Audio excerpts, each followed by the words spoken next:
Settle in as easy drift sleep guides you to peace. A soft reminder to like and subscribe, helping us share more moments of calm with you.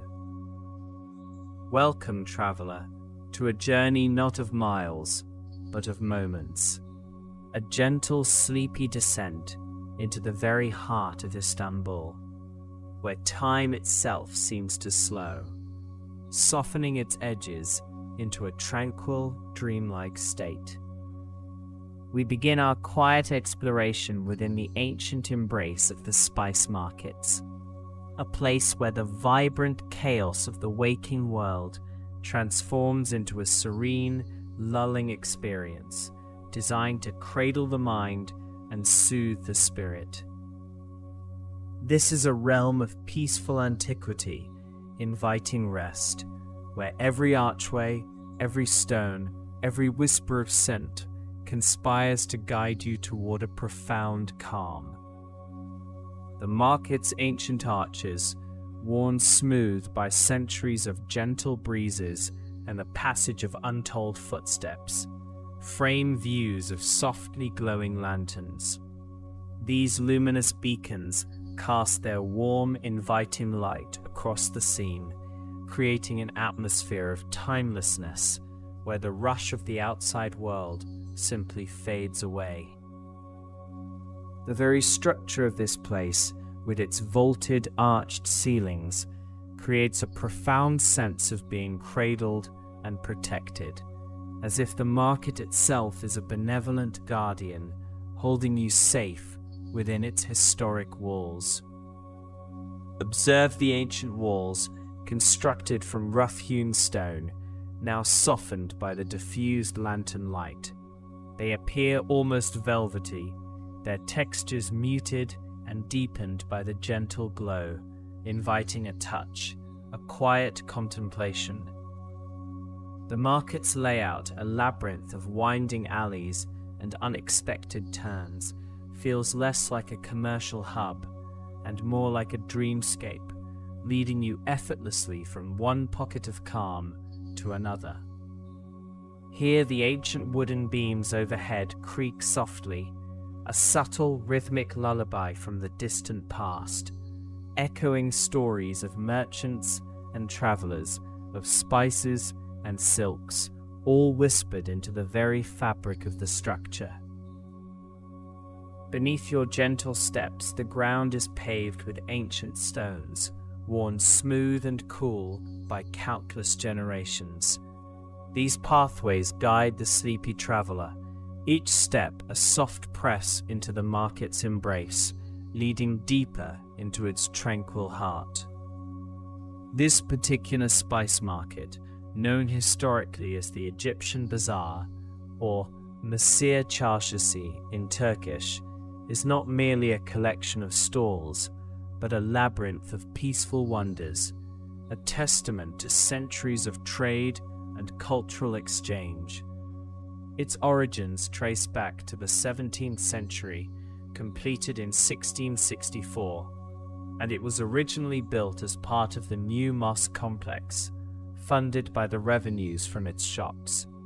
The name Egyptian Bazaar arose because it was primarily built with funds from Ottoman taxes levied on goods imported from Egypt, and it specialized in selling goods shipped from Cairo. This sleepy journey reveals the market's hidden tranquility, a side often missed by the hurried daytime visitor, who might perceive only its bustling energy. But in this quiet descent, the market's true essence emerges, a place of profound serenity. The journey encourages a slow, deliberate pace, allowing each sensory detail to be fully absorbed and appreciated. It invites a surrender to the market's gentle rhythm, allowing the mind to unwind and find its own quiet cadence. Here, the market becomes a backdrop for inner peace, a sanctuary where thoughts can gently drift, unburdened and free. The journey unfolds at a languid pace, each sensory detail of the market gently registering, not demanding attention, but softly offering itself. This unhurried progression encourages a slow, mindful breathing, in harmony with the market's gentle, ancient pulse. Each step feels like a soft press into the ancient market's embrace, a silent communion with history. It is like stepping into a warm, fragrant dream where every detail seems designed for comfort, for peace, for the quiet unfolding of the night. This entire experience is designed to lull you into a state of deep tranquility, a gentle preparation for the profound rest that awaits. As we move deeper, the focus shifts, drawn by the gentle light that guides our way, defining the dreamlike atmosphere of this remarkable market. Above, a luminous canopy of calm unfolds, woven from the soft, warm light of countless lanterns. These lanterns cast dancing shadows across the spice stalls, creating an intricate ballet of light and shade. They hang at varying heights, some low, some high, forming a shimmering, ethereal ceiling of twinkling lights that seems to stretch into infinity. The lantern's glow possesses a unique quality. It softens the edges of the market, transforming its substantial architecture into an intimate, dreamlike atmosphere. Shadows stretch and recede with the gentle sway of these hanging lanterns, like slow, breathing entities on the ancient stone floors. This soft illumination makes everything appear profoundly serene, almost otherworldly. The lanterns themselves are often crafted from delicate filigree, their intricate patterns etched into brass or copper, polished to a soft gleam. When lit, they cast these elaborate, lace-like designs onto the walls and ceilings, creating a mesmerizing play of light that dances with the slightest imperceptible breeze.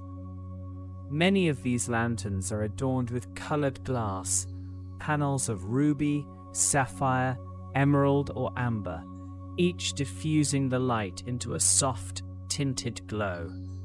This stained glass casts jewel-toned patterns on the surrounding surfaces, painting the ancient stones with ephemeral hues.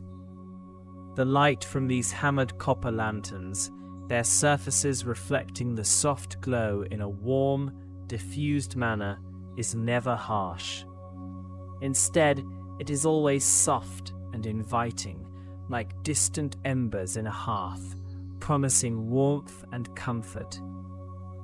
Each lantern seems to hold a tiny, flickering secret, inviting the gaze to linger, to grow heavy with contemplation.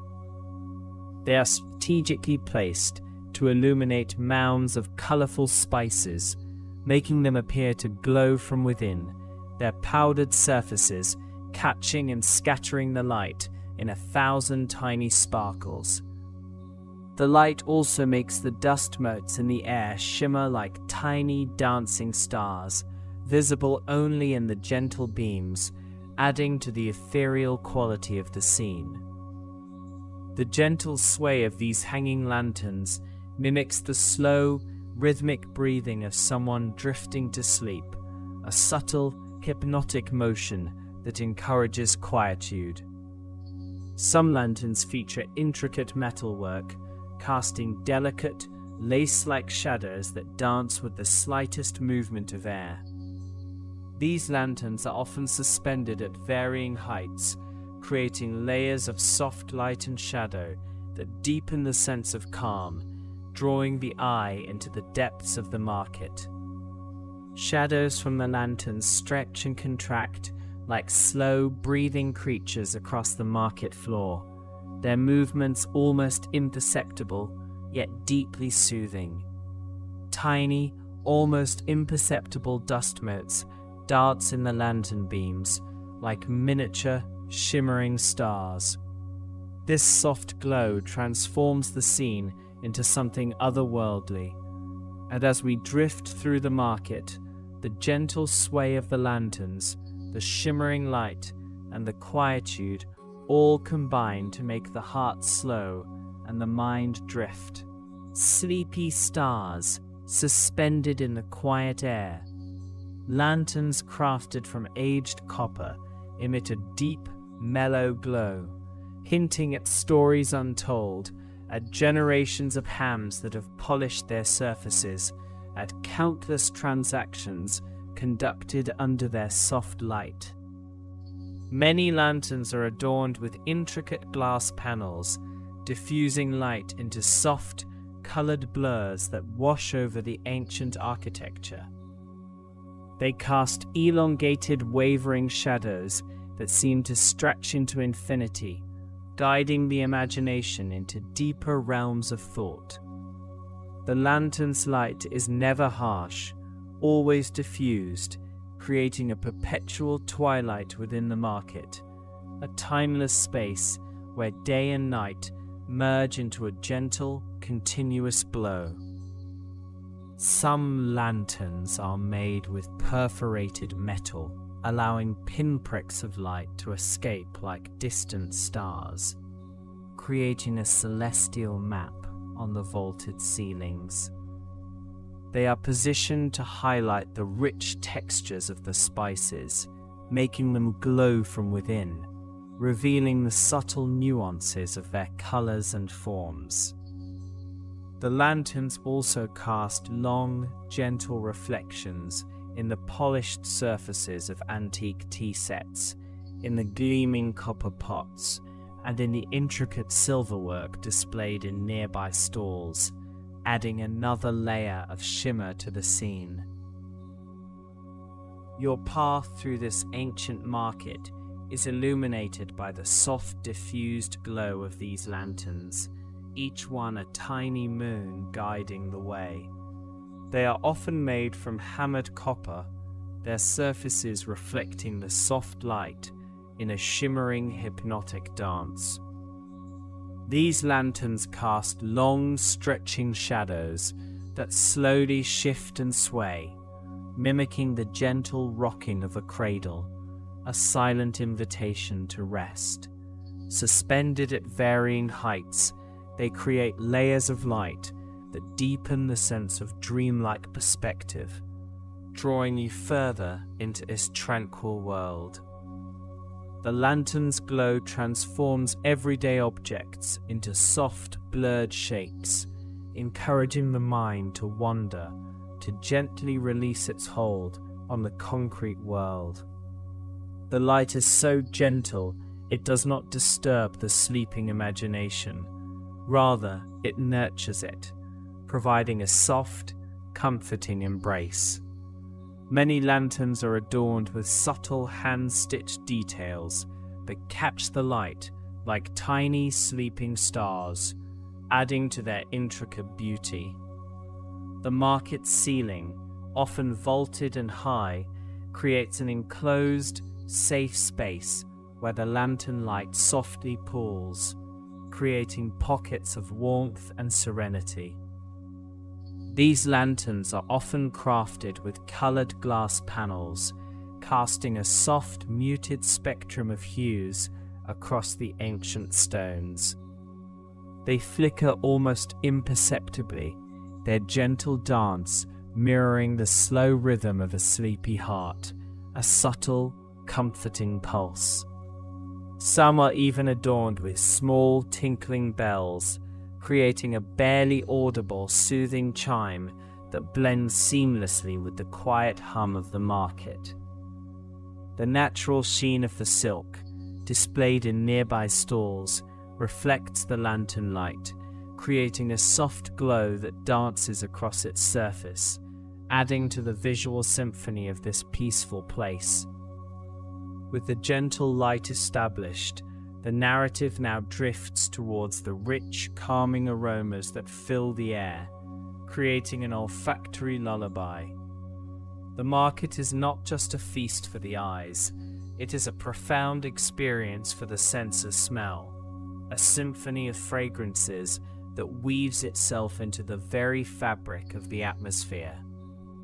The air here carries a complex tapestry of scents, each thread distinct, yet harmoniously blended, creating an intoxicating and deeply soothing perfume. Imagine the deep, earthy aroma of cumin, warm and slightly pungent, mingling with the sweet, woody notes of cinnamon. This cinnamon, often sold in long, curled quills or finely ground powder, carries with it the history of ancient trade routes, traveling from distant lands to this very spot. Its scent is comforting, evoking memories of warmth and home. Then there is the sharp, invigorating scent of ginger, both fresh and dried, adding a zesty counterpoint to the softer spices. The air is thick with the sweet, almost floral perfume of cloves, their tiny, nail-like buds releasing a powerful aromatic oil. This scent is often associated with warmth and comfort, a gentle embrace. Intertwined with these are the subtle, slightly bitter notes of turmeric, its golden powder a staple in many cuisines, carrying a faint, musky undertone. The vibrant, fiery aroma of various chilies, paprika, cayenne, and Aleppo pepper adds a gentle warmth to the olfactory landscape, a hint of distant heat without overwhelming the senses. Beyond the individual spices, there is the overarching, indefinable scent of the market itself, a blend of wood, aged stone, and the lingering essence of countless transactions. This is the scent of history, of trade, of human connection, all softened by the gentle light and the quietude of the evening.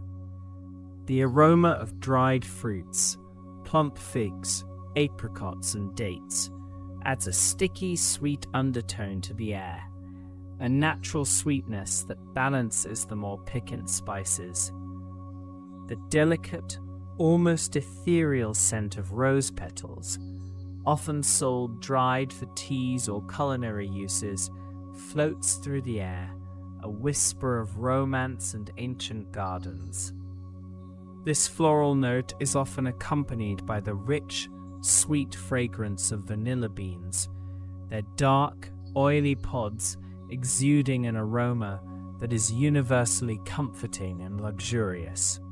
The exotic, slightly smoky scent of cardamom pods, with their complex citrus and herbal notes, adds another layer of sophistication to the market's perfume.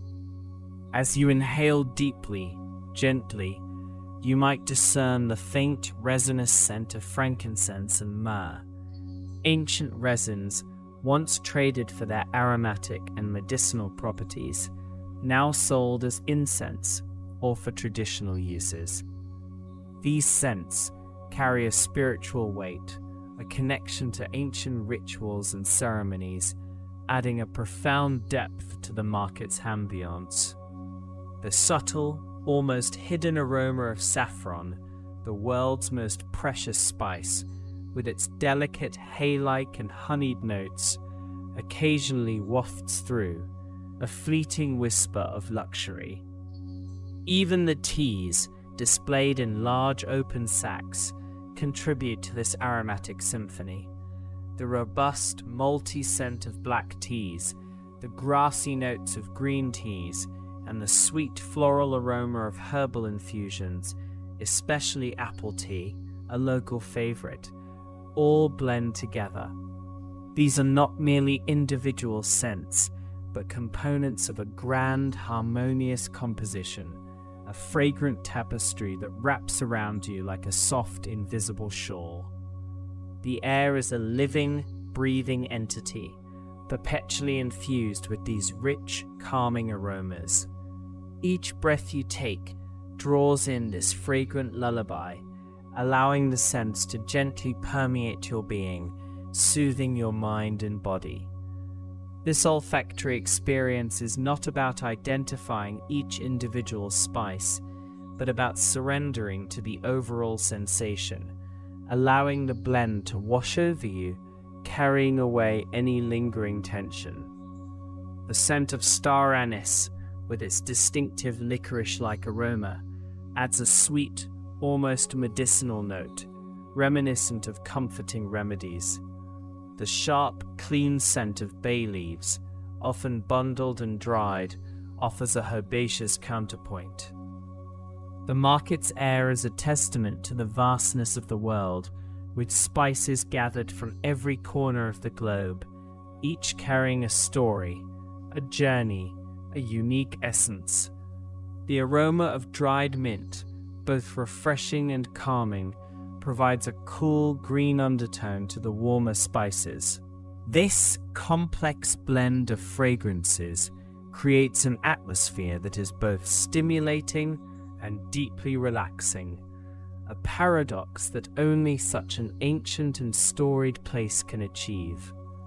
The scents are not static, they shift and swirl with the gentle currents of air, creating an ever-evolving aromatic landscape. Imagine the subtle, almost imperceptible scent of dried lavender, sometimes found among the herbal remedies, adding a delicate, floral, and profoundly calming note. This intricate perfume is a constant companion as you wander, a gentle, invisible hand guiding you deeper into the market's embrace. It's a scent that promises warmth, comfort, and a profound sense of well-being, an aromatic anchor in this dreamlike journey. This fragrant atmosphere is an integral part of the market's charm, a silent language spoken through the air. It's a sensory experience that bypasses the intellect, going straight to the heart, evoking a primal sense of comfort and belonging. The air is so thick with these aromas that it feels almost palpable, a soft, fragrant mist that envelops you completely. The lingering scent of roasted nuts, perhaps almonds or pistachios, from a nearby vendor, adds a rich, buttery note to the already complex bouquet. This blend of sweet, savory, spicy, and floral notes creates a truly unique and unforgettable aroma that is deeply intertwined with the market's identity. It is a scent that lingers in the memory, a gentle reminder of this peaceful journey. As the journey continues, the gentle light from the lanterns and the comforting embrace of the aromas prepare the senses for the next layer of tranquility. The soft, luxurious touch of silk, a tactile lullaby that promises profound rest. The market is not only a haven for spices, but also a treasure trove of textiles, and among them, silk reigns supreme, its presence adding another dimension of softness and beauty to this dreamscape. Imagine long bolts of silk fabric draped over wooden rods, their surfaces catching the lantern light with a subtle, shimmering glow. The silk's natural sheen reflects the gentle illumination, creating a soft, dancing light across its surface, almost as if the fabric itself is breathing. These silks come in an astonishing array of colors, from deep, jewel-toned emeralds and sapphires to soft, muted pastels, rose, lavender, and sky blue.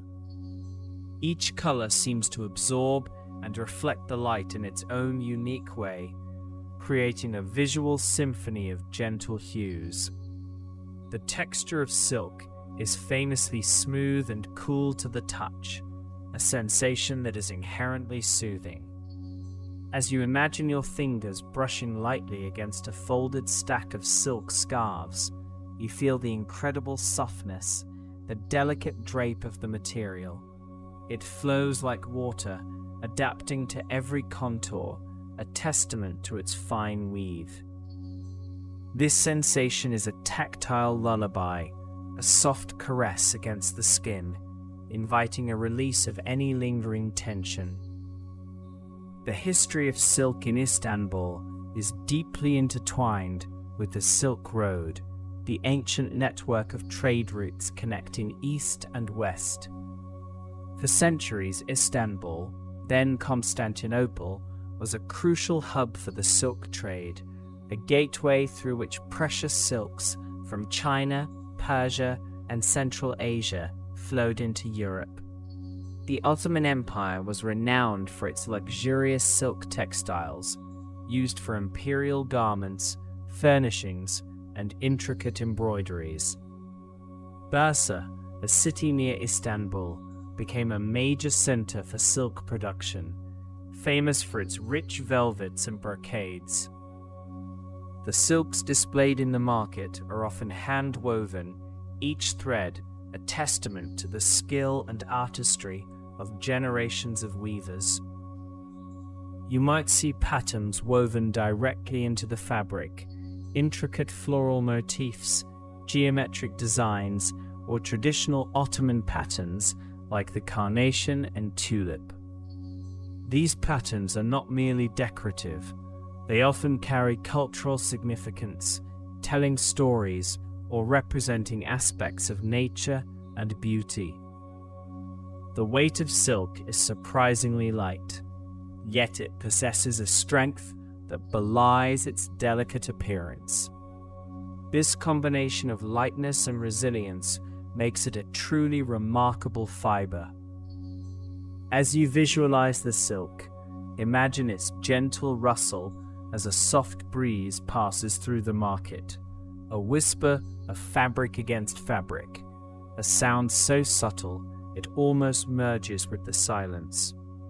Some silks are iridescent, their colors shifting and changing depending on the angle of the light, revealing hidden depths and nuances. This play of light and color adds to the dreamlike quality of the market, making the fabrics seem almost alive. You might see raw silk with its slightly textured, matte finish, standing in contrast to the glossy, smooth surface of charmeuse or satin silk. Each type offers a different tactile experience, yet all share the inherent softness of the fiber. The presence of silk in the market is a reminder of the luxury and artistry that have flowed through Istanbul for centuries. It speaks of distant lands, of meticulous craftsmanship, and of the enduring human desire for beauty and comfort. The silk scarves, shawls, and fabrics are not just commodities, they are works of art, each piece imbued with history and skill. Imagine the feeling of a silk pillowcase against your cheek, cool and smooth, a gentle caress that encourages deeper rest. The natural properties of silk, its breathability, its smooth surface, make it incredibly comforting, a perfect companion for sleep. The way the fabric drapes and folds creates soft, undulating lines, a visual rhythm that is profoundly calming. The colors of the silk, softened by the lantern light, appear muted and harmonious, blending together like a painter's palette. There are no harsh contrasts, only gentle transitions from one shade to another, creating a visual flow that encourages the eyes to soften, to relax their gaze. The very sight of these luxurious fabrics, so soft and inviting, seems to whisper promises of comfort and ease. The silk threads themselves, spun from the cocoons of silkworms, are a marvel of nature and human ingenuity. The process of sericulture, from cultivating mulberry leaves to reeling the silk filaments, is an ancient art, refined over millennia. Each thread is incredibly fine, yet collectively they form a fabric of remarkable beauty and durability. As you absorb the visual and tactile sensations of the silk, feel a profound sense of peace settling over you. The softness, the gentle shimmer, the quiet elegance of the fabric all contribute to an atmosphere of deep tranquility. It's a reminder of life's finer, softer aspects, a gentle counterpoint to the complexities of the day. The presence of silk in the market, alongside the vibrant spices and the warm lantern light, creates a holistic sensory experience, a gentle symphony for the senses. The cool, smooth touch of the silk provides a soothing contrast to the warmth of the spices and the light, completing the sensory embrace of the market. It is a final, gentle touch, a soft blanket woven from history and luxury, inviting you deeper into a state of profound relaxation. The journey through this market, illuminated by lanterns, fragrant with spices, and softened by silk, has been a gentle descent into a world of quiet wonders. Each element, the ancient arches, the worn stones, the soft light, the complex aromas, the luxurious fabrics, has played its part in creating an atmosphere of profound calm. The market, once a bustling hub of commerce, has transformed into a sanctuary for the senses, a place where the mind can truly unwind. As we conclude this chapter, the comforting memory of lanterns, their gentle glow still lingering in your mind's eye, begins to guide you deeper. Sweet and earthy fragrances of tea, now more prominent, invite a quiet contemplation. The memory of the cool, smooth touch of silk, a promise of soft comfort, wraps around you, preparing you for the next stage of this sleepy journey. The market's embrace, with its timeless beauty and serene presence, slowly begins to recede, leaving behind a profound sense of peace and a gentle anticipation of the quiet moments to come. The market's embrace, with its timeless beauty and serene presence, slowly begins to recede, leaving behind a profound sense of peace and a gentle anticipation of the quiet moments to come. The soft glow of the lanterns, which once illuminated the vibrant tapestry of the market, now seems to dim, not fading entirely, but rather softening, becoming more diffused. This gentle recession marks a transition, a quiet turning from the bustling energy of the Grand Bazaar, Kapali Charshi, towards a more tranquil, introspective space. The Grand Bazaar itself, one of the largest and oldest covered markets in the world, stretching over 61 streets and housing more than 4,000 shops, is a labyrinthine marvel. Its construction began in 1455, shortly after the Ottoman conquest of Constantinople, under the command of Sultan Mehmed the Conqueror. Initially, it was a modest structure, 2 bedestens, domed buildings for storing valuable goods, known as the Jevahir Bedestan or Jewel Bedestan, and the Sandal Bedestan. These bedestens served as the core around which the market organically grew, attracting merchants and artisans who built their shops and workshops in the surrounding streets. The Grand Bazaar's original purpose was to generate revenue for the Hagia Sophia, which had been converted into a mosque. The market quickly became a vital hub for trade, connecting east and west. Goods from across Asia, Africa, and Europe converged here. Spices from India, silks from China, precious stones from Persia, and textiles from local Ottoman workshops.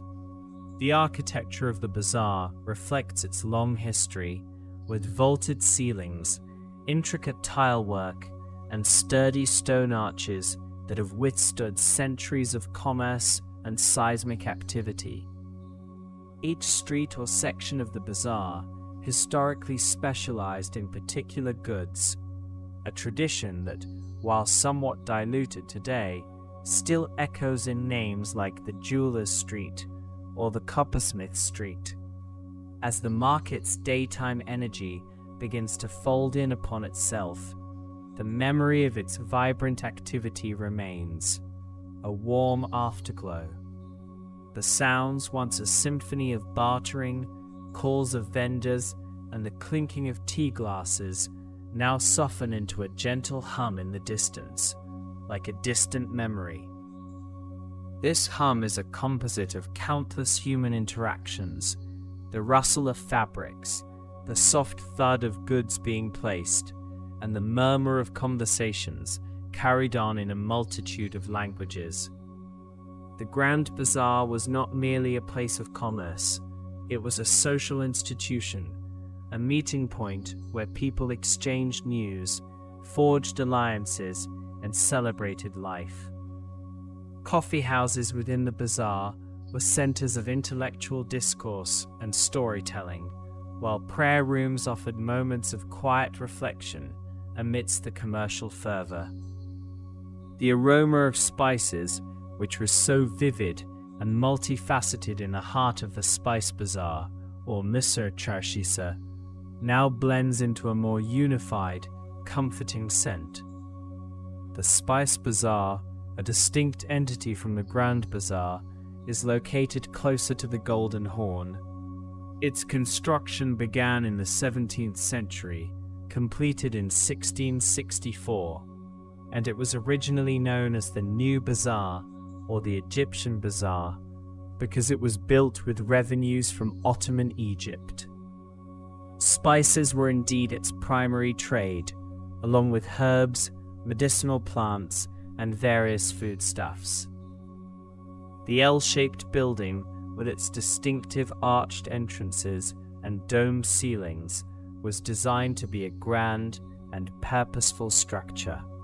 The air, once thick with the individual notes of cinnamon, cardamom, cumin, and saffron, now carries a mellow, sweet, and earthy perfume. This blended fragrance evokes a sense of deep comfort, a feeling of being enveloped in the ancient history of trade and discovery. Cinnamon, derived from the inner bark of trees belonging to the genus Cinnamomum, has been prized since antiquity. Its use dates back to ancient Egypt, where it was employed in embalming and as a perfume. In the Roman Empire, it was so valuable that it was sometimes burned at funerals of emperors. Cardamom, with its distinctive aromatic pods, originates from the Indian subcontinent and Southeast Asia. It was a luxury item, reaching Europe through the spice routes, valued for its culinary and medicinal properties. Cumin, an ancient spice from the Middle East, has been cultivated for thousands of years, found in archaeological sites dating back to 2000 BC. Its earthy, slightly bitter flavor is central to many cuisines. Saffron, the world's most expensive spice by weight, consists of the stigmas of the Crocus sativus flower. It has been cultivated for over 3,500 years, used as a seasoning, fragrance, dye, and medicine. The memory of the cool, smooth touch of silk, a promise of soft comfort, now becomes more pronounced. Silk, an enduring symbol of luxury and refinement, has a history stretching back millennia. Its origins are traced to ancient China, where legend attributes its discovery to Empress Leizu in the 3rd millennium BC. For centuries, the Chinese guarded the secrets of sericulture, the cultivation of silkworms, and the production of silk. The Silk Road, a network of trade routes connecting east and west, was primarily established for the transport of this precious commodity. The Byzantine Empire later acquired the knowledge of silk production, and by the Ottoman era, Istanbul became a significant center for silk trade and weaving. Bursa, a city near Istanbul, was particularly renowned for its silk production, supplying the Ottoman court with exquisite fabrics. The feel of silk, imagined against the skin, is a sensation of gentle luxury, a smooth caress that speaks of warmth and softness without weight. Ottoman silks were famed for their intricate patterns, often featuring floral motifs like tulips, carnations, and hyacinths, alongside geometric designs and calligraphy. These patterns were not merely decorative, they often carried symbolic meanings, reflecting the rich cultural tapestry of the empire. The dyes used were derived from natural sources: indigo for blues, madder root for reds, and cochineal for deep crimson, creating a palette of rich, enduring colors. The silk fabric itself, woven from the continuous filament produced by silkworms, possesses a unique luster and drape, making it highly sought after for garments, furnishings, and decorative arts. This gentle anticipation of quiet moments to come is not an emptiness, but a fullness, a quiet gathering of the senses, a preparation for a deeper journey inward. The journey through the markets of Istanbul has been one of discovery, a vibrant exploration of history, culture, and sensory delights. Now, as the external stimuli recede, the internal landscape begins to unfold, inviting a different kind of exploration.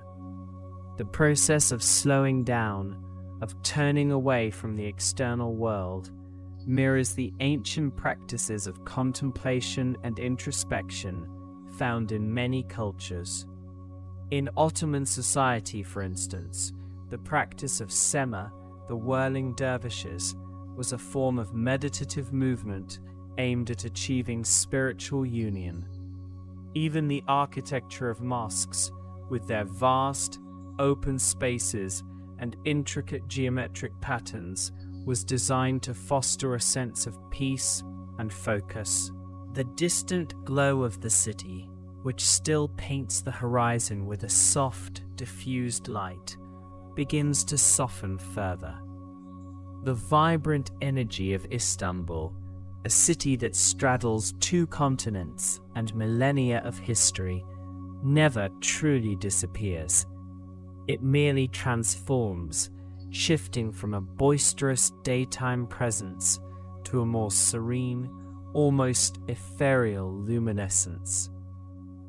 Istanbul, known historically as Byzantium and Constantinople, has been the capital of 3 great empires: the Roman, Byzantine, and Ottoman. Its strategic location on the Bosphorus Strait has made it a crossroads of civilizations, a melting pot of cultures, religions, and ideas. The city's skyline, punctuated by the domes and minarets of its mosques, tells a story of architectural evolution and spiritual devotion. The Bosphorus, the narrow strait connecting the Black Sea to the Sea of Marmara and the Mediterranean, is a defining feature of Istanbul. Its waters, which witness the passage of countless ships daily, reflect the city lights in a shimmering dance. The Bosphorus has always been a vital waterway, both for trade and for strategic control. Ancient Greek myths speak of its turbulent waters, and throughout history, empires have vied for control of its shores. The currents of the Bosphorus are complex, with surface currents flowing from the Black Sea to the Marmara, and deeper, saltier currents flowing in the opposite direction. This unique hydrography contributes to the rich marine life of the strait. As the city's light softens, it casts long, gentle shadows, blurring the sharp edges of buildings and softening the contours of the landscape. The iconic Hagia Sophia, originally built as a cathedral in 537 AD by the Byzantine Emperor Justinian I, then converted into a mosque by the Ottomans and later a museum, now stands as a mosque once more. Its massive dome, an engineering marvel of its time, seems to float above the structure, a testament to human ingenuity and spiritual aspiration. The Blue Mosque, or Sultan Ahmed Mosque, built in the early 17th century, with its 6 slender minarets and cascading domes, is another prominent feature of the skyline. Its interior, adorned with tens of thousands of blue Iznik tiles, creates a breathtaking spectacle of color and light. The air itself seems to grow still, carrying only the faintest whisper of the evening breeze. This breeze, perhaps carrying the scent of salt from the nearby sea, or the subtle perfume of jasmine from a hidden garden, contributes to the overall sense of tranquility. The climate of Istanbul is a transitional one, influenced by both Mediterranean and Black Sea conditions. Summers are warm and humid, while winters are cool and often snowy. The sea breezes, particularly from the Bosphorus, often temper the heat of summer and bring a refreshing coolness. Gardens and courtyards, often hidden behind high walls, are an integral part of Istanbul's urban fabric, providing oases of greenery and calm amidst the bustling city. These spaces often feature fragrant plants like roses, jasmine, and citrus trees, their scents mingling with the city air. The subtle, sweet, and earthy fragrances of tea, now more prominent, invite a quiet contemplation. Tea, particularly black tea, is an integral part of Turkish culture. While coffee has a longer history in the region, tea gained widespread popularity in Turkey in the 20th century, especially after the collapse of the Ottoman Empire and the establishment of the Republic. The founder of modern Turkey, Mustafa Kemal Ataturk, encouraged tea consumption as a more economical alternative to coffee, which had to be imported. Today, Turkey is one of the largest tea consumers in the world. Turkish tea, or chai, is typically a strong black tea brewed in a çaydanlık, a double teapot. The lower, larger pot holds water, which is boiled, and then some of the hot water is poured into the smaller upper pot containing loose tea leaves to brew a strong concentrate. This concentrate is then diluted with hot water to individual preference, served in small tulip-shaped glasses, often with sugar cubes. The ritual of preparing and drinking tea is deeply ingrained in daily life. It is offered as a sign of hospitality in homes, shops, and offices. Tea gardens, or chai bahçesi, are popular gathering places where people socialize, play backgammon, and simply watch the world go by. The aroma of freshly brewed tea, a comforting and familiar scent, is a constant presence. It is a fragrance that speaks of warmth, companionship, and quiet moments of reflection. The tea leaves themselves, often grown in the Rize province on the Black Sea coast of Turkey, have a distinctive flavor profile: robust, slightly malty, with a hint of earthiness. The cultivation of tea in Rize began in the 1930s, transforming the region's economy and landscape. The memory of the cool, smooth touch of silk, a promise of soft comfort, wraps around you, preparing you for the next stage of this sleepy journey. This imagined silk is not just a fabric, it is a metaphor for the gentle embrace of peace, a soft cocoon of tranquility. The feeling of silk against the skin is often described as luxurious and soothing, a sensation that promotes a sense of well-being. Historically, silk was not only used for clothing, but also for bedding, tapestries, and ceremonial garments, its softness and beauty enhancing every aspect of life. The intricate patterns woven into Ottoman silks often told stories, depicted natural beauty, or conveyed philosophical ideas, adding another layer of depth to their tactile appeal. The market's embrace, with its timeless beauty and serene presence, slowly begins to recede, leaving behind a profound sense of peace and a gentle anticipation of the quiet moments to come. This recession is not a departure, but a deepening, a movement from the outer layers of experience to the inner core of calm. The timeless beauty of the market lies not just in its physical structures, but in the enduring human stories it holds, the echoes of generations of merchants, artisans, and visitors. The serene presence is a reflection of its resilience, its ability to adapt and thrive through centuries of change, maintaining its essence as a vibrant center of human interaction. The transition is gradual, like the slow descent of twilight into a moonlit night. The colors of the day, once bright and distinct, now blend into softer hues, a palette of muted blues, grays, and purples. The sounds, which were a vibrant tapestry of human activity, now become more distant, more indistinct, like the gentle murmuring of a faraway stream. The air itself seems to grow heavier, imbued with a sense of quietude, a peaceful stillness that invites introspection. This deepening quiet is not an absence of sound, but a shift in its quality, from external clamor to internal resonance. The memory of the Grand Bazaar, with its vaulted ceilings and intricate pathways, now feels like a dreamscape, a place where history and imagination intertwine. The sheer scale of the bazaar, its countless shops and hidden courtyards, makes it a world unto itself.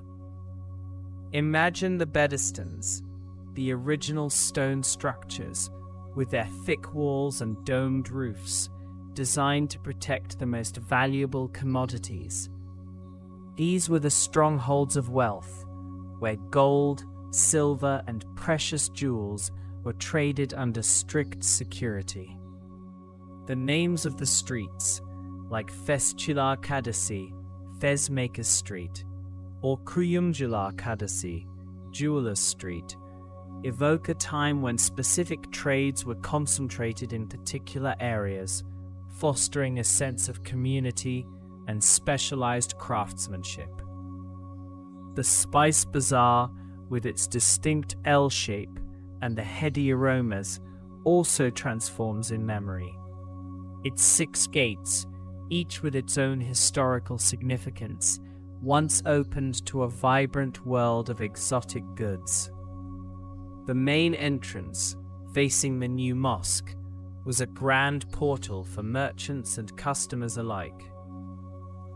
Inside, the high ceilings and arched corridors created a sense of grandeur, while the colorful displays of spices, dried fruits, nuts, and Turkish delights captivated the senses.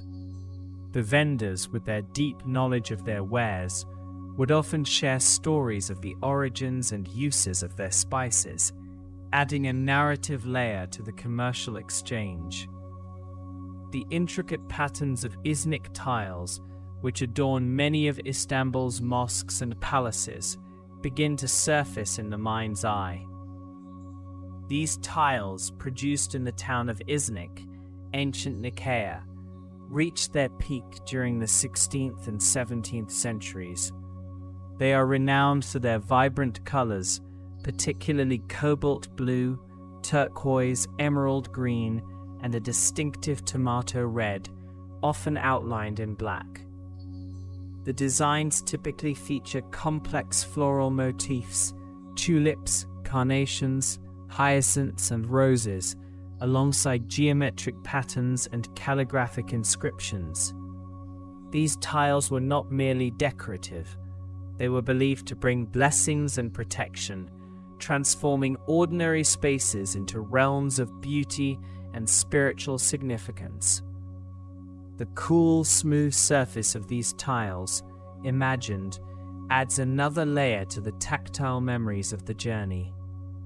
The soft light of the lanterns, which guided the initial steps into the market, now seems to emanate from within, a gentle inner luminescence. These lanterns, often made of intricately worked metal or stained glass, cast patterns of light and shadow, creating an atmosphere of warmth and mystery. In traditional Ottoman homes and public spaces, lanterns and oil lamps were the primary sources of illumination, their soft glow fostering a sense of intimacy and calm. The flickering flame within a lantern, contained and steady, becomes a symbol of inner peace, a quiet light that illuminates the path forward. The subtle, sweet, and earthy fragrances of tea, now more prominent, invite a quiet contemplation.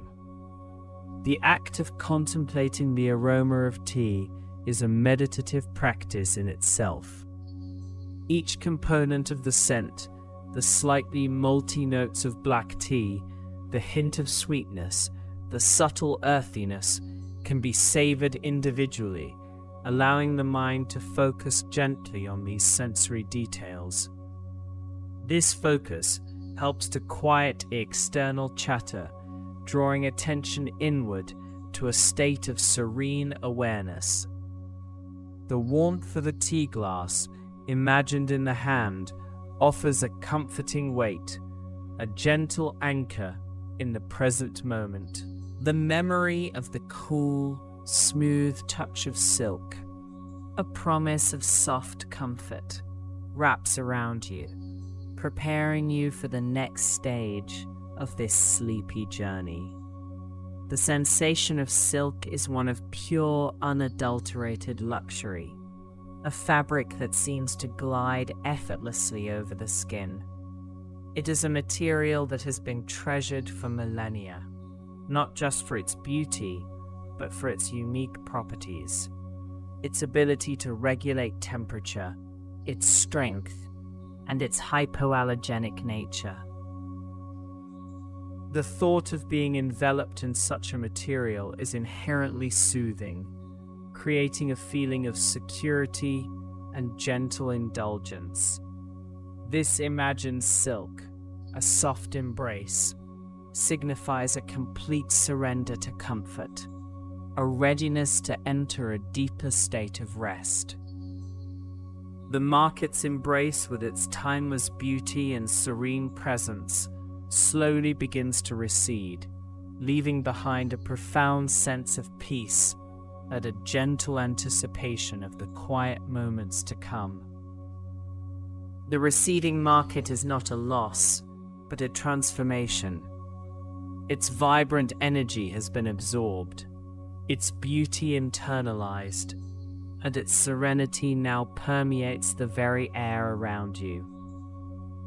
The profound sense of peace is a gift from this journey, a quiet understanding that has settled deep within. The gentle anticipation of quiet moments to come is an invitation, a soft beckoning towards the tranquil depths of rest, where the mind can truly unwind and the spirit can find its deepest calm. The world of bustling markets and ancient wonders now drifts further, becoming a beautiful, comforting memory, a soft echo in the stillness.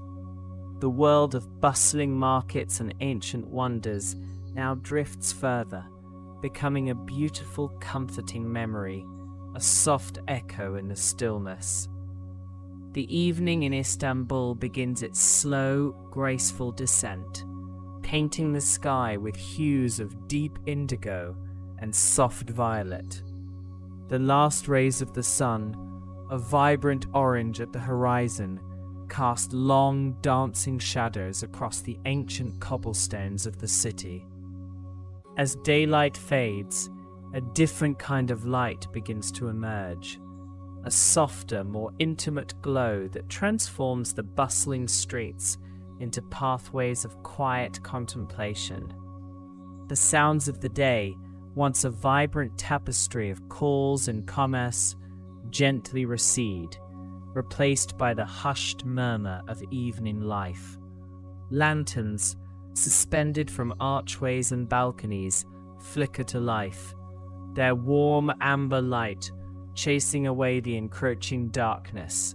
These are not the harsh, bright lights of modern thoroughfares, but rather the gentle, inviting luminescence of traditional oil lamps and carefully crafted glass lanterns. Each flame dances within its enclosure, casting intricate patterns of light and shadow on the aged stone walls, revealing the textures and stories etched into the very fabric of the city. The air, still carrying the faint, lingering scent of spices and sweet tea, cools with the arrival of dusk, bringing with it a refreshing crispness that invigorates the senses. The Grand Bazaar, a labyrinthine marvel of commerce and culture, begins its closing rituals. Shopkeepers, their voices now softer, attend to the final customers, carefully wrapping purchases in delicate paper and tying them with fine string.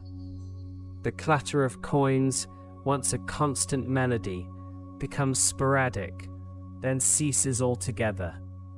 Heavy wooden doors, adorned with intricate carvings and robust ironwork, are slowly drawn shut, one by one, echoing with a satisfying thud that signifies the end of another busy day. The vast halls, which once teemed with thousands of people, gradually empty, their vaulted ceilings now holding only the echoes of the day's transactions and the quiet rustle of departing footsteps. Beyond the Grand Bazaar, in the narrower, winding streets that lead towards the spice market, the transition is even more pronounced. Here, the buildings are older, their facades weathered by centuries of wind and sun. Their windows often latticed with ornate wooden screens. The street vendors, who during the day offered everything from fresh simit to glistening roasted chestnuts, begin to pack away their wares. Their small, portable stalls are dismantled with practiced ease. their vibrant displays carefully covered or carried away, leaving behind only the faint scent of their offerings. The spice market itself, known locally as the Mise Çarşısı or Egyptian Bazaar, undergoes a similar transformation. Its grand entrance, framed by imposing arches, still beckons, but now with a different promise, not of bustling trade, but of a quiet, lingering magic. The vibrant pyramids of spices, once piled high and glistening under the midday sun, are now carefully covered with linen cloths, protecting their delicate aromas and colors from the night air. The air inside the market, however, retains a rich, complex perfume, a testament to the countless varieties of herbs, spices, and teas that have been traded within its walls for centuries. This market, constructed in the 17th century, was originally funded by revenues from Egypt, hence its name.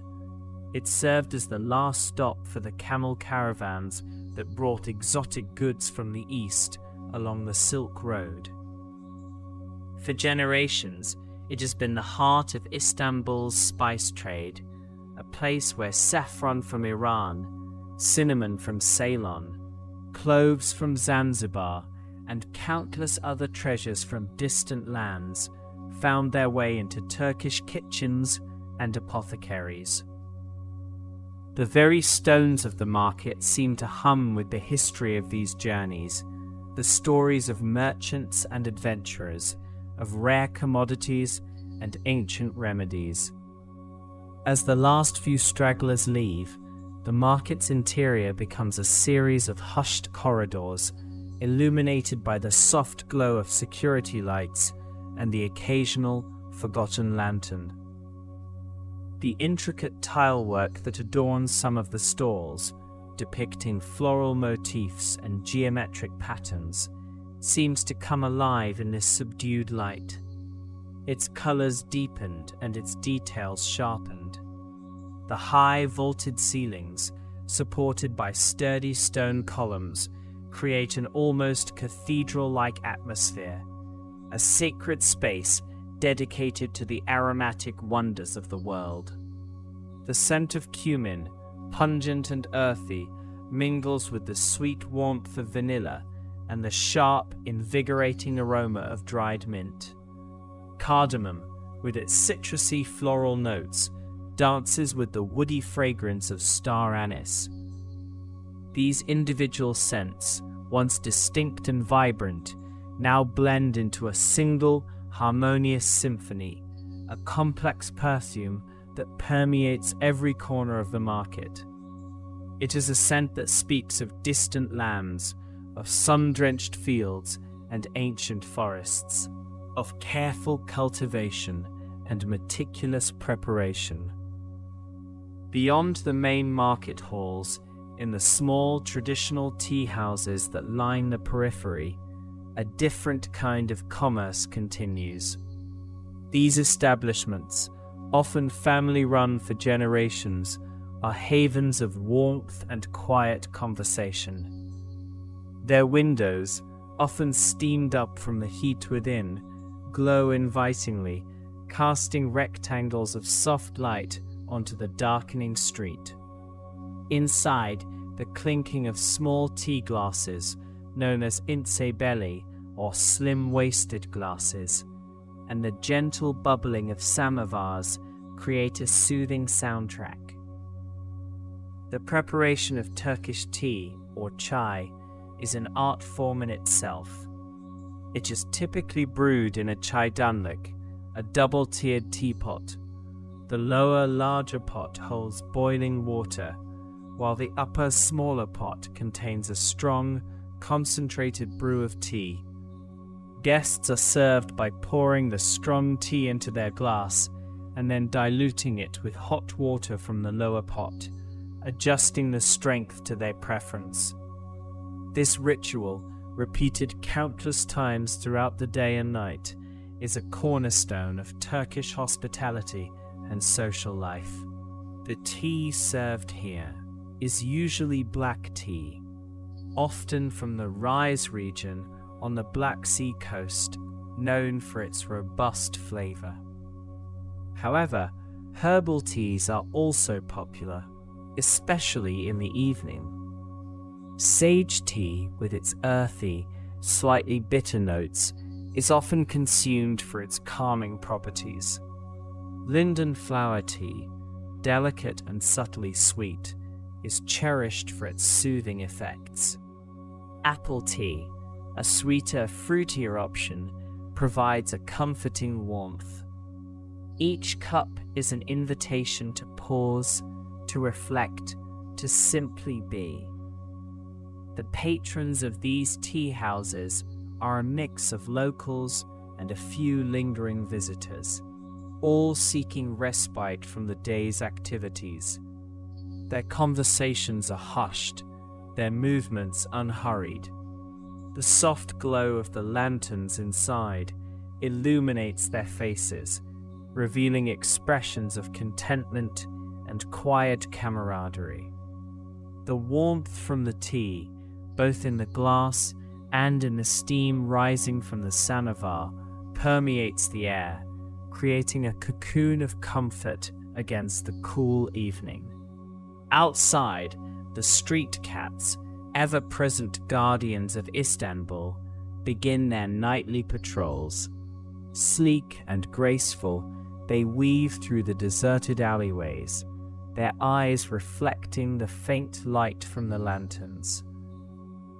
They are an integral part of the city's fabric, cared for by the locals, respected for their independent spirit.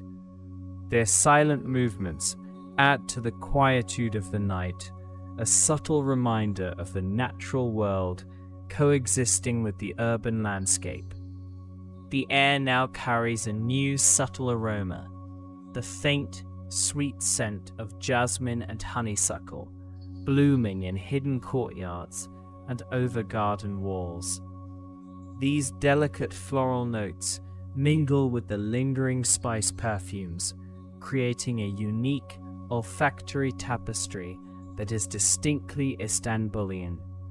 It is a scent that evokes ancient gardens, secret rendezvous, and the timeless beauty of the city itself. As the hours deepen, the sounds of the city become even more muted. The distant call to prayer, the adhan, echoes softly from a nearby mosque, its melodic tones carried on the gentle breeze.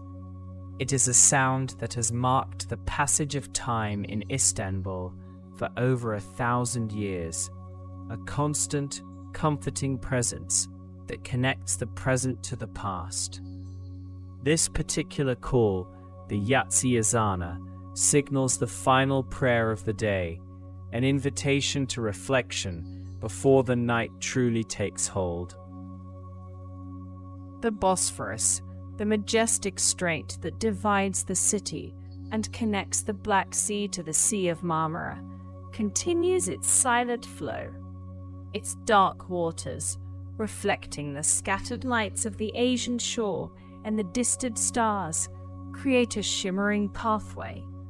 Ferries, their lights twinkling like jewels, glide across its surface, their engines a low hum that barely registers above the gentle lapping of the waves against the shore. The sea air, cool and fresh, carries the faint scent of salt and distant lands, a reminder of Istanbul's enduring connection to the wider world. The minarets of the mosques, slender and elegant, pierce the twilight sky, their silhouettes standing in stark relief against the deepening blue. From their balconies, the sherifes, the muezzins, once called the faithful to prayer by voice alone. Now, their voices are often amplified, but the reverence and beauty of the call remain unchanged, a timeless expression of faith and community. The domes of the mosques vast and imposing, seem to float above the city, guardians of its spiritual heart. The historical significance of these structures is immense. The Hagia Sophia, originally a Byzantine cathedral, then an Ottoman mosque, and now a museum, stands as a testament to centuries of shifting empires and cultural exchange. Its massive dome, an architectural marvel, has inspired countless other structures. The Blue Mosque, or Sultan Ahmed Mosque, with its 6 minarets and cascading domes, is another iconic landmark, renowned for the exquisite blue Iznik tiles that adorn its interior. These buildings, silent witnesses to history, exude a profound sense of peace in the quiet of the night. The narrow, winding streets of the old city, Fatih and Sultan Ahmed, become even more enchanting under the cloak of night. The ancient wooden houses, known as yali, along the Bosphorus, and the more modest but equally charming konak in the city's heart, stand shoulder to shoulder, their windows now dark or emitting a soft, warm glow. These homes, with their bay windows and intricate woodwork, tell stories of generations, of families who have lived and loved within their walls. The air grows stiller, the sounds of the city now reduced to the occasional distant car, the soft rustle of leaves in a hidden garden, or the faint meow of a contented cat. The streetlights, though few and far between in these older districts, cast pools of soft light, illuminating patches of cobblestone and the textured facades of the buildings. The shadows they create are long and gentle, stretching and swaying with the slightest breeze, adding to the sense of quiet mystery. The feeling of being enveloped by history is palpable. Every stone, every archway, every winding path seems to whisper tales of emperors and sultans, of merchants and poets, of ordinary lives lived through extraordinary times. This rich tapestry of the past is not merely a memory, but a living presence, a comforting weight that settles upon the city as it prepares for rest. The gentle rhythm of the night in Istanbul is a lullaby, a soothing cadence that invites deep tranquility. The day's vibrant energy has transformed into a serene calm, a quiet understanding that the world continues its journey, but for now, a profound stillness has taken hold. This stillness is not an absence, but a presence, a deep, enveloping peace that permeates the very air. The lingering scent of spices, now softened and diffused, acts as a gentle anchor, connecting this moment of quietude to the vibrant memories of the day. The subtle warmth of the tea, a phantom sensation on the tongue, brings a feeling of comfort and contentment. The soft flickering light of the lanterns, though unseen, continues to cast its gentle glow in the mind's eye, illuminating a path towards deeper repose. This journey through the fading light of Istanbul, from the bustling markets to the quiet tea houses, has been a passage into serenity. The city, with its ancient heart and timeless beauty, now settles into a profound slumber, inviting all who dwell within its embrace and those who journey through its stories to join in its peaceful rest. The world outside begins to recede, its edges softening, its demands fading into the background.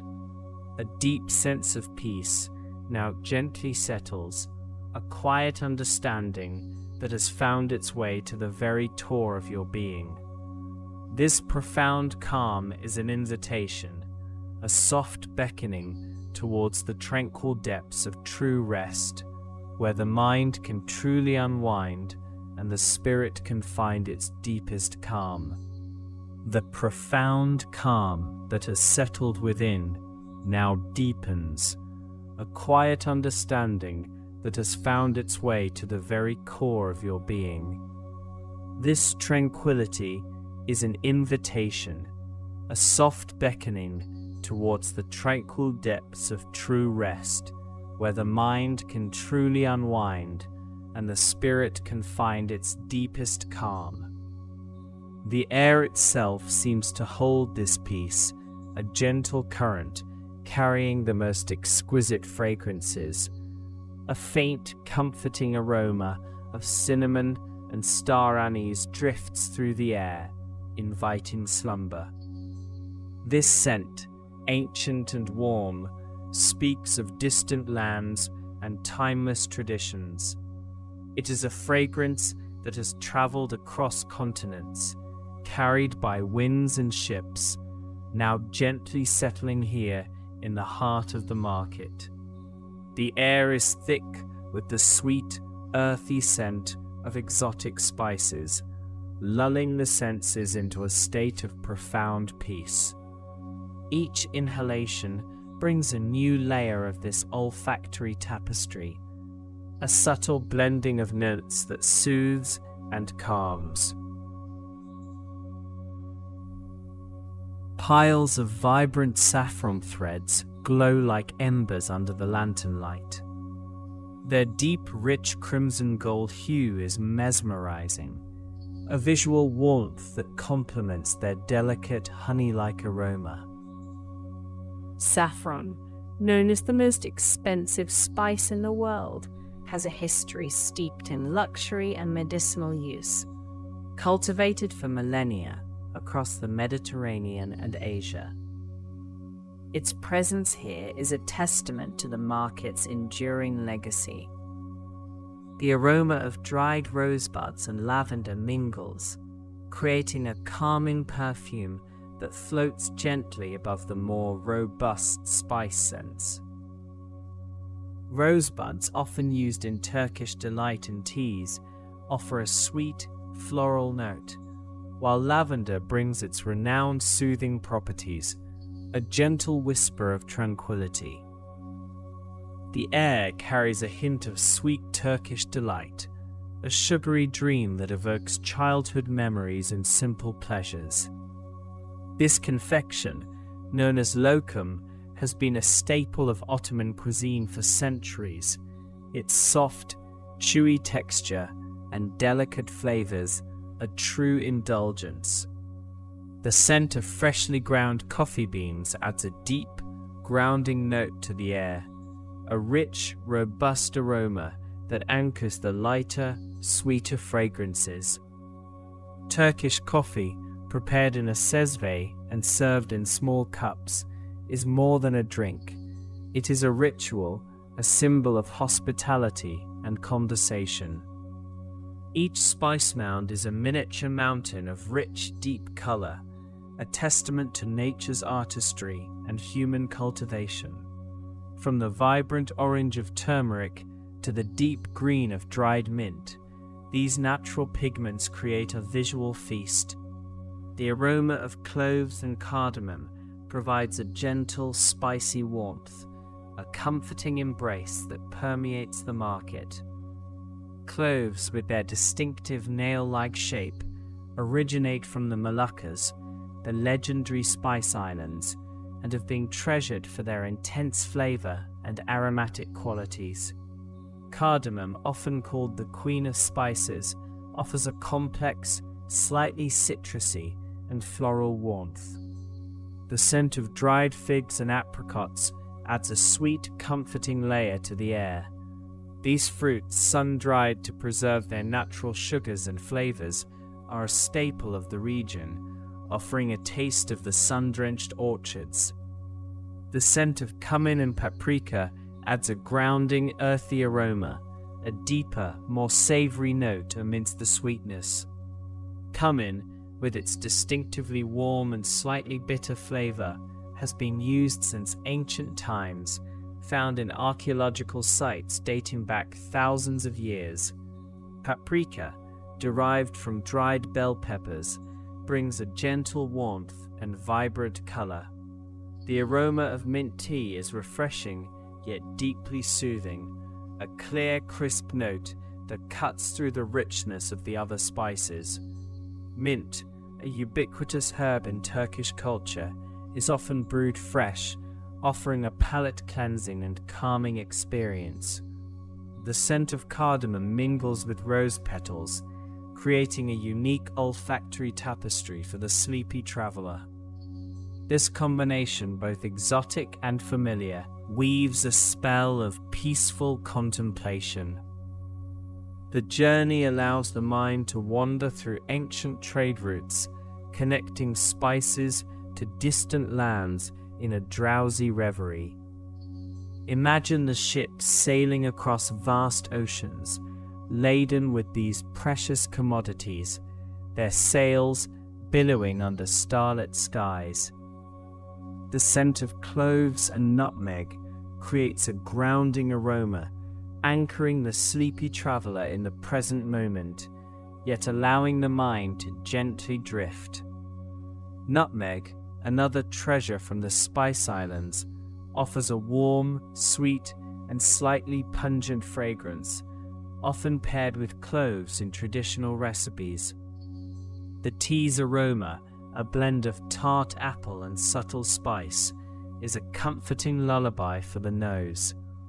This gentle fragrance prepares the senses for deeper rest, a soft invitation to stillness. The spice stalls are meticulously arranged, their vibrant colors forming a calming, kaleidoscopic pattern under the soft light. Each jar, each basket, each carefully piled mound contributes to this visual harmony, a testament to the care and pride of the vendors. The scent of dried figs and apricots adds a sweet, fruity note to the prevailing spice aroma, enhancing the dreamlike quality of the market.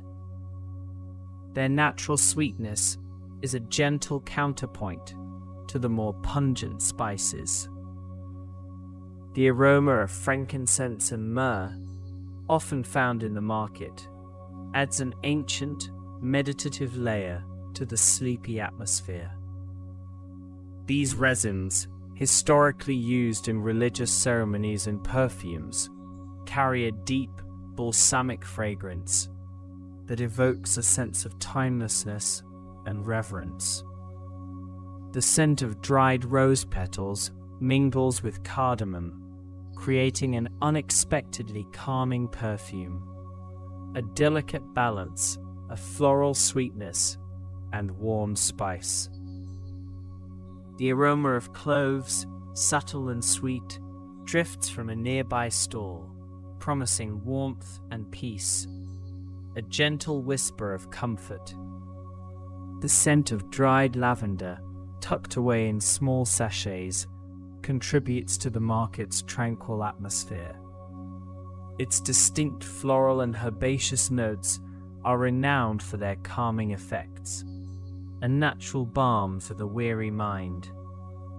The aroma of fresh mint, crushed for tea, adds a refreshing yet grounding layer to the air, a clean, invigorating scent that is nonetheless deeply soothing. The scent of dried oranges and lemons, mingled with spices, adds a bright yet soothing note to the market's perfume, a citrusy zest that awakens the senses gently, without disturbance. The aroma of roasted nuts, subtle and warm, occasionally wafts through the spice-laden air, a comforting nutty fragrance that speaks of wholesome goodness. The scent of vanilla pods, rich and creamy, adds a luxurious depth to the market's olfactory tapestry. Vanilla, one of the most beloved and complex aromas, brings a sweet, comforting warmth. The aroma of ginger, warm and slightly spicy, provides a comforting counterpoint to the sweeter scents, a gentle kick of warmth that invigorates without disrupting the calm. The faint scent of aged leather from nearby artisan stalls adds a grounding, earthy note, a subtle reminder of craftsmanship and tradition. The aroma of dried rosebuds, often used in Turkish delight, mingles with the spice scents, adding a floral sweetness to the sleepy air. The scent of cardamom pods, cracked open to release their fragrant seeds, is a soft, spicy breath on the air, a delicate burst of warmth. Piles of dried figs and apricots, plump and amber-hued, offer a visual sweetness that complements the market's calming scents. Their rich, inviting appearance is as soothing as their aroma. The air carries the faint, comforting scent of brewing coffee from a nearby stall, a grounding aroma amidst the spices, rich fragrance that speaks of warmth and tradition. The aroma of cloves, warm and slightly sweet, drifts like a gentle promise of deep relaxation, a soft, enveloping scent. The scent of dried mint leaves, refreshing yet calming, provides a subtle counterpoint to the richer spices, a clean, crisp breath of air. The aroma of sumac, tangy and earthy, adds a subtle complexity to the market's comforting scent profile. Sumac, a crimson spice derived from the dried berries of a flowering shrub, offers a unique lemony tartness. The scent of bay leaves, subtle and herbaceous, adds a grounding note to the ethereal spice aromas, a quiet, woody fragrance. The aroma of dried orange peel, slightly bitter yet sweet, adds a zesty, calming layer to the air, a bright yet gentle citrus note. These intoxicating scents now gently lead to the comforting ritual of tea, adding warmth and a gentle rhythm to the sleepy journey. Warm, fragrant steam rises from small cups of freshly brewed apple tea. The delicate tendrils of steam dance in the soft lantern light, a fleeting, beautiful spectacle. Small, ornate tea glasses clink softly, a gentle, rhythmic sound that is barely perceptible, yet deeply soothing. This quiet melody is a part of the market's evening song, a soft accompaniment to the fading day. The warmth of a freshly poured cup of tea spreads through the hands, a comforting anchor in the gathering stillness. This gentle heat radiates outwards, a small personal sun. The tea is served in small tulip-shaped glasses, warm to the touch, designed to fit perfectly within the palm, enhancing the sense of warmth and comfort. The gentle clinking of teaspoons against glasses is a soft, rhythmic sound, a quiet punctuation in the market's hushed atmosphere. The tea's warmth spreads through the body, relaxing every muscle, a gentle wave of comfort that encourages drowsiness. The steam from the tea rises in delicate tendrils, dissolving into the lantern light, momentarily obscuring and then revealing the soft glow. The taste of the warm tea is subtly sweet, a gentle comfort that lingers on the palate. Its mild flavor is perfect for winding down, not too stimulating, just purely soothing. The warmth of the teacup is a small, comforting anchor in the sleepy journey, a tangible source of peace. The gentle clinking of tea glasses becomes a rhythmic, hypnotic sound in the quieted market, a soft percussive lullaby. The apple tea is brewed in small ornate samovars, adding to the visual and aromatic comfort. These traditional tea urns, often made of brass or copper, are beautiful objects in themselves, their gentle simmering a quiet promise of warmth. The tea's sweetness is subtle, a gentle warmth that spreads through the body, preparing it for rest. It is not an overpowering sweetness, but a delicate hint that soothes without stimulating. The apple tea is served in tulip-shaped glasses, warming the hands as well as the soul, the delicate curve of the glass a pleasure to hold. The tea's aroma is a blend of tart apple and subtle spice, a comforting lullaby for the nose, a fragrance that invites deep, peaceful breaths. The warmth from the teacup radiates through the fingers, a small, comforting anchor in the sleepy exploration, connecting you to this tranquil moment. The tea is often sweetened with a single sugar cube, slowly dissolving to release its gentle sweetness, a small, delightful transformation. The apple tea is prepared with dried apple pieces, infusing the water with a natural mellow sweetness, a pure, unadulterated flavor. The tea's warmth spreads from the stomach outwards, a comforting internal glow that aids relaxation. A gentle heat that permeates your being. The apple tea is served without milk, allowing its pure fruity essence to shine through. A clean taste for a sleepy palate, refreshing and light. The apple tea's warmth spreads through the hands like a gentle internal sunrise, a soft radiating heat. The tea is served in small, handleless glasses, inviting a mindful, two-handed hold, a gesture of reverence and comfort. The apple tea's sweetness is delicate, a subtle note that doesn't jar the senses, but rather soothes them.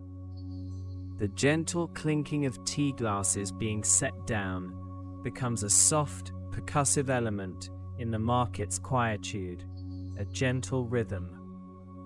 The apple tea leaves a lingering, comforting warmth on the palate, a gentle reminder of the journey, a pleasant aftertaste.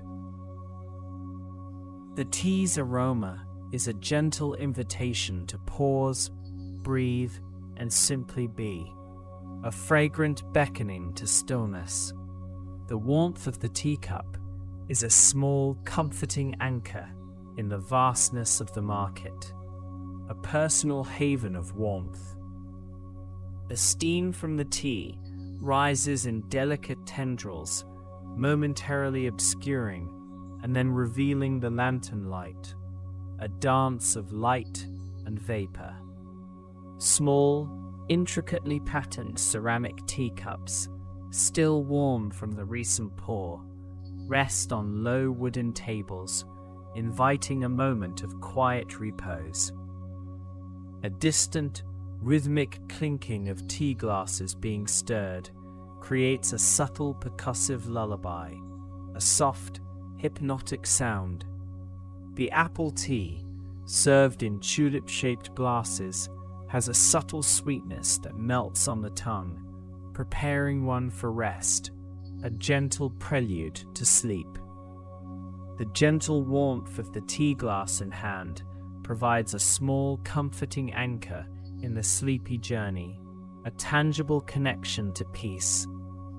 The tea's warmth spreads through the body, a gentle wave of comfort that encourages drowsiness, a soft, enveloping sensation. The apple tea is brewed from dried apple pieces, releasing a naturally sweet and comforting aroma, a pure, wholesome fragrance. The tea is served without milk or sugar, allowing its natural soothing apple flavor to shine through, a clean, unadorned taste.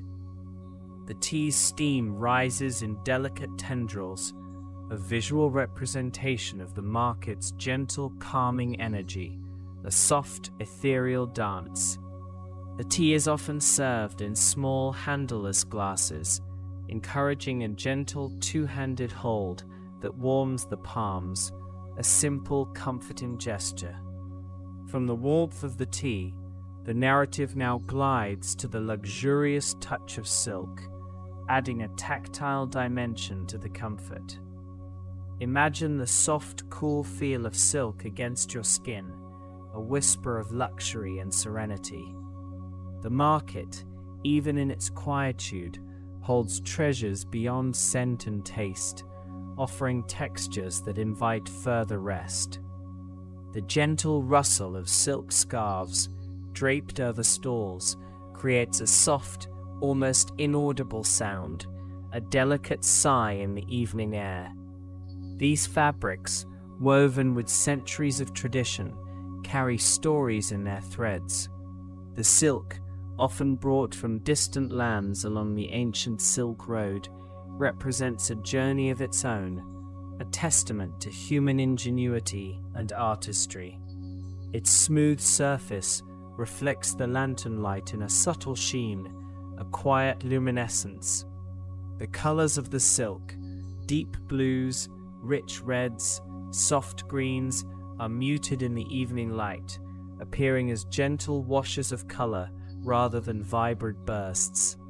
This subdued palette contributes to the overall sense of calm, a visual lullaby. The feel of raw silk, with its slightly textured yet soft hand, is different from the smooth, cool touch of finished silk. Both offer a unique tactile experience, a gentle sensation that grounds the senses. The intricate patterns woven into some of the silk fabrics tell tales of ancient cultures. Geometric designs and floral motifs that have been passed down through generations of weavers. These patterns, though complex, appear soft and indistinct in the dim light, inviting a peaceful contemplation rather than close examination. The silk scarves, so light they seem to float, are often made from mulberry silk, known for its exceptional softness and strength. The process of silk production, from the silkworm cocoon to the finished fabric, is a delicate and intricate art, a marvel of nature and human skill. The gentle drape of the silk, falling in soft folds, creates an aesthetic of effortless elegance, a visual poetry that soothes the eye. The touch of a pure silk shawl, perhaps with a fringe that brushes lightly against the skin, offers a sensation of gentle luxury, a comforting embrace. This tactile comfort is a powerful element in inducing relaxation, a physical manifestation of peace. The silk, in its quiet beauty, seems to absorb the surrounding sounds, creating a small pocket of stillness around it. Its presence is a reminder of the enduring beauty of handcrafted goods, of traditions that span millennia. The softness of the silk is a whisper against the skin, a sensation that encourages the body to release any lingering tension. It is a fabric that breathes, light and airy, yet capable of providing a gentle warmth. The subtle sheen of the silk, catching the soft glow of the lanterns, creates a gentle play of light and shadow, a visual rhythm that is deeply calming. This gentle shimmer is not distracting, but rather adds to the dreamlike quality of the market. The memory of the silk's touch lingers, a soft sensation that continues to soothe even as the focus shifts. The rich history of silk, spanning thousands of years from ancient China to the Ottoman Empire, adds a layer of depth to its tactile comfort. Each thread holds a story, a journey across continents, a testament to human connection and trade. This connection to a vast, ancient world, experienced through the simple touch of a fabric, is profoundly grounding. The silk, in its quiet elegance, becomes a symbol of the comfort and luxury that this market offers, not just in its goods, but in its very atmosphere. It is a place where the senses are gently indulged, where time slows, and where the world outside seems to fade away. The soft, flowing nature of the silk mirrors the gentle flow of the evening, a seamless transition from the day's activity to the night's repose. The gentle rustle of a silken garment, perhaps a kaftan or a robe, suggests movement, yet it is a movement so soft it is almost stillness. This subtle sound is like a soft breath, a quiet exhalation in the tranquil market. The colors of the silk, even in their muted state, carry a sense of richness and depth, a visual feast that is nonetheless calming. These deep hues are like pools of color, absorbing the light and creating a sense of quietude. The sensation of silk, cool and smooth, is a contrast to the warmth of the tea, yet both contribute to a holistic sense of comfort. This interplay of sensations, warmth from within, coolness from without, creates a balanced, harmonious state. The intricate embroidery on some silk pieces, delicate stitches forming patterns of flowers or calligraphy, speaks of patience and artistry, a quiet dedication to beauty. These details, though subtle in the dim light, add to the richness of the experience. The silk, with its smooth, unbroken surface, offers a visual and tactile sense of continuity, a seamless flow that encourages the mind to follow suit. It is a fabric that invites touch, a gentle invitation to experience its softness. The quiet presence of the silk, draped and folded, is a constant reminder of the market's enduring charm and its ability to provide solace. It is a silent promise of comfort, a gentle whisper of peace. The soft, ethereal quality of silk, its ability to catch the light and flow with grace, makes it a perfect element in this sleepy journey. It is a fabric that seems to belong to dreams, light and insubstantial, yet profoundly real in its comforting presence.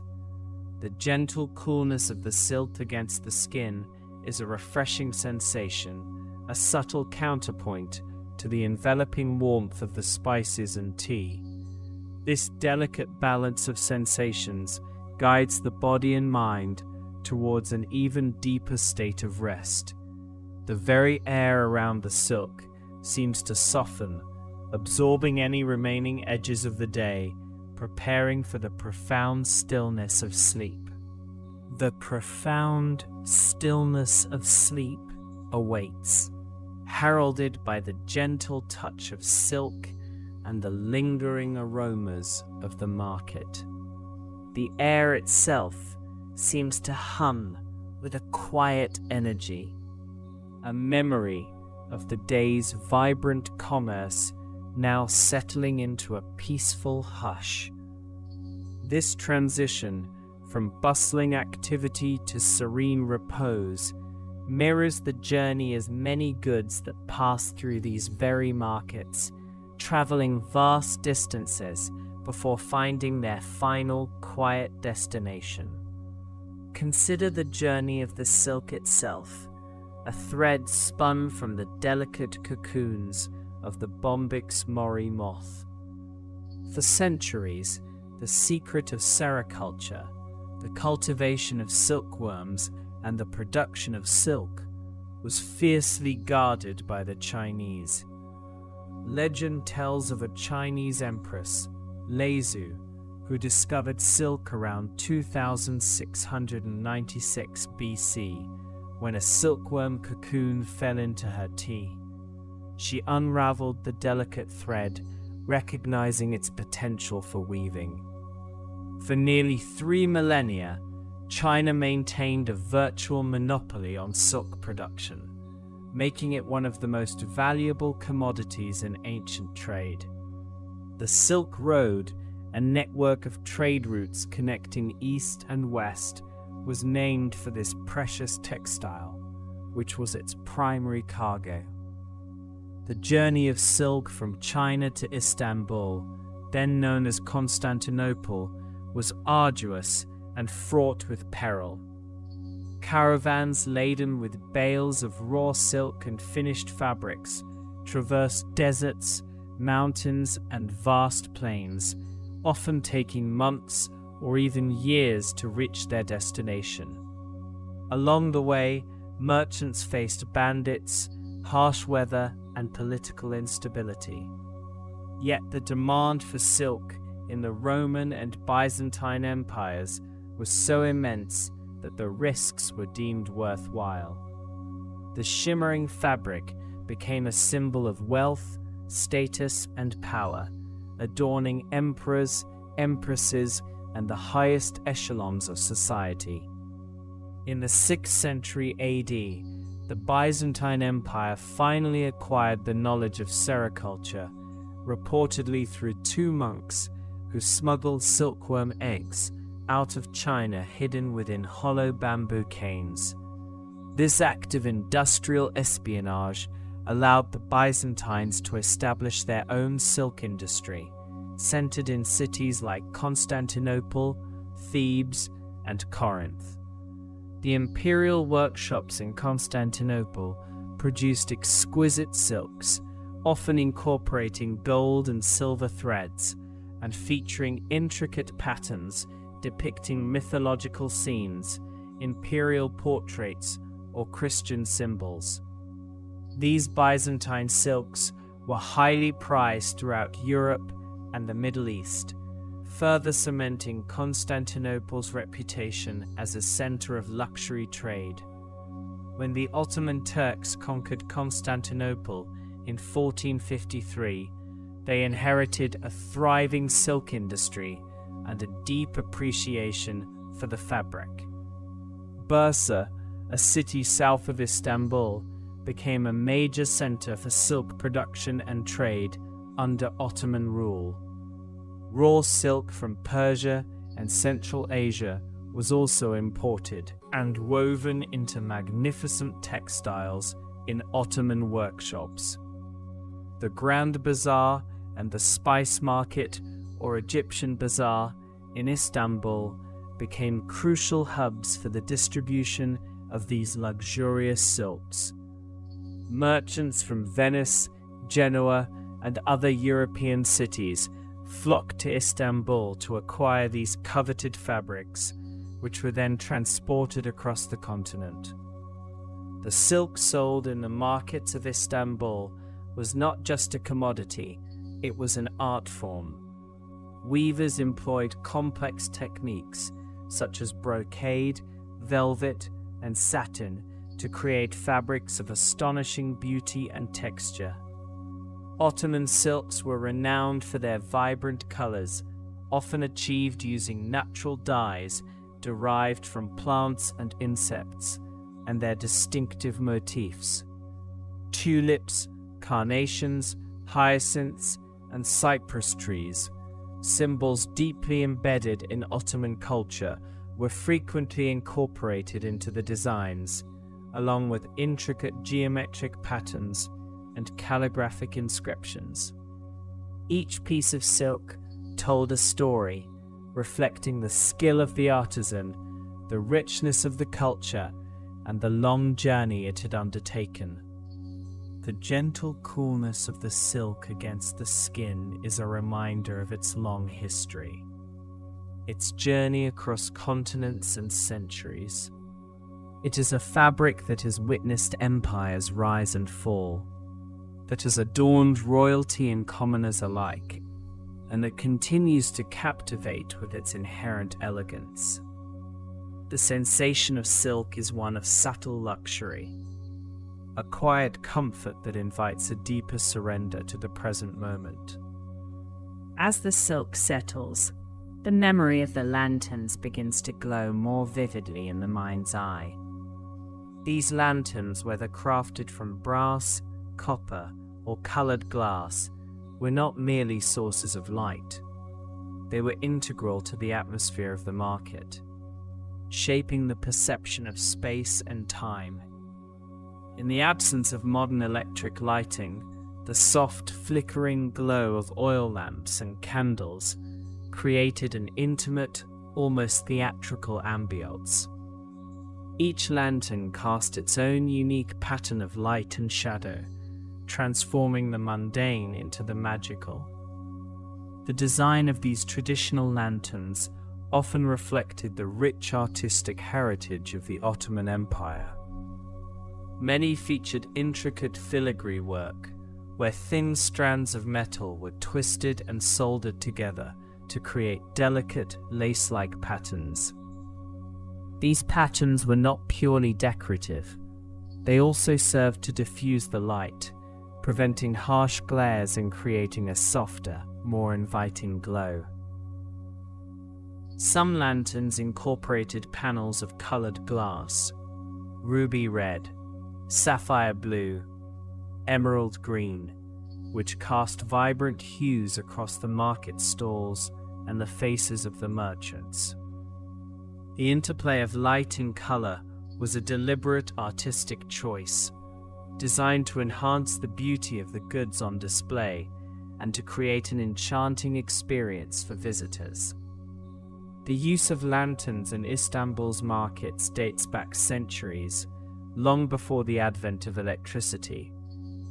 In the evenings, as daylight faded, the market would come alive with the warm glow of countless lamps. This transition from day to night was not a cessation of activity, but a transformation. The market took on a different character, becoming perhaps more mysterious, more intimate. The shadows deepened, and the illuminated stalls seemed to beckon with an even greater allure. Merchants would carefully position their lanterns to highlight their most prized goods: the shimmering silks, the vibrant spices, the gleaming metalwork, creating a visual feast for the eyes. The materials used for lanterns were varied, reflecting the resources and craftsmanship available. Copper and brass were common, prized for their malleability and their ability to be polished to a brilliant shine. These metals were often hammered, etched, and perforated to create elaborate designs. Glass panels, sometimes imported from Venice or Syria, added another layer of sophistication. The creation of a single lantern could involve multiple artisans: a glass blower for the panels, and an engraver for the decorative details. Each lantern was a testament to the collaborative spirit of Ottoman craftsmanship. The gentle flicker of a lantern flame has a rhythmic quality, a subtle dance that can be deeply calming.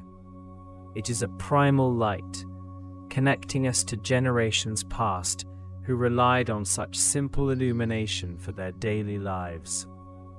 The warmth emanating from the flame, however slight, adds to the sensory experience, a gentle presence in the cool evening air.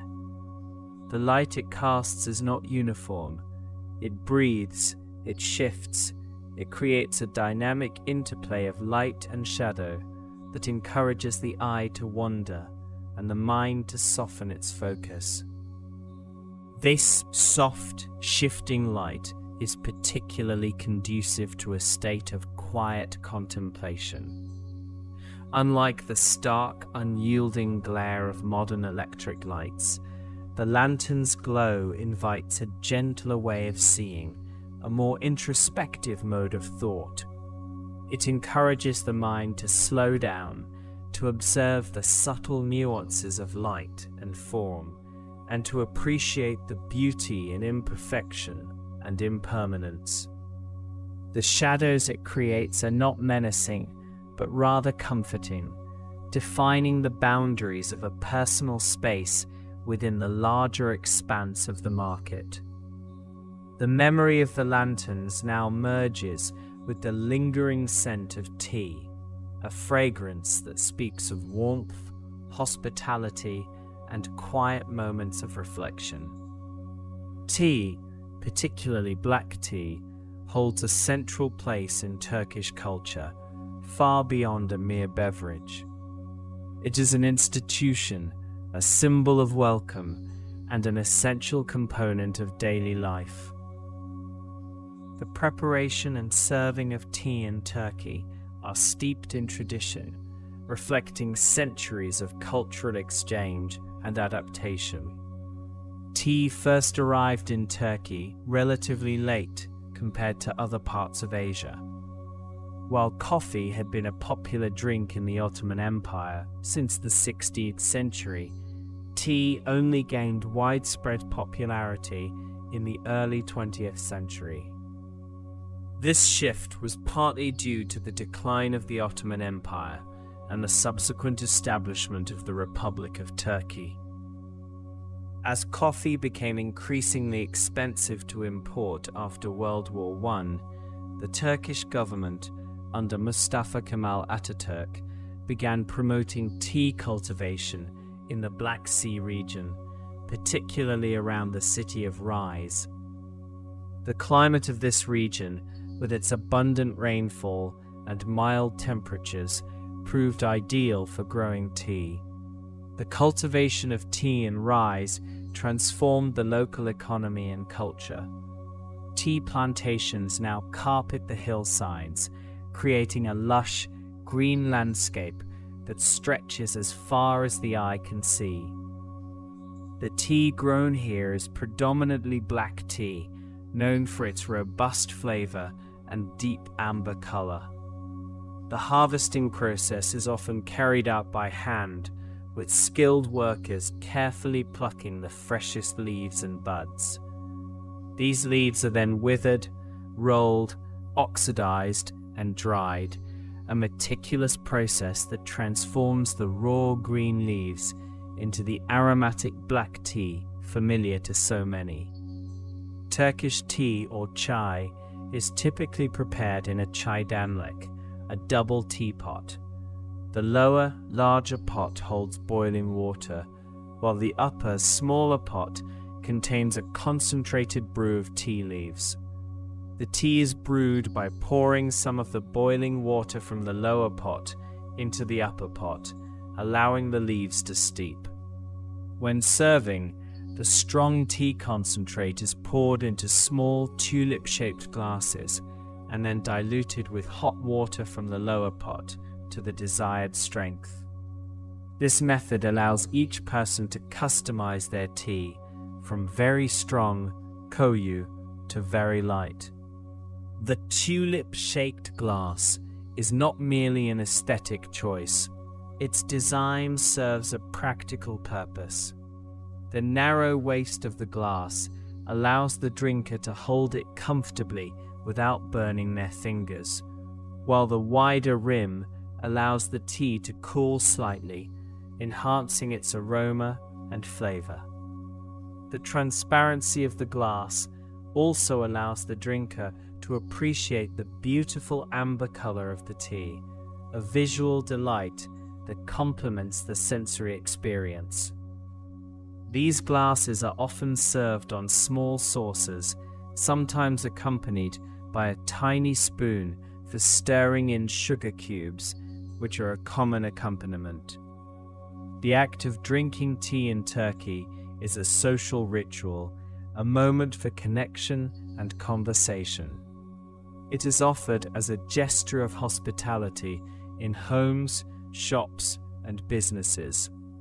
A visit to a merchant in the spice market would almost certainly involve an offer of tea, a warm invitation to sit, relax, and perhaps engage in friendly negotiation.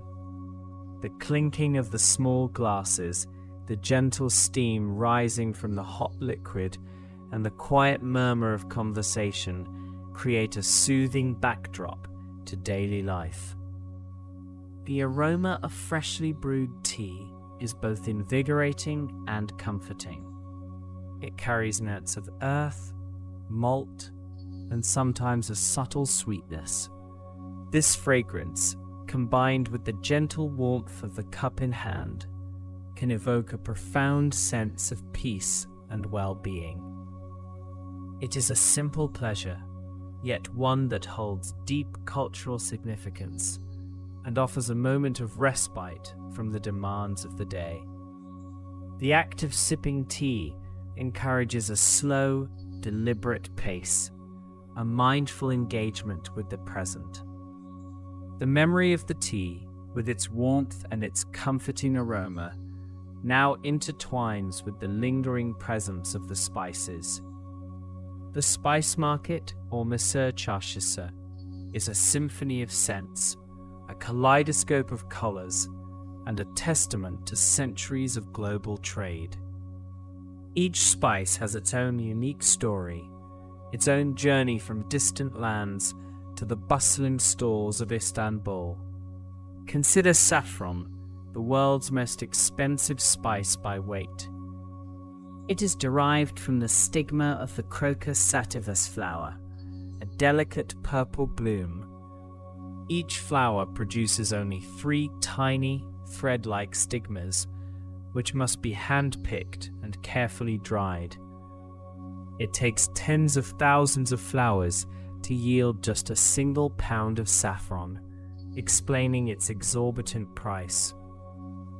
Saffron has been prized for millennia, not only for its distinctive flavor and vibrant golden color, but also for its medicinal properties and its use as a dye. It originated in Greece or Persia and was brought to the Ottoman Empire through trade routes. Then there is cinnamon, with its warm, sweet, and woody aroma. True cinnamon, or Ceylon cinnamon, comes from the inner bark of the Cinnamomum verum tree, native to Sri Lanka. Cassia cinnamon, more commonly found, comes from the Cinnamomum cassia tree, native to China and Indonesia. Both varieties were highly sought after in the ancient world, used not only in cooking, but also in perfumes, medicines, and embalming rituals. The journey of cinnamon from its tropical origins to Istanbul involved long sea voyages and overland caravans, passing through various hands before reaching the market stalls. Cloves, with their intense, pungent, and slightly sweet flavor, originate from the dried flower buds of the Syzygium aromaticum tree, native to the Maluku Islands in Indonesia, also known as the Spice Islands. For centuries, these islands were the sole source of cloves, making them incredibly valuable. Arab traders played a crucial role in bringing cloves to the Middle East and Europe, where they were highly prized for their culinary and medicinal uses. The scent of cloves is often associated with warmth and comfort, a deep, resonant aroma that lingers in the air. Nutmeg and mace, 2 distinct spices derived from the same fruit of the Myristica fragrans tree, also hail from the Spice Islands. Nutmeg is the seed, while mace is the lacy aril that covers the seed.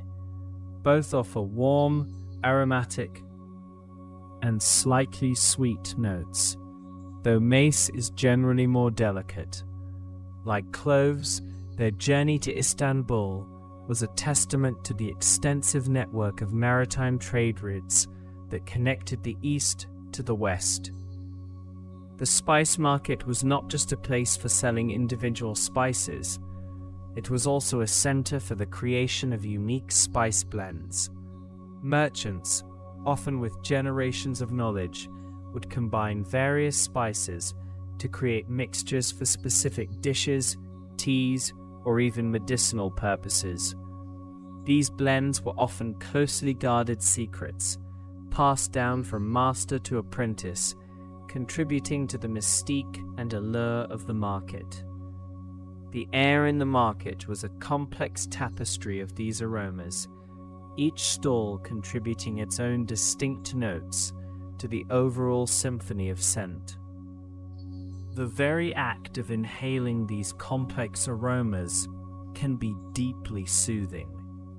The brain processes scents in the limbic system, which is closely linked to emotion and memory. The rich earthy notes of cumin, the bright zest of sumac, the sweet warmth of star anise.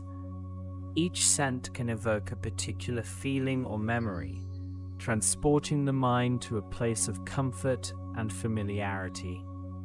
The gentle ebb and flow of these fragrances, carried on the soft currents of air, create an immersive sensory experience that encourages a profound sense of calm.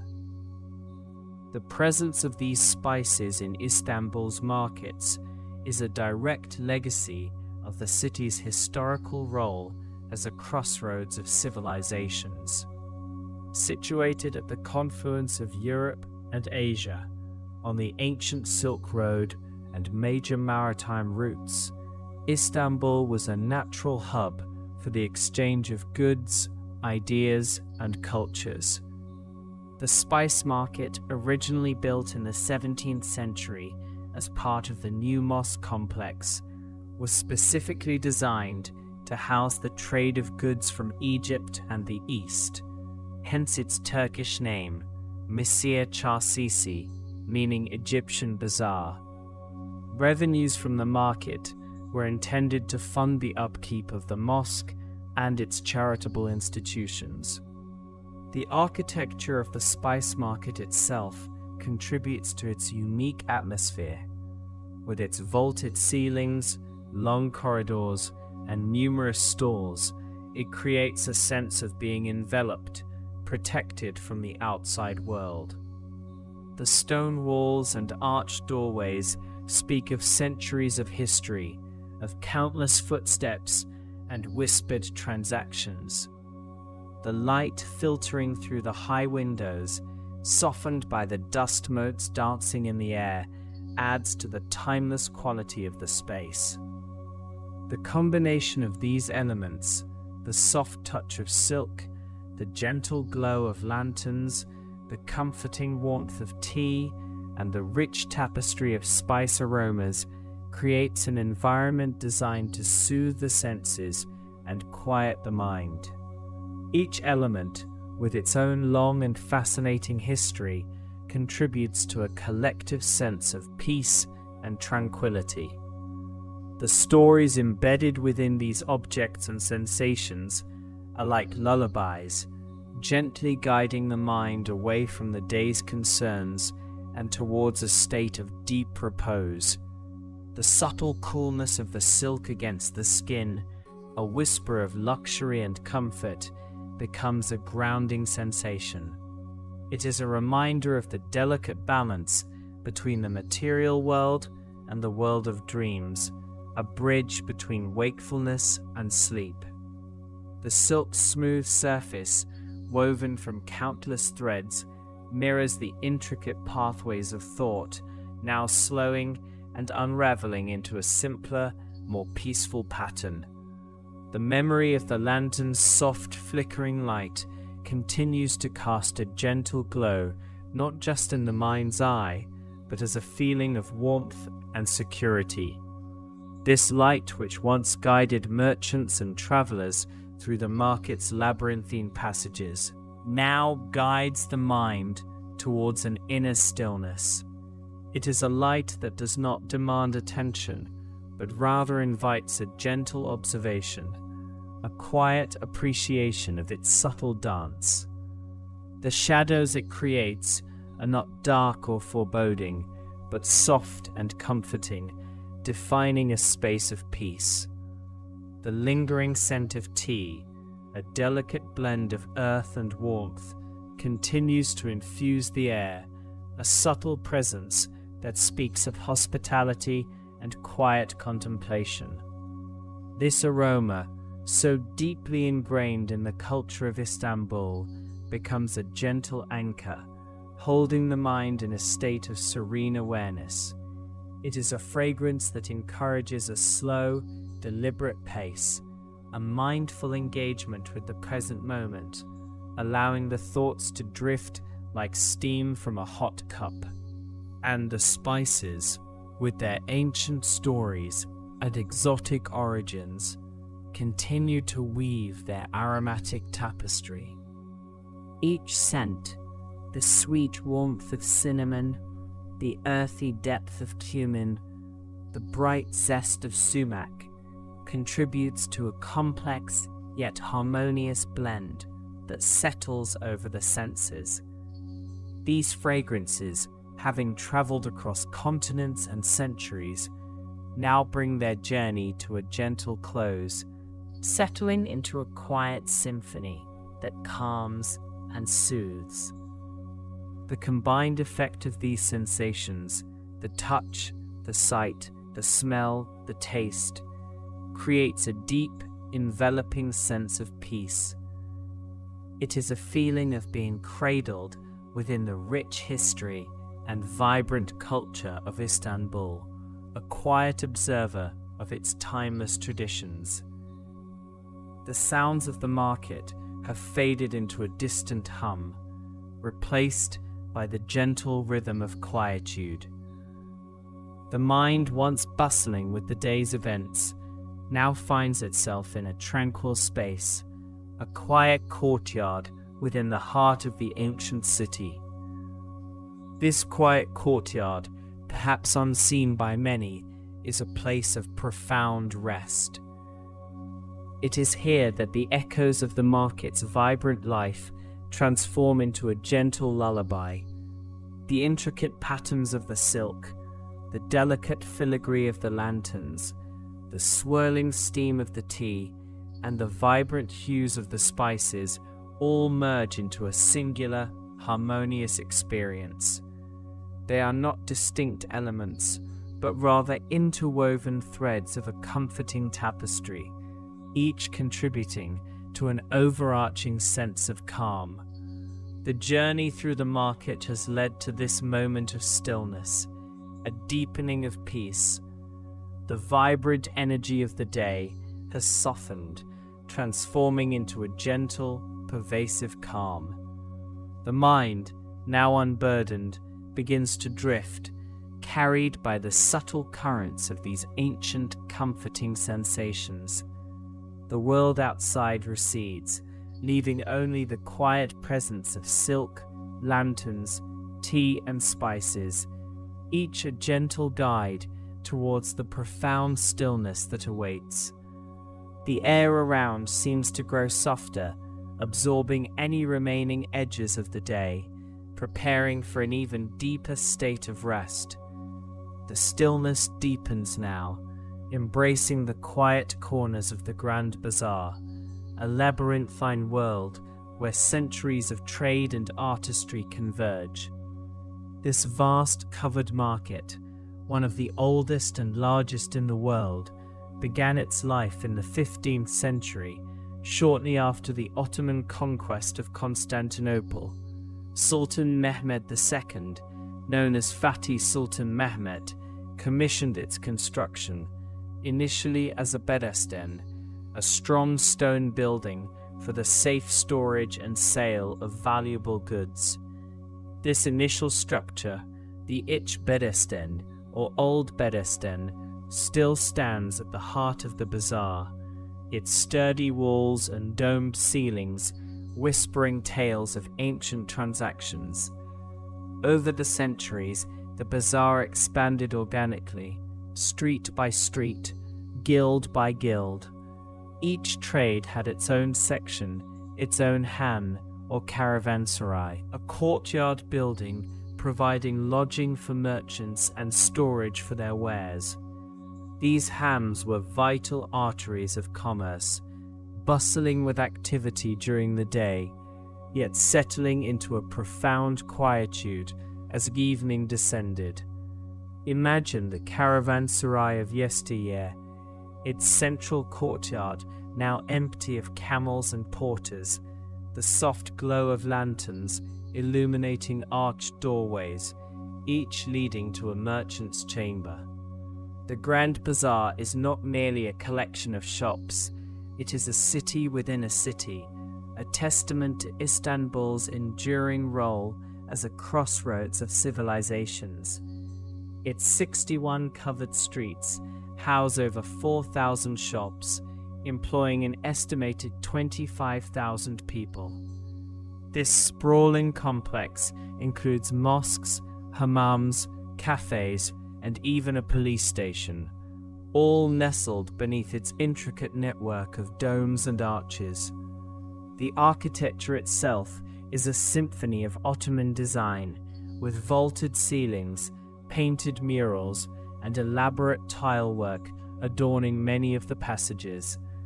Each dome, often supported by sturdy columns, creates a sense of enclosed space, a world apart from the bustling city outside. As the day's last light fades, the bazaar's true magic emerges. The harsh glare of daylight gives way to the softer, more intimate glow of electric light, and in some older sections, the lingering memory of oil lamps. The air, once thick with the murmur of 1,000 voices, now carries only the gentle rustle of fabric, the distant clinking of a chai glass, or the soft padding of a watchman's footsteps. This is the hour when the bazaar reveals its soul, a quiet grandeur that speaks of continuity and tradition. The spice market, or Misr Çarşısı, also known as the Egyptian Bazaar, holds its own distinct charm, a more focused sensory experience compared to the vastness of the Grand Bazaar. Its origins trace back to the 17th century, built as part of the new mosque complex, with its rents intended to support the upkeep of the mosque and its charitable institutions. The name Egyptian Bazaar stems from the fact that it was originally built with revenues from Ottoman Egypt. For centuries, it was the last stop for caravans arriving from the east, laden with exotic spices, herbs, and medicines. Walking through the spice market at this hour, one can almost feel the presence of those ancient merchants, their hands stained with turmeric and saffron, their voices hushed in negotiation. The market's L-shaped structure, with its high vaulted ceilings, creates a resonant space where even the softest sounds echo gently. The air remains imbued with the ghost of 1,000 aromas: cinnamon, cumin, sumac, paprika, and the sweet lingering scent of dried figs and rose petals. These scents, once vibrant and sharp, now blend into a mellow, comforting perfume, a fragrant blanket that settles over the market. Imagine the wooden stalls, now mostly shuttered, their vibrant displays of spices hidden for the night. Yet the essence of their contents still permeates the wood, the air, the very stones of the market. The careful arrangement of spices in conical mounds, a practice passed down through generations, speaks to a deep respect for these precious commodities. Each spice has its own story, its own journey from distant lands, India, Persia, Africa, to this very spot, a testament to the intricate web of global trade that thrived for centuries. Consider saffron, the world's most expensive spice by weight, derived from the delicate stigmas of the Crocus sativus flower. Each flower yields only 3 stigmas, and it takes thousands of flowers hand-picked and carefully dried to produce a single pound of saffron. Its vibrant crimson threads impart a golden hue and a subtle honey-like aroma to dishes, a luxury reserved for special occasions. In the quiet of the market, one can almost see the patient hands that harvested these delicate threads, the sun-drenched fields where they bloomed, and the long journey they undertook to reach Istanbul. Then there is cinnamon, a spice so ancient it is mentioned in the Bible and was once more valuable than gold. Derived from the bark of the cinnamomum tree, it is carefully peeled, dried, and rolled into quills. The sweet, warm aroma of cinnamon evokes comfort and hearth, a staple in both savory and sweet dishes across many cultures. Its presence in the spice market speaks of trade routes that stretched across continents, connecting distant lands through the allure of flavor. The tea houses within and around these markets also settle into a tranquil rhythm as the night progresses. Turkish tea, or chai, is more than just a beverage. It is a cornerstone of social life, a symbol of hospitality and conversation. Served in small, tulip-shaped glasses, it is typically a strong, black tea, often brewed in a double teapot called a çaydanlık. The lower pot holds boiling water, while the upper pot contains the concentrated brew. This method allows for a customized strength, catering to individual preference. In the quiet of the evening, the clinking of the chai glasses softens. The murmur of conversation subsides. The gentle steam rising from a freshly poured glass of tea holds a comforting warmth. The ritual of tea preparation, the careful pouring, the offer of sugar cubes, these are small acts of care that resonate deeply. The tea houses, with their low tables and cushioned seating, become havens of peace, spaces where time seems to slow down, allowing for reflection and quiet companionship. The soft glow of lanterns plays a crucial role in creating this serene atmosphere. Turkish lanterns, often crafted from metal and colored glass, cast intricate patterns of light and shadow.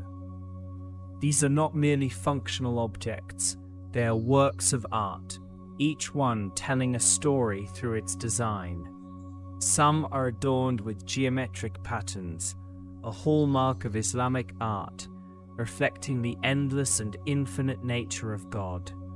Others feature floral motifs, inspired by the rich botanical heritage of the region, or calligraphic inscriptions, often verses from the Quran or poetic expressions. The metalwork involved in crafting these lanterns is a meticulous process. Brass, copper, or tin are carefully cut, hammered, and soldered into intricate frames.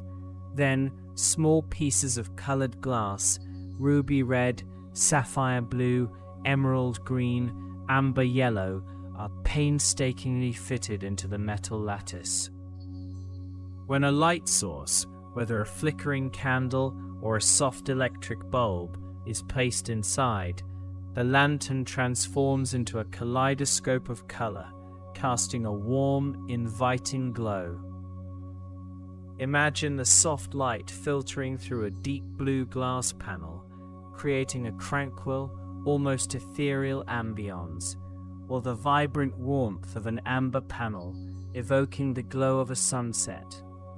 These lanterns, hanging in rows or clustered together, illuminate the pathways and courtyards of the markets, transforming them into dreamlike passages.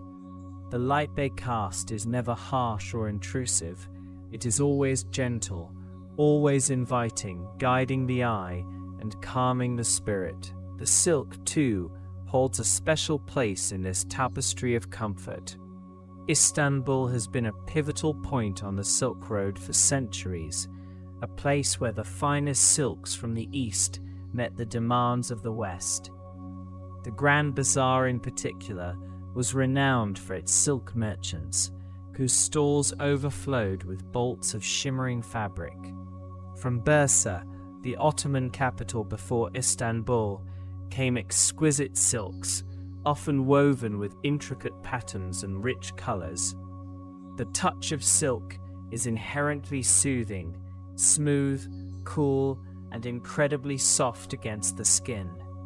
Imagine the delicate rustle of a silk scarf, the luxurious drape of a silk robe, or the gentle sheen of a silk cushion. Silk production is an ancient art, originating in China thousands of years ago, and its secrets were closely guarded for centuries. The process involves cultivating silkworms, which spin cocoons of fine, continuous filament. These filaments are then carefully unwound, spun into thread, and woven into fabric. The natural properties of silk make it exceptionally comfortable. It is a natural protein fiber, breathable, and capable of regulating temperature, keeping one cool in summer and warm in winter. Its smooth surface also means it causes less friction, adding to its gentle quality. In the quiet of the market, one can almost feel the cool, smooth touch of a silk fabric, its subtle sheen reflecting the soft lantern light, a testament to its enduring luxury and comfort. The patterns woven into Turkish silks often include traditional motifs, tulips, carnations, and hyacinths, which were highly prized in Ottoman gardens and art. Geometric designs too are prevalent, reflecting the sophisticated mathematical and artistic traditions of the region. Each pattern, each color, tells a story, a whisper of the hands that spun the thread, the looms that wove the fabric, and the journeys it took to reach this ancient market. As the night deepens further, the sounds of the city outside become even more distant.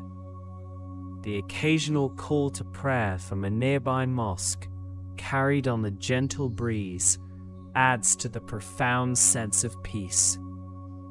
These calls, or adhans, are chanted 5 times a day, summoning Muslims to prayer. In the quiet of the night, the melodic recitation, often echoing across the rooftops, is a deeply moving and calming sound, a reminder of the timeless rhythms of life. The air itself seems to grow heavier with comfort, saturated with the lingering essence of spices, the warmth of tea, the soft glow of lanterns, and the luxurious touch of silk. These elements, once distinct, now blend seamlessly into a single, enveloping sensation. The Grand Bazaar and the Spice Market, so vibrant and bustling by day, transform into sanctuaries of quiet beauty by night, their ancient stones holding the memories of countless stories, countless lives. The gentle aroma of rosewater, sometimes used to scent the air in traditional homes and markets, might also linger. Rosewater, distilled from rose petals, has been used for centuries in perfumery, cooking, and medicine. Its delicate floral scent is known for its calming properties, adding another layer of soothing fragrance to the night air. Imagine the subtle sweetness, a soft whisper of blossoms carried on the breeze, mingling with the deeper notes of spices. The very structure of these markets, with their high ceilings and enclosed spaces, contributes to this sense of quietude.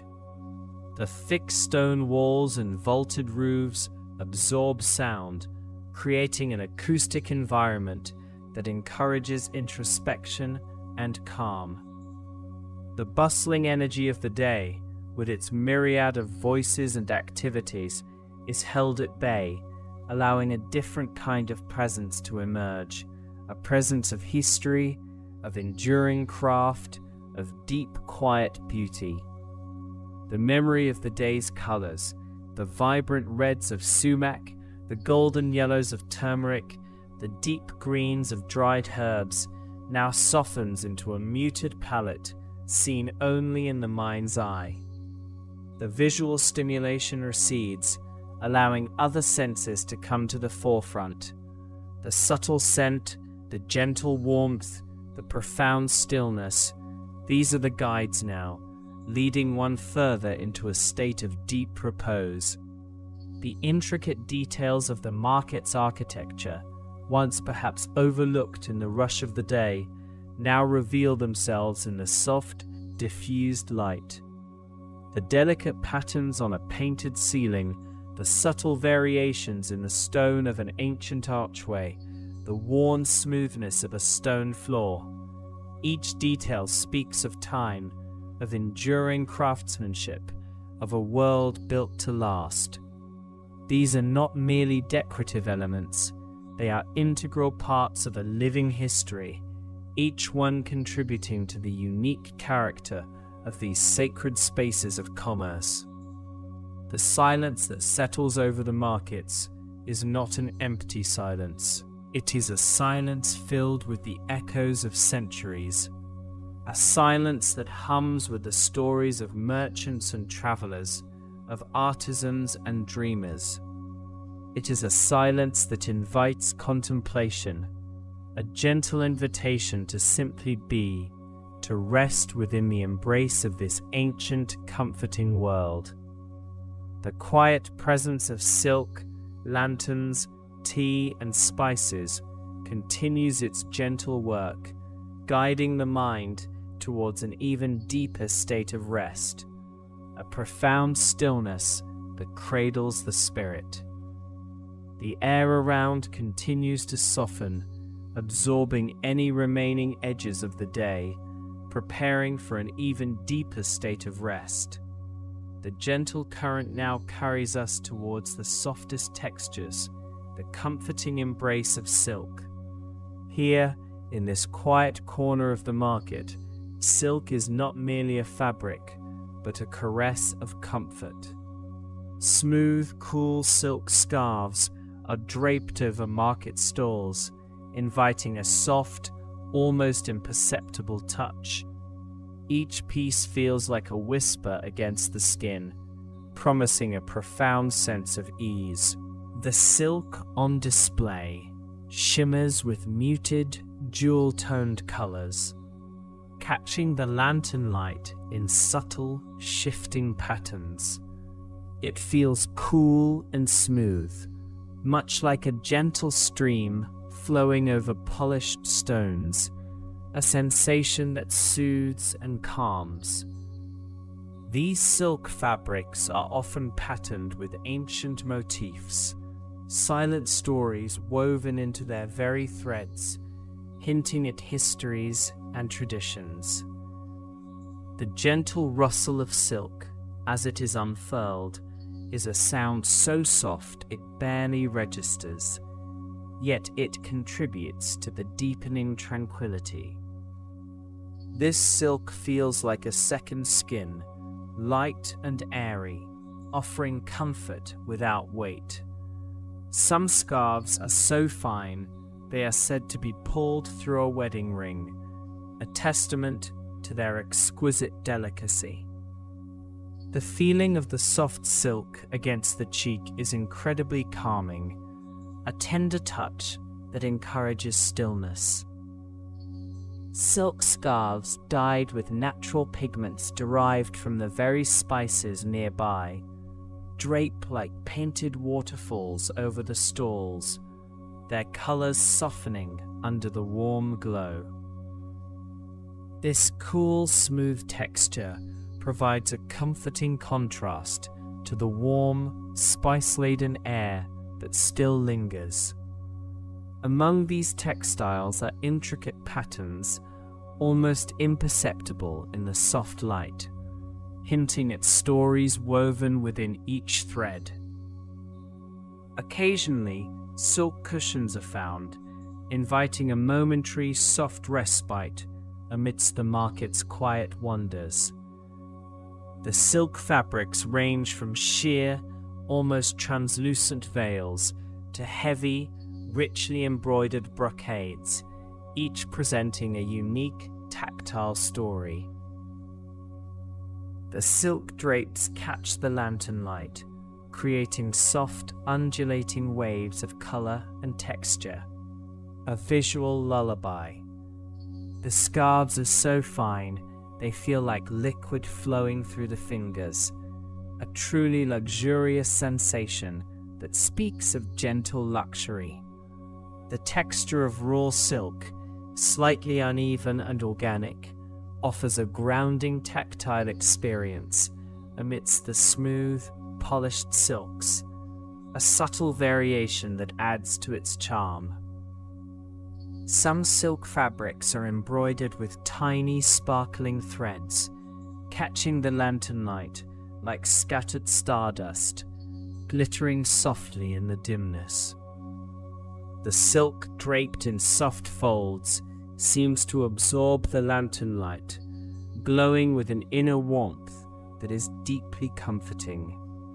The weight of a silk scarf, light as a feather, offers a comforting, almost imperceptible presence.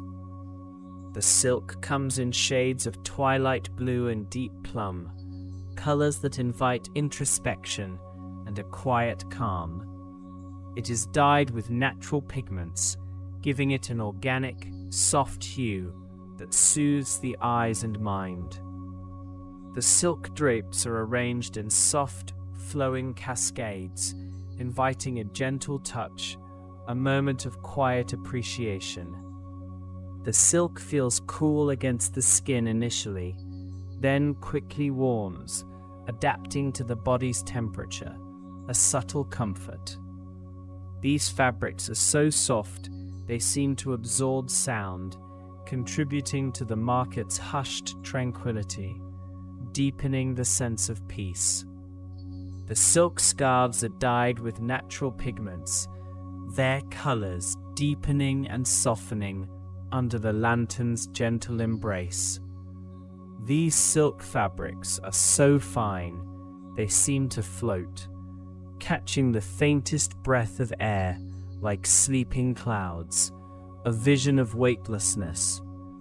Each silk thread seems to absorb the lantern light, glowing with an inner luminescence that invites a comforting gaze. The silk pashminas are woven with patterns so intricate, they seem to tell silent stories under the soft light, narratives whispered in threads. The silk, when touched, feels almost imperceptible, a whisper against the skin that soothes and calms the senses.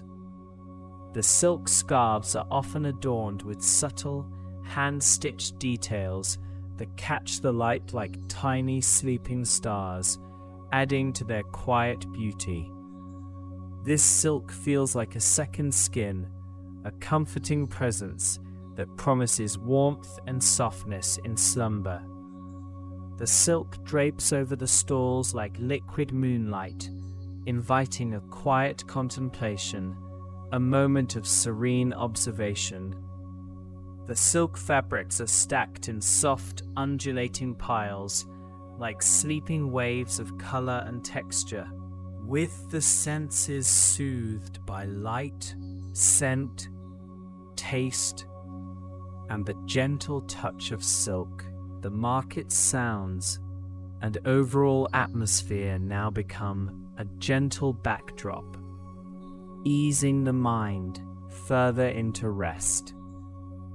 The vibrant chatter of earlier hours has long faded, replaced by a profound quietude. The gentle hum of distant market sounds becomes a soothing lullaby, a soft, rhythmic backdrop to the stillness. Merchants now move with a quiet grace, their voices soft and low, almost reverent in the deepening night. The silence between market calls is profound, inviting introspection, a space for quiet thought. The market's usual vibrant chatter is muted, replaced by the soft rustle of fabrics and the gentle pour of tea, sounds that blend into a harmonious calm. The air carries whispers of ancient merchants, their voices softened by time and the dreamlike state that now envelops the market. This sleepy journey allows one to perceive the market not as a place of commerce, but as a sanctuary of sensory comfort. The subtle creak of wooden carts, softened by distance, becomes a part of the market's peaceful symphony, a gentle rhythm. The distant call of a muezzin, softened by the market's walls, becomes a melodic, soothing sound in the quietude, a gentle echo. The market sounds are softened, turning the distant calls of vendors into a rhythmic, comforting murmur. A vendor's gentle sigh as they rearrange their wares becomes part of the market's quiet symphony, a human touch in the stillness. A soft breeze carrying hints of sea air occasionally rustles the silk, creating a whispering sound, a breath of the outside world. The market's quiet hum is punctuated by the occasional soft rustle of a vendor adjusting their goods, a gentle movement. The market's sounds are hushed, a symphony of soft rustles, distant murmurs, and the occasional soft chime, all blending into a tapestry of calm. Merchants, their faces softened by the dim light, move with a quiet grace, adding to the market's tranquil atmosphere. The market stalls are draped with textiles that absorb sound, contributing to the hushed, intimate atmosphere that now prevails. The market's gentle sounds and soft lights encourage a natural inclination towards rest, a quiet invitation to simply be. As the market sounds fade into a gentle hum, the journey itself begins to slow, leading to a deeper state of relaxation. The world outside this moment gently recedes, leaving only the soft embrace of this ancient, comforting space. The air itself seems to thicken, becoming softer, more enveloping, a gentle current carrying the mind towards an even deeper stillness. This quietude is not an absence, but a presence, a profound sense of peace that settles over everything. The soft glow of the lanterns casts long, dancing shadows, creating a visual rhythm that is both mesmerizing and calming. Each breath now feels lighter, more even, a gentle tide ebbing and flowing within. The faint scent of spices, now almost imperceptible, lingers like a memory, a warm, comforting presence. The coolness of the silk, the warmth of the tea, the soft light, all converge into a singular, harmonious sensation. This is a moment suspended in time, a tranquil interlude where the boundaries between wakefulness and slumber begin to blur. The gentle current continues its work, guiding the senses, softening the edges of perception. The market, once a bustling hub, is now a sanctuary, a quiet haven. The subtle movements of the air, the distant, almost imagined sounds, all contribute to this deepening sense of peace. There is no urgency, no demand, only the gentle unfolding of the present moment.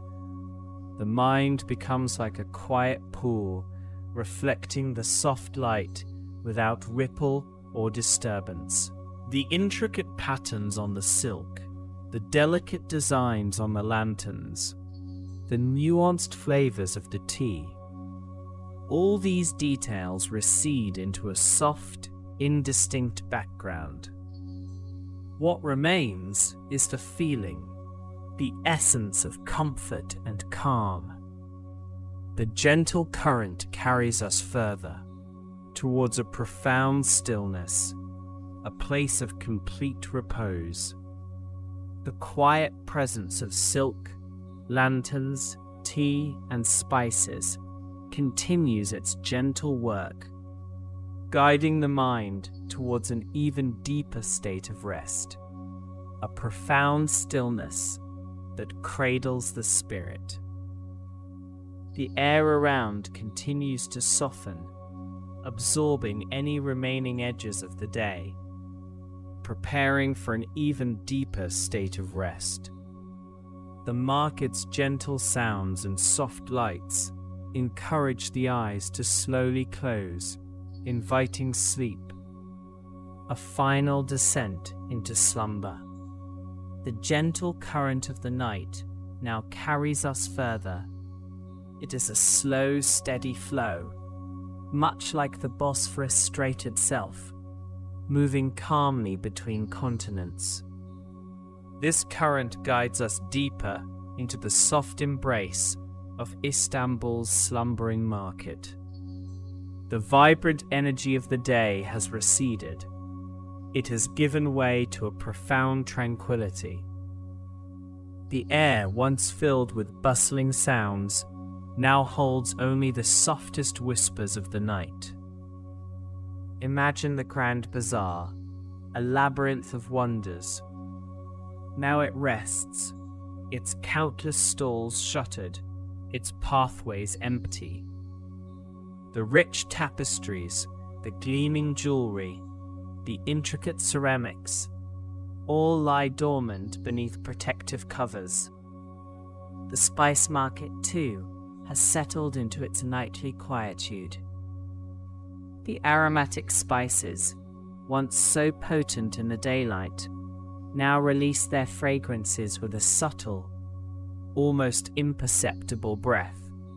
Cinnamon, cardamom, cumin, and saffron, their essences mingle in the cool night air. They create a unique perfume, a signature scent of this ancient place. This fragrance is not sharp or demanding. Instead, it is soft and enveloping, a comforting presence. The lanterns, which earlier cast their warm glow, now dim even further. Their light becomes a mere suggestion, a faint shimmer against the encroaching darkness. They are like distant stars, guiding us gently. Each lantern, crafted from brass or colored glass, holds its own small flame. This flame flickers with a slow, rhythmic pulse. It is a quiet heartbeat in the stillness of the night. The silk, draped over market stalls, remains untouched. Its smooth, cool surface reflects the faint lantern light. It creates a soft, undulating pattern of shadows and muted gleam. The feel of silk is known for its exquisite softness. It is a natural fiber, produced by silkworms. Its production has a long and storied history, particularly along the Silk Road. In Istanbul, silk has been a prized commodity for centuries. It arrived from distant lands, transforming into luxurious garments, intricate embroideries, and delicate scarves. Even now, in the quiet of the night, the imagined touch of silk is soothing. It speaks of comfort, of luxury, of a gentle embrace. The tea houses, once bustling with conversation and the clatter of cups, are now silent. The samovars, which kept the tea warm throughout the day, have cooled. Their fires are banked, their steam no longer rising. Yet the memory of tea lingers. The aroma of black tea, perhaps infused with apple or mint, remains in the air. It is a warm, inviting scent. Turkish tea or chai is more than just a beverage. It is a ritual. It is a symbol of hospitality, of conversation, of shared moments. Even in its absence, the essence of tea provides a sense of warmth and well-being. It is a simple pleasure, deeply ingrained in the culture. The gentle current continues its flow. It carries us past the sleeping stalls, past the quiet courtyards. We move deeper into the heart of this ancient market. The cobblestone streets, worn smooth by countless footsteps, are now deserted. Their surfaces reflect the faint, distant glow of the moon. The architecture of the market is a testament to centuries of history. Arches, domes, and vaulted ceilings create a sense of timelessness. They stand as silent guardians over the slumbering goods. Each archway leads to another, then another. They form a continuous pathway, a gentle labyrinth. This path guides us deeper into quietude. The spices, even in their dormant state, hold stories. They speak of distant lands, India, Persia, Africa. They speak of ancient trade routes, of caravans traversing deserts and mountains. Saffron, with its deep red threads, is one of the most precious spices. It is derived from the crocus flower. Its cultivation is labor-intensive, requiring delicate hand-picking. Cloves resembling small nails come from the dried flower buds of an evergreen tree. They have a warm, pungent aroma. They are often used in both sweet and savory dishes. Nutmeg and mace come from the same fruit. Nutmeg is the seed, while mace is the lacy covering around the seed. Both offer distinct warm flavors.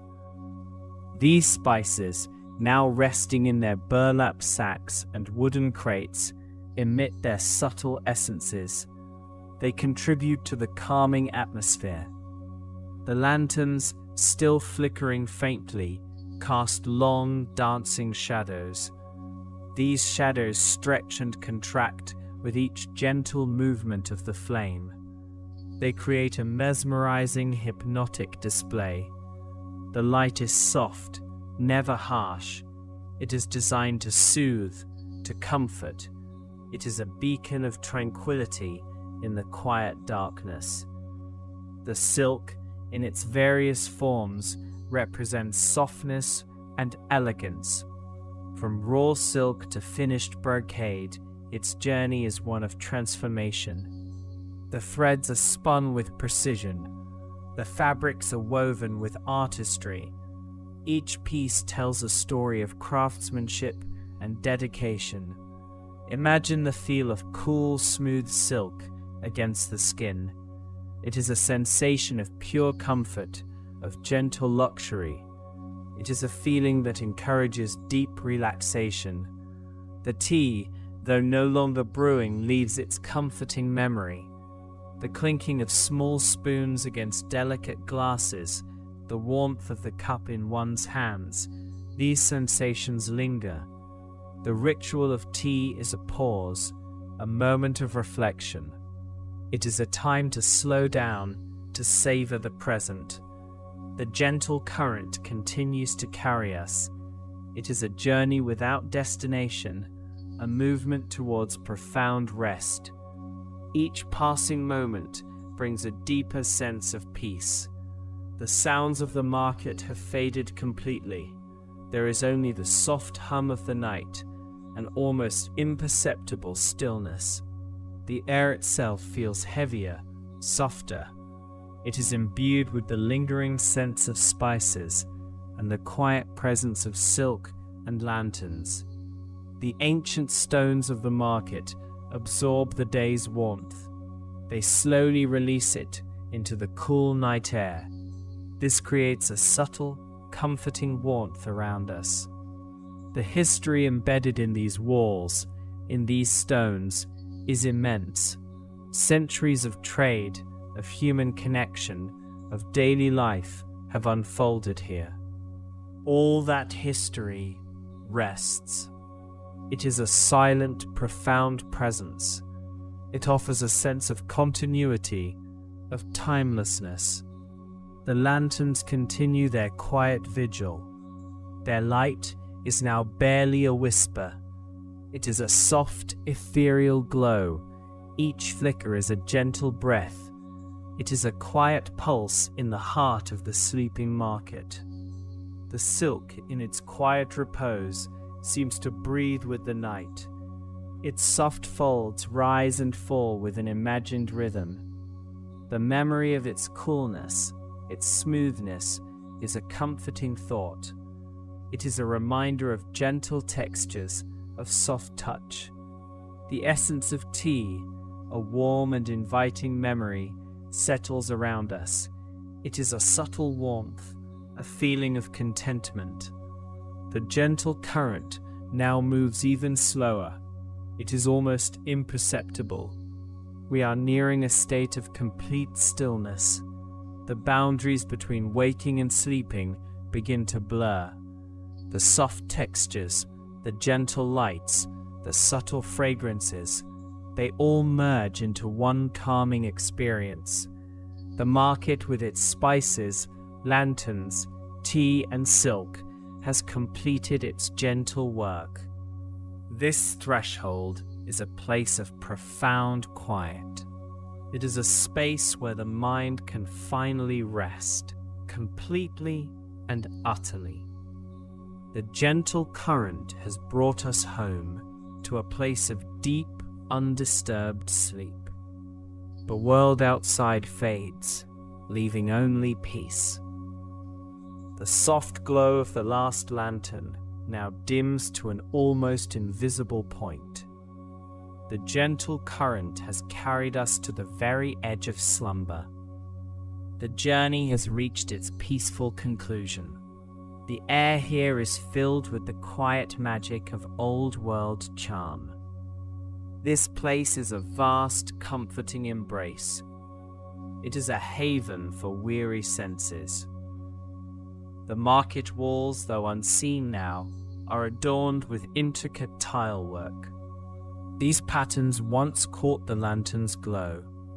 The market's ability to soothe transforms any potential overwhelm into peaceful contemplation.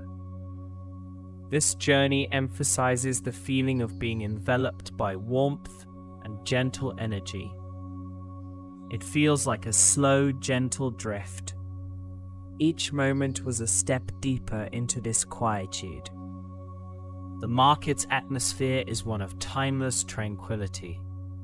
Worries gently fade into the background here. This journey through the market is a sensory lullaby.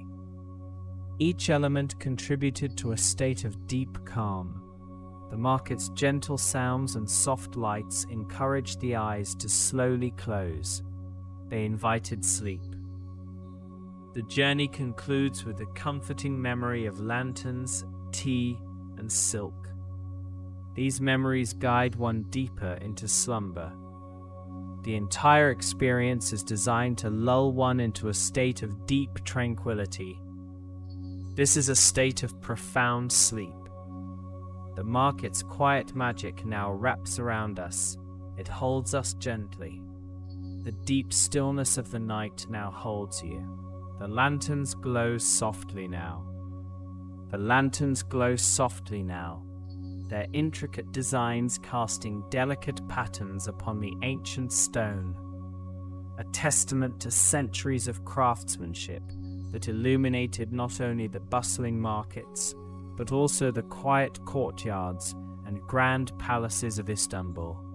Each lamp a miniature architectural marvel, often crafted from brass or copper, meticulously hammered and etched to create stunning filigree work that allowed the light to filter through in a mesmerizing dance of shadows and brilliance.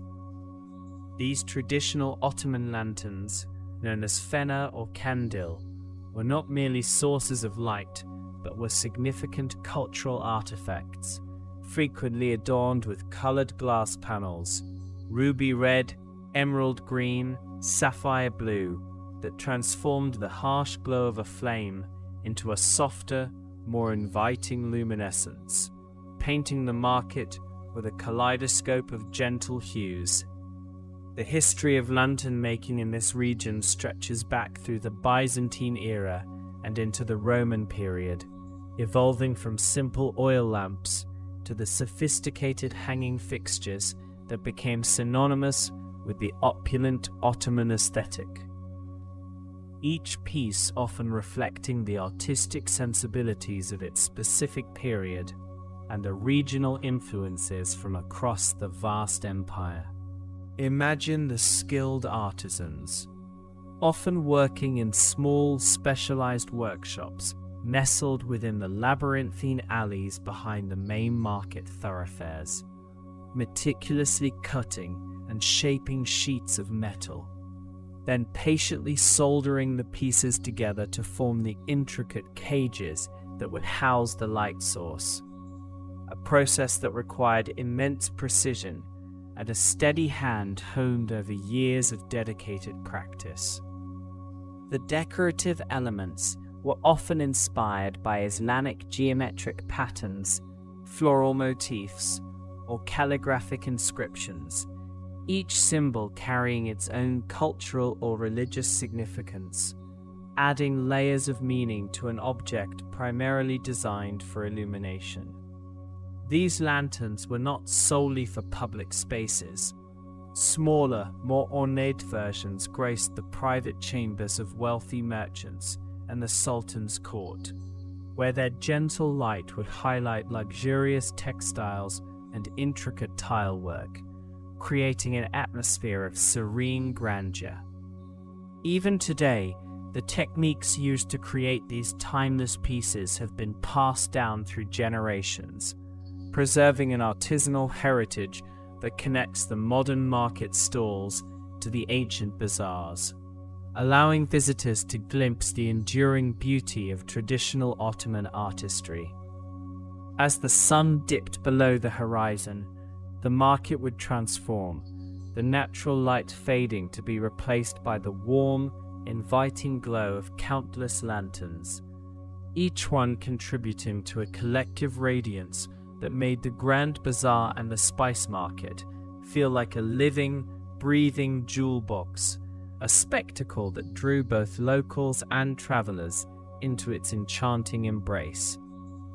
The various types of lanterns included standing lamps, often with tall, slender bases and larger, more elaborate heads, designed to illuminate broader areas, and the ubiquitous hanging lanterns, which dangled from high ceilings and arched doorways, swaying gently with the soft breezes that permeated the covered markets.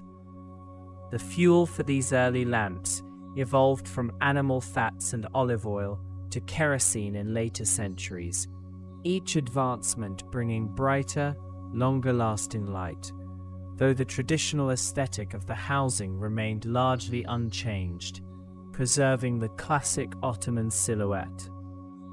The soft, diffused light from these lanterns was particularly effective in highlighting the vibrant colors of the spices, the shimmering textures of the silks, and the polished gleam of copperware, making every display an inviting tableau, an invitation to explore and discover. Beyond their practical function, lanterns also held symbolic significance in Ottoman culture, often representing guidance, enlightenment, and hope, particularly during religious festivals like Ramadan, when mosques and public spaces would be adorned with thousands of twinkling lights, transforming the city into a magical wonderland. The craftsmanship involved in creating these lanterns was considered a high art form, with master artisans earning considerable respect and their workshops becoming centers of innovation and beauty, constantly refining techniques and introducing new designs while honoring the established traditions. The subtle interplay of light and shadow created by these elaborate fixtures contributed significantly to the unique atmosphere of the markets, an atmosphere that was both bustling and intimate, vibrant and serene, drawing people in with its promise of discovery and its comforting glow. The gentle flickering of the flame within each lantern, sometimes enhanced by strategically placed mirrors or polished metal reflectors, created a dynamic visual effect that was endlessly captivating, a silent dance of light that soothed the senses. Transitioning from the visual warmth of the lanterns, the aroma of freshly brewed tea, specifically Turkish tea or chai, begins to permeate the air, a comforting and ubiquitous scent that is as integral to the market experience as the vibrant spices and shimmering silks, serving as a social lubricant, a gesture of hospitality, and a daily ritual for millions. Turkish tea culture is deeply ingrained in the national identity, with tea being consumed throughout the day, from early morning breakfasts to late-night conversations, often served in small tulip-shaped glasses called incebelli that allow the drinker to appreciate the tea's rich color and to hold the warm glass comfortably without burning the fingers. The preparation of Turkish tea is a meticulous process, traditionally involving a çaydanlık, a double-stacked teapot where water is boiled in the larger lower pot, and a very strong concentrated tea is brewed in the smaller upper pot, allowing individuals to dilute their tea to their preferred strength. The most common type of tea consumed in Turkey is black tea, primarily grown in the Rize province along the Black Sea coast, a region whose humid climate and fertile soil are ideally suited for tea cultivation, making Turkey one of the world's largest tea producers and consumers, a fact that often surprises those unfamiliar with its rich tea heritage. The cultivation of tea in Rize began in the early 20th century, following initial attempts in the late Ottoman period, and it quickly blossomed into a major agricultural industry, transforming the local economy and establishing tea as the national beverage, surpassing even coffee in daily consumption. The tea leaves are carefully harvested, withered, rolled, oxidized, and then dried, a process that brings out their distinctive robust flavor and deep reddish amber hue, characteristics that are highly prized by Turkish tea drinkers. The ritual of offering tea to guests, customers, and even strangers is a cornerstone of Turkish hospitality, symbolizing warmth, welcome, and friendship, making it an indispensable part of any social interaction, particularly within the bustling market environment. Imagine a market vendor, after a friendly negotiation over a bundle of spices or a length of silk, extending a small glass of hot, fragrant tea, a gesture that immediately establishes a connection and transcends the commercial transaction, fostering a sense of camaraderie and mutual respect.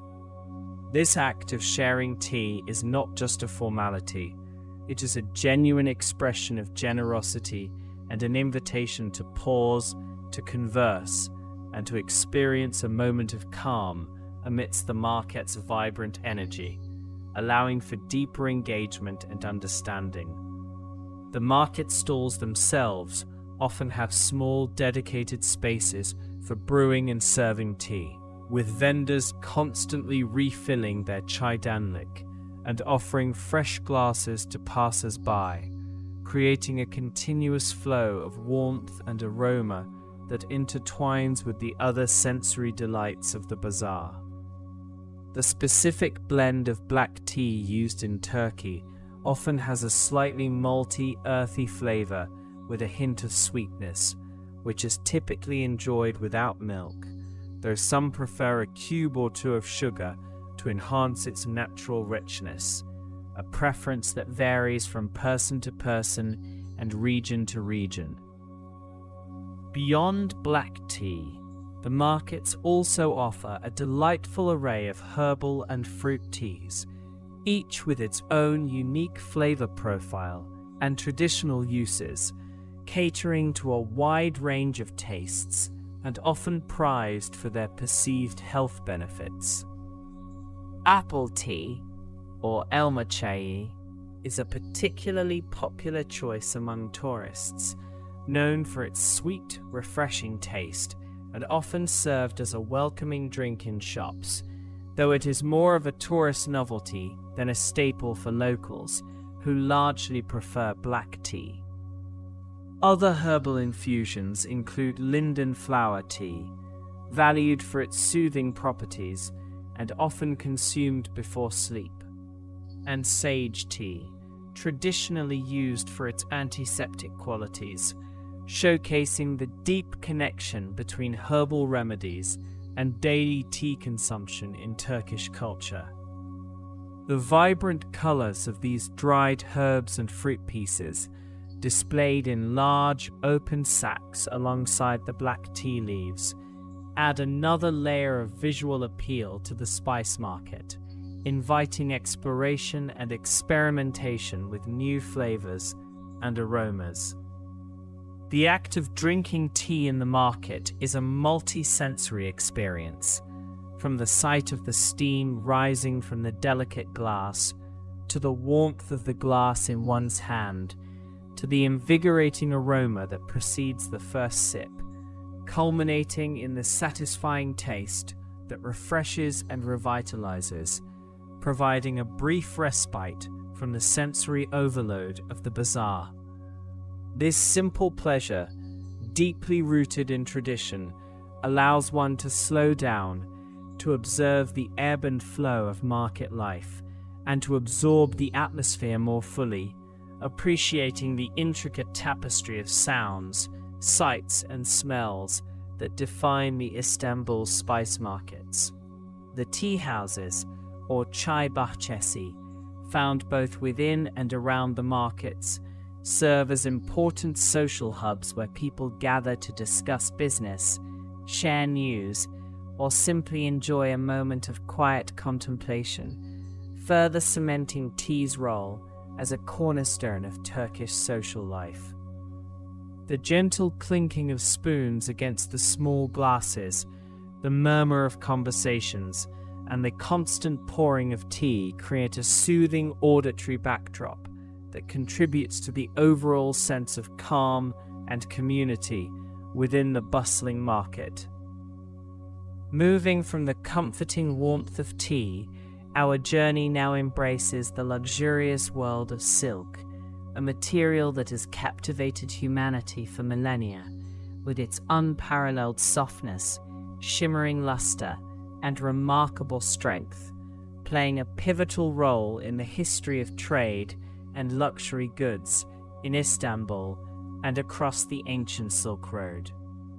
The history of silk in this region is inextricably linked to the legendary Silk Road, a network of ancient trade routes that connected the East and West for over 1,000 years, with Constantinople, the former name of Istanbul, serving as a crucial western terminus and a major hub for the distribution of this precious commodity throughout Europe. While China was the original birthplace of sericulture, the cultivation of silkworms for silk production. The secrets of silk making eventually made their way westward, reaching Byzantium in the 6th century AD, supposedly through 2 monks who smuggled silkworm eggs out of China, hidden in hollow bamboo canes.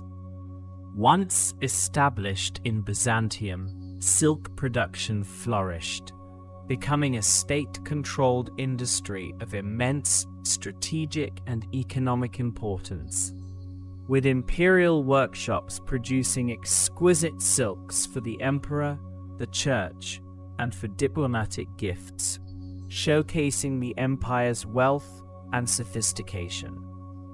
The Ottoman Empire, upon its conquest of Constantinople in 1453, inherited this rich legacy of silk production and trade, further developing it and integrating it into its own vast economic network, with Bursa, a city south of Istanbul, becoming a major center for silk cultivation and weaving, often referred to as the silk capital of the empire.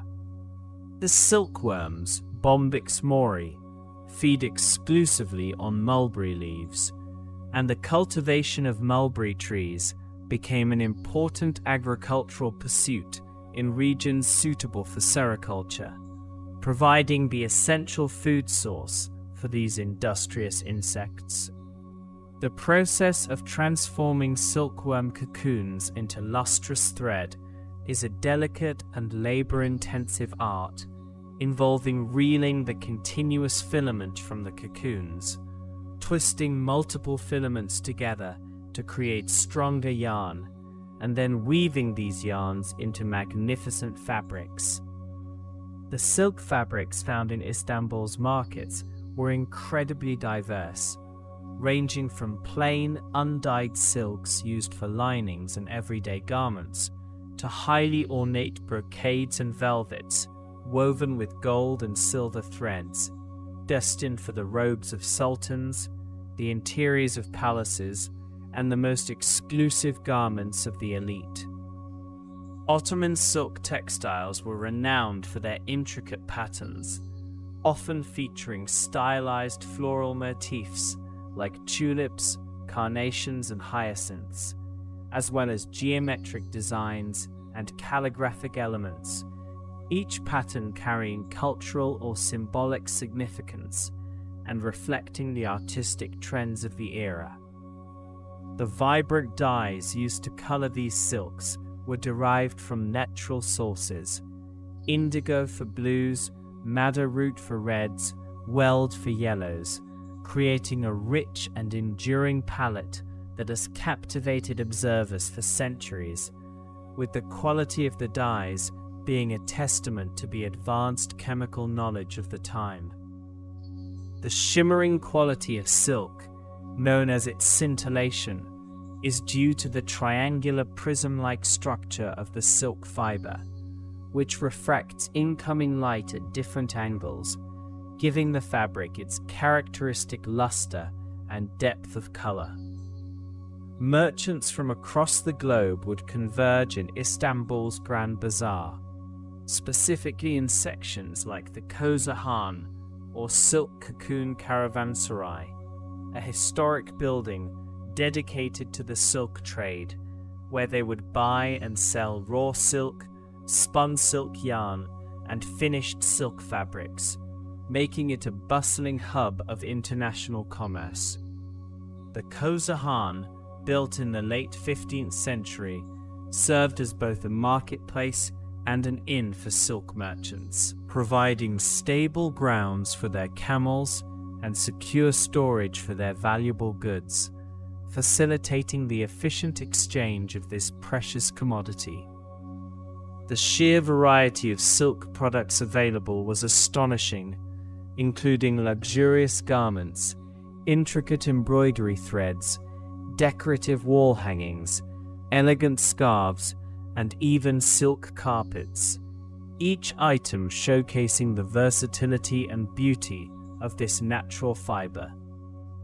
The soft, smooth texture of silk against the skin is often described as luxurious and comforting, a tactile experience that enhances its allure and makes it highly desirable for clothing and bedding. The enduring appeal of silk lies not only in its aesthetic beauty and luxurious feel, but also in its remarkable properties. It is strong yet lightweight, breathable yet insulating, and naturally hypoallergenic, making it a highly practical and desirable material for a wide range of applications. Even today, despite the advent of synthetic fibers, silk retains its status as a premium material, with traditional silk weaving techniques still practiced in various parts of Turkey, preserving an ancient craft that connects the present to the glorious past of the Ottoman Empire. The intricate patterns and rich colors of Ottoman silks often tell stories, depicting scenes from nature, abstract geometric arrangements, or verses from poetry, transforming each piece of fabric into a work of art that reflects the cultural and artistic values of its creators. The careful handling and preservation of these delicate textiles over centuries speak to their immense value and the deep appreciation for their beauty and craftsmanship, with many historical examples now housed in museums around the world. The gentle rustle of silk fabric, the subtle shimmer of its surface under the soft lantern light, and the cool, smooth feel of it against the fingertips, all contribute to a deeply soothing sensory experience, inviting a sense of tranquility and luxury that perfectly complements the overall atmosphere of the market. The timeless elegance of silk, combined with the warm glow of the lanterns and the comforting aroma of tea, creates a harmonious symphony of sensations that envelops the visitor, guiding them into a state of profound relaxation and peaceful contemplation. This intricate dance of light, aroma, and texture, meticulously curated over centuries of market tradition, serves as a powerful conduit for a journey into deep slumber, a journey where the mind is gently cradled by the echoes of ancient trade and enduring beauty. The very essence of Istanbul's spice markets, with their rich history and vibrant sensory tapestry, becomes a lullaby, softly whispering tales of distant lands and exquisite craftsmanship, inviting the listener to surrender to the peaceful embrace of sleep. The lingering memory of these sensory delights, the soft luminescence, the comforting warmth, the luxurious touch, forms a gentle anchor, holding the mind in a calm and serene space, allowing the body and spirit to unwind completely. The quiet magic of the market, now a cherished memory, continues to weave its spell, ensuring a restful and restorative night. As the last echoes of the market's daytime bustle faded into the twilight, a new, more intimate atmosphere began to unfurl, revealing the nuanced history and intricate cultural significance embedded within the very fabric of Istanbul's ancient trading routes, particularly through the lenses of its iconic lanterns, its pervasive tea culture, and its luxurious silk trade. The lanterns, often crafted from brass, copper, or even intricately cut tin, were not merely sources of illumination, but rather artistic statements, their designs frequently reflecting the geometric patterns and calligraphic flourishes characteristic of Ottoman art, each piece a testament to the metalworker's skill and an embodiment of centuries of design tradition. These glowing beacons, suspended from high arches and low ceilings, cast intricate shadows that danced across the worn cobblestones and the vibrant displays, their soft, warm light transforming the market from a place of commerce into a realm of enchantment, a visual symphony that underscored the historical importance of light in both practical and spiritual contexts within Islamic architecture and daily life. The art of lantern making, an ancient craft passed down through generations, often involved painstaking hand-piercing techniques, where thousands of tiny holes were meticulously punched into the metal, allowing the light to filter through in dazzling star-like patterns, a process that demanded immense precision and patience from the artisan. Some of the more elaborate lanterns featured stained glass panels, their vibrant hues, deep blues, ruby reds, and emerald greens, creating a kaleidoscope of color that further enhanced the dreamlike quality of the evening market, reminiscent of the intricate stained glass windows found in grand mosques and palaces. These glass elements were often imported from Venetian glassmakers or produced locally using traditional techniques, showcasing the interconnectedness of trade routes and artistic influences across the Mediterranean and beyond. Beyond their aesthetic appeal, these lanterns served a crucial practical purpose, extending the market's operating hours and enabling merchants to continue their trade long after sunset, a practice vital for a city that was once the bustling crossroads of continents and a hub of continuous economic activity. The soft glow also provided a sense of security and comfort, guiding travelers and merchants through the labyrinthine alleys, an essential function in an era before widespread electric lighting, where the absence of light could signify danger or uncertainty. The historical evolution of lanterns in Istanbul can be traced back to Byzantine times, with oil lamps and candles being the primary light sources, gradually evolving into more sophisticated metal and glass constructions under Ottoman rule, reflecting advancements in metallurgy and artistic expression. The materials used in their construction often indicated the wealth or status of the owner or the establishment, with gilded brass and silver accents adorning the lanterns of wealthier merchants or public institutions, while simpler iron or tin lanterns served more utilitarian purposes. The intricate filigree work, a hallmark of many Ottoman lanterns, involved soldering delicate wires into elaborate patterns, a technique that required exceptional dexterity and an understanding of metal's properties, often incorporating floral motifs like tulips and carnations, which held symbolic significance in Ottoman culture. Transitioning from the visual warmth of the lanterns, the pervasive aroma of tea, specifically Turkish black tea known as chai, began to mingle with the lingering scents of spices, offering a different kind of warmth, an internal, comforting embrace that is central to Turkish hospitality and daily life. The tradition of tea drinking in Turkey, though relatively recent compared to coffee, has become an indispensable ritual, deeply woven into the social fabric, serving as a catalyst for conversation, a symbol of welcome, and a moment of quiet contemplation.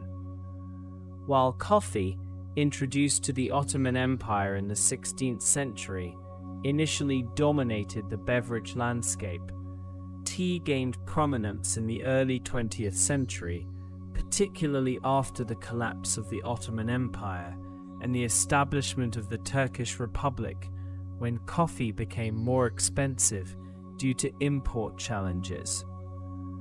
Mustafa Kemal Ataturk, the founder of modern Turkey, actively promoted tea cultivation in the Black Sea region, particularly around Rize, encouraging its consumption as a patriotic alternative to imported coffee, thereby transforming the nation's drinking habits. The tea leaves themselves, often a strong, dark varietal, are typically brewed in a chaydamlak, a unique double-tiered teapot where water boils in the lower pot and a concentrated tea infusion steeps in the upper smaller pot, allowing for individual customization of strength. This method of preparation ensures that each cup, traditionally served in small tulip-shaped glass cups called insebelli, can be perfectly tailored to the drinker's preference, from a light pale brew to a dark robust concoction, always accompanied by sugar cubes, never milk. The tulip shape of the glass is not merely aesthetic. It is designed to allow the drinker to appreciate the tea's color and to keep the tea warm longer, while the lack of a handle prevents the tea from cooling too quickly, emphasizing the importance of savoring the warmth. Tea houses, or çayhanes, are ubiquitous throughout Istanbul, serving as vital social hubs where men gather to discuss politics, play backgammon or dominoes, and simply enjoy each other's company, illustrating the communal aspect of tea consumption. Women traditionally enjoyed tea in their homes or during social visits, though modern tea houses are increasingly frequented by both genders, reflecting evolving social norms while maintaining the core ritual. The act of offering tea to a guest is a fundamental expression of Turkish hospitality, a gesture of welcome that transcends social status or familiarity, often accompanied by small pastries or biscuits, further cementing its role as a cornerstone of social interaction. The cultivation of tea in Turkey's Black Sea region, characterized by its humid climate and fertile soil, began in earnest in the 1930s, transforming the landscape and the economy of the area, making Turkey one of the world's top tea producers and consumers. The meticulous process of harvesting, typically done by hand, ensures the selection of the finest leaves, which are then withered, rolled, oxidized, and dried, each step carefully controlled to develop the distinctive flavor profile of Turkish black tea. The aroma emanating from the market's tea stalls, a comforting blend of earthy notes and subtle sweetness, acts as an olfactory invitation, drawing weary shoppers and curious visitors alike to pause and partake in this quintessential Turkish experience. The prevalence of street vendors carrying trays laden with steaming tea glasses, weaving through the crowds and calling out chai or taze chai, fresh tea, further underscores its accessibility and integration into the daily rhythm of Istanbul life, providing warmth and refreshment at any hour. This deep connection to tea, from its cultivation to its consumption, highlights a fascinating aspect of Turkish culture, demonstrating how a beverage can become intrinsically linked to national identity, social customs, and economic development. Finally, the luxurious whisper of silk, draped in luminous folds and shimmering with iridescent beauty, provided a tactile and visual counterpoint to the lantern's glow and the tea's warmth, representing centuries of trade, artistry, and imperial grandeur.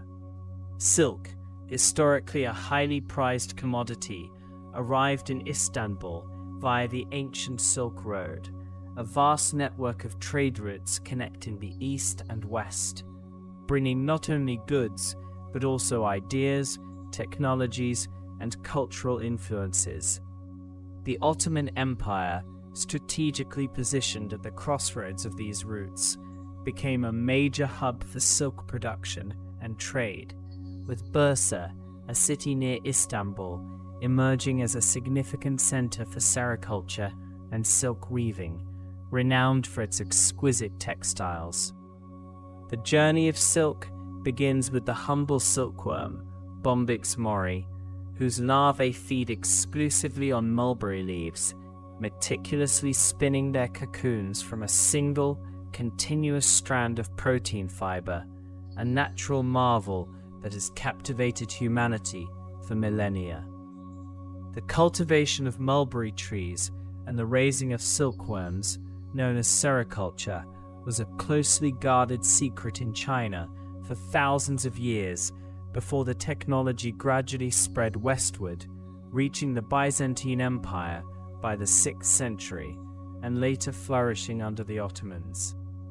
The process of transforming raw silk cocoons into lustrous fabric is an intricate art form, involving reeling the silk filaments from the cocoons, twisting them into yarn, and then weaving them on looms, often hand-operated, to create various textiles.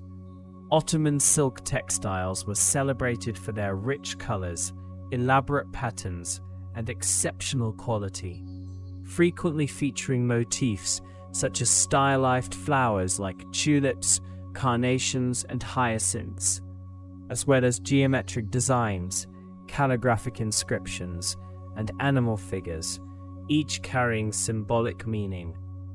These luxurious fabrics were used to create opulent garments for the Sultan and his court, including kaftans, robes, and turbans, as well as decorative items such as cushions, wall hangings, and prayer rugs, showcasing the empire's wealth and artistic sophistication. The imperial workshops, known as nakashanes, employed master weavers and designers who produced textiles of unparalleled beauty, often incorporating gold and silver threads to enhance their splendor, creating fabrics that were truly fit for royalty. The trade in raw silk and finished textiles brought immense wealth to Istanbul, attracting merchants from across Europe, Asia, and Africa, who sought these coveted goods for their rarity and beauty. The silk market within Istanbul's Grand Bazaar, or Kapalı Çarşı, which itself dates back to the mid-15th century, was a vibrant testament to this legacy.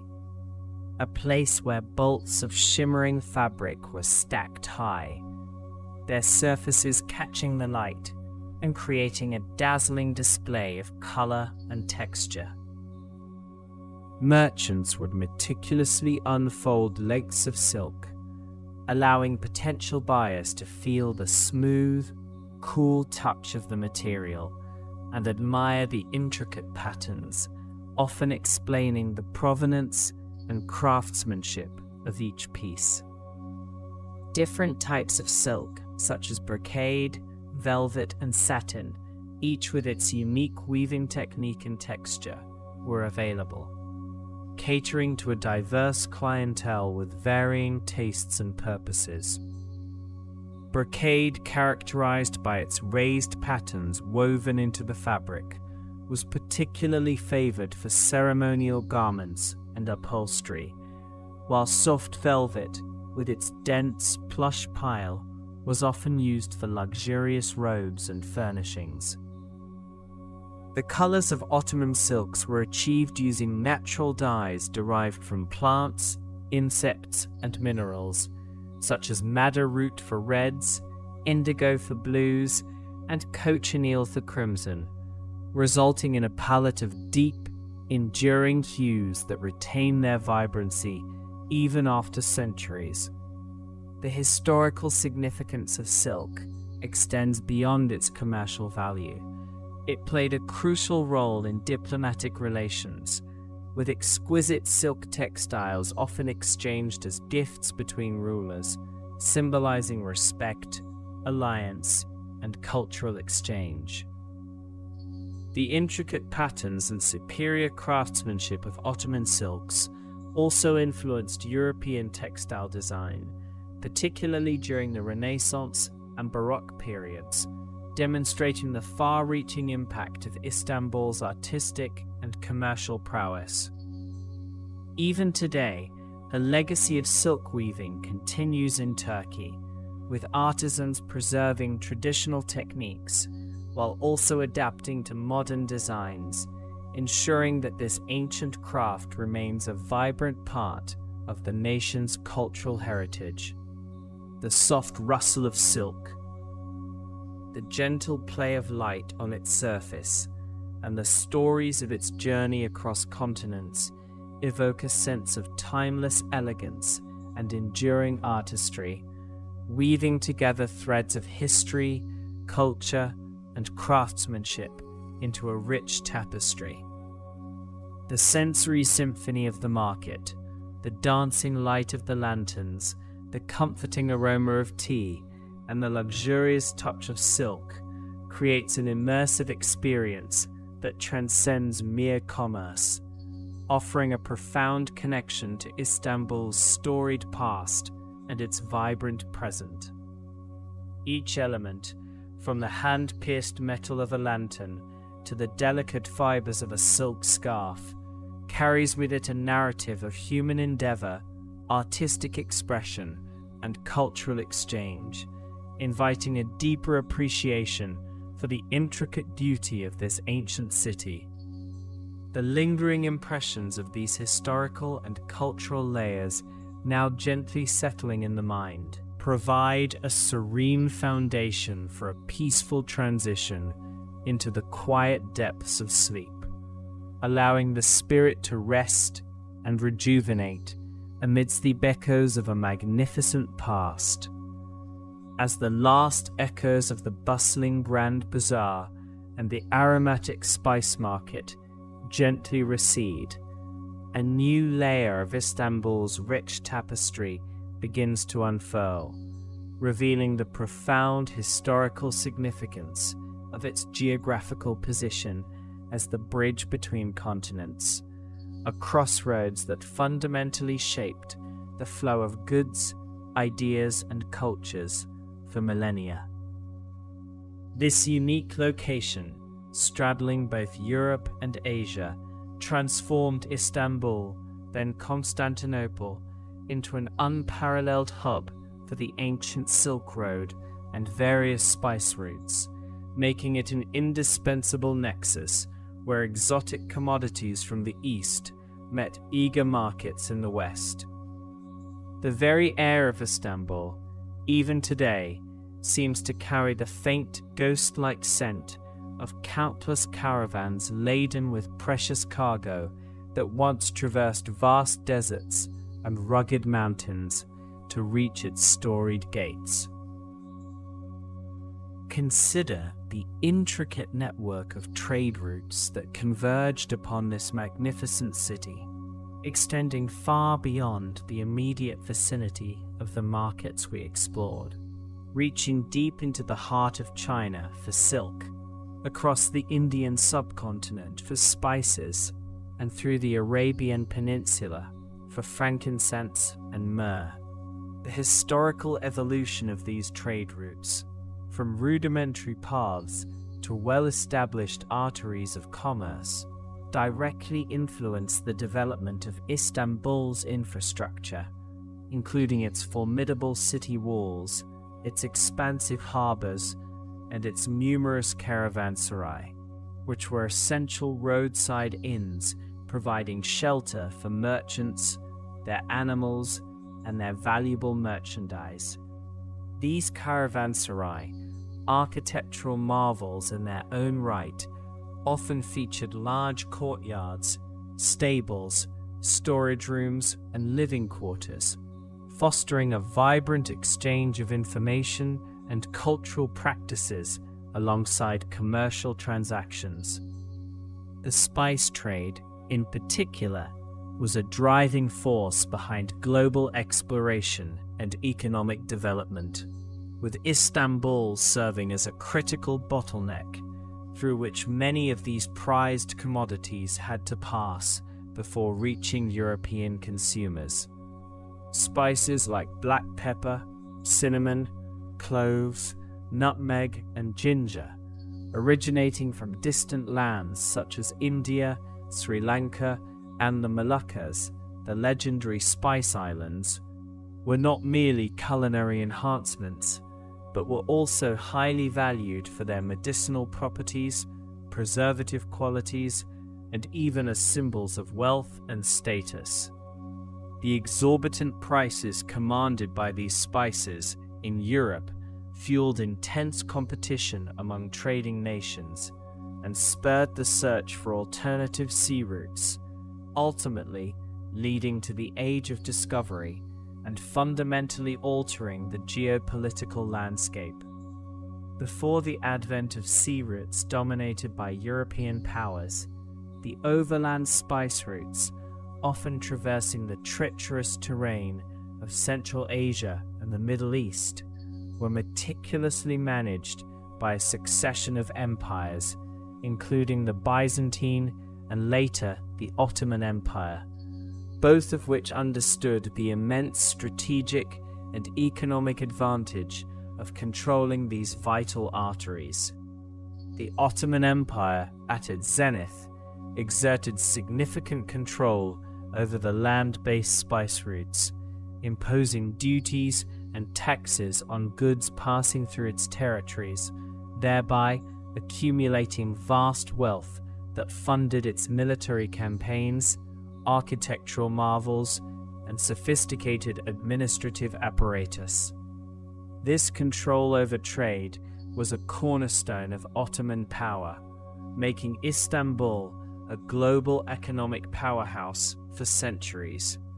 The concept of spice itself encompassed a much broader range of products in historical contexts than it does today, including aromatic resins, medicinal herbs, dyes, and even precious stones, all of which contributed to the kaleidoscope of goods available in Istanbul's markets.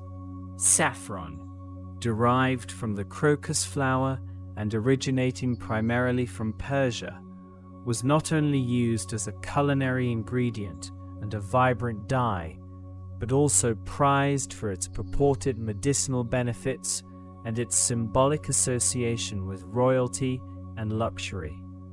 The journey of saffron from distant fields to the bustling stalls of Istanbul involved complex logistics, multiple intermediaries, and often significant risks, reflecting the high value placed on such exotic commodities.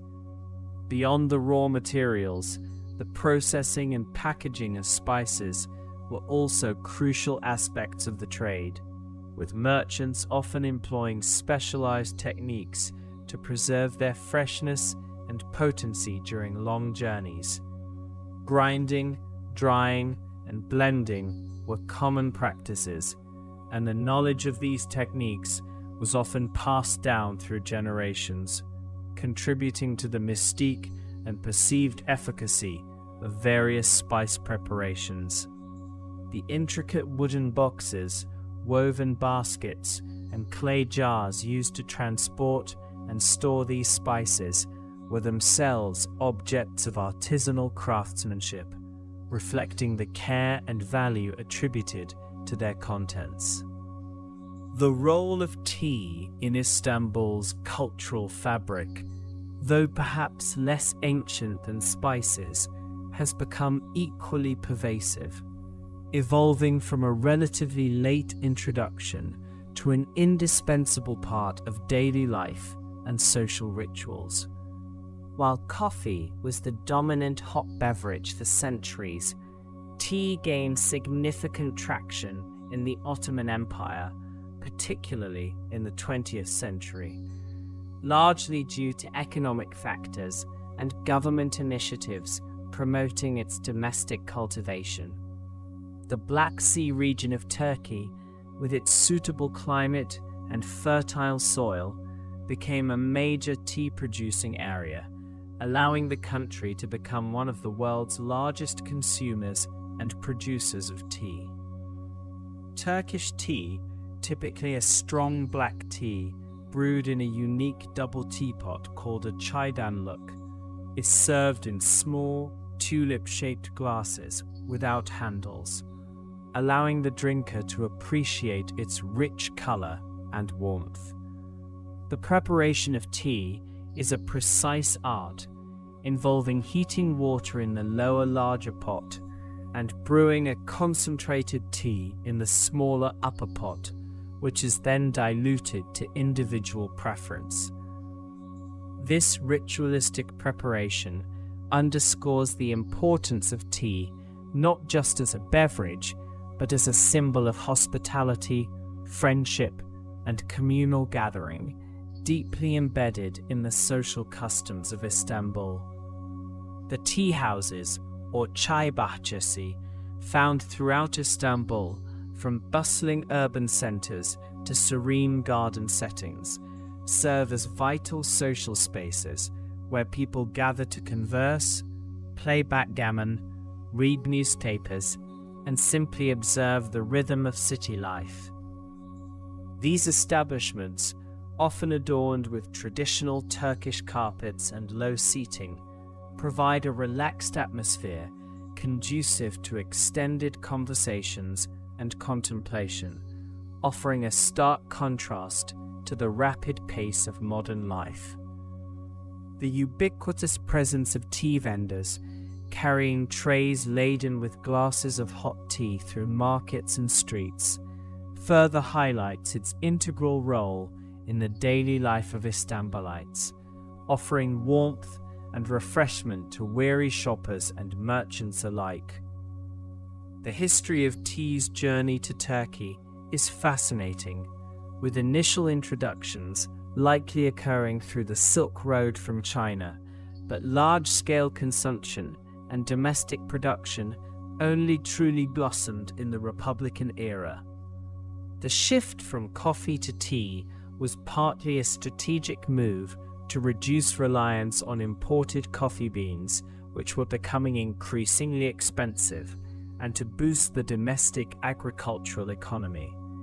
This governmental encouragement, coupled with a growing appreciation for tea's flavor and affordability, cemented its place as the national beverage, a testament to Istanbul's adaptability and its ability to embrace new cultural elements.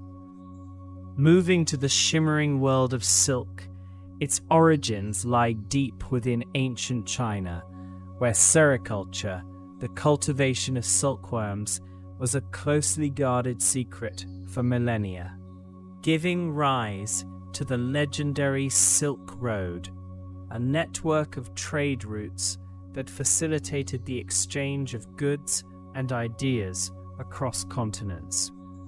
The journey of silk, from its production centers in China to the looms and markets of Istanbul, represents one of the most enduring sagas of global commerce and cultural diffusion. The very word silk evokes images of luxury, elegance, and intricate craftsmanship, qualities that have been cherished across diverse civilizations. The process of sericulture itself is a marvel of natural engineering and human ingenuity, beginning with the Bombyx mori silkworm, which feeds exclusively on mulberry leaves and spins a cocoon of raw silk filament around itself. Each cocoon, composed of a single continuous thread up to a mile long, is carefully harvested, and the silk is then reeled, twisted, and woven into the exquisite fabrics that have adorned royalty and captivated merchants for centuries. The delicate nature of the silkworm and the meticulous care required at each stage of silk production made it an incredibly valuable commodity, often traded ounce for ounce with gold. Istanbul, as a vital terminus and intermediary point on the Silk Road, played a crucial role in the dissemination of silk throughout the Byzantine and later the Ottoman empires, where it was not only imported but also increasingly produced locally. The Byzantines, through clandestine means, managed to acquire silkworm eggs and the knowledge of sericulture from China, establishing their own silk industry and breaking the Chinese monopoly, a pivotal moment in the history of global trade. This enabled Constantinople to become a significant center for silk production and weaving, creating magnificent textiles that were highly sought after across Europe and the Middle East.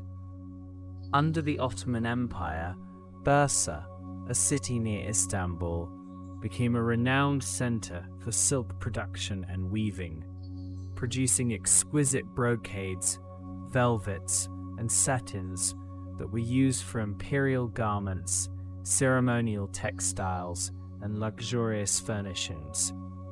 The Ottoman court's demand for opulent silk fabrics spurred innovation in weaving techniques, dyeing processes, and design motifs, often incorporating intricate floral patterns, calligraphic elements, and geometric designs that reflected the rich artistic heritage of the empire.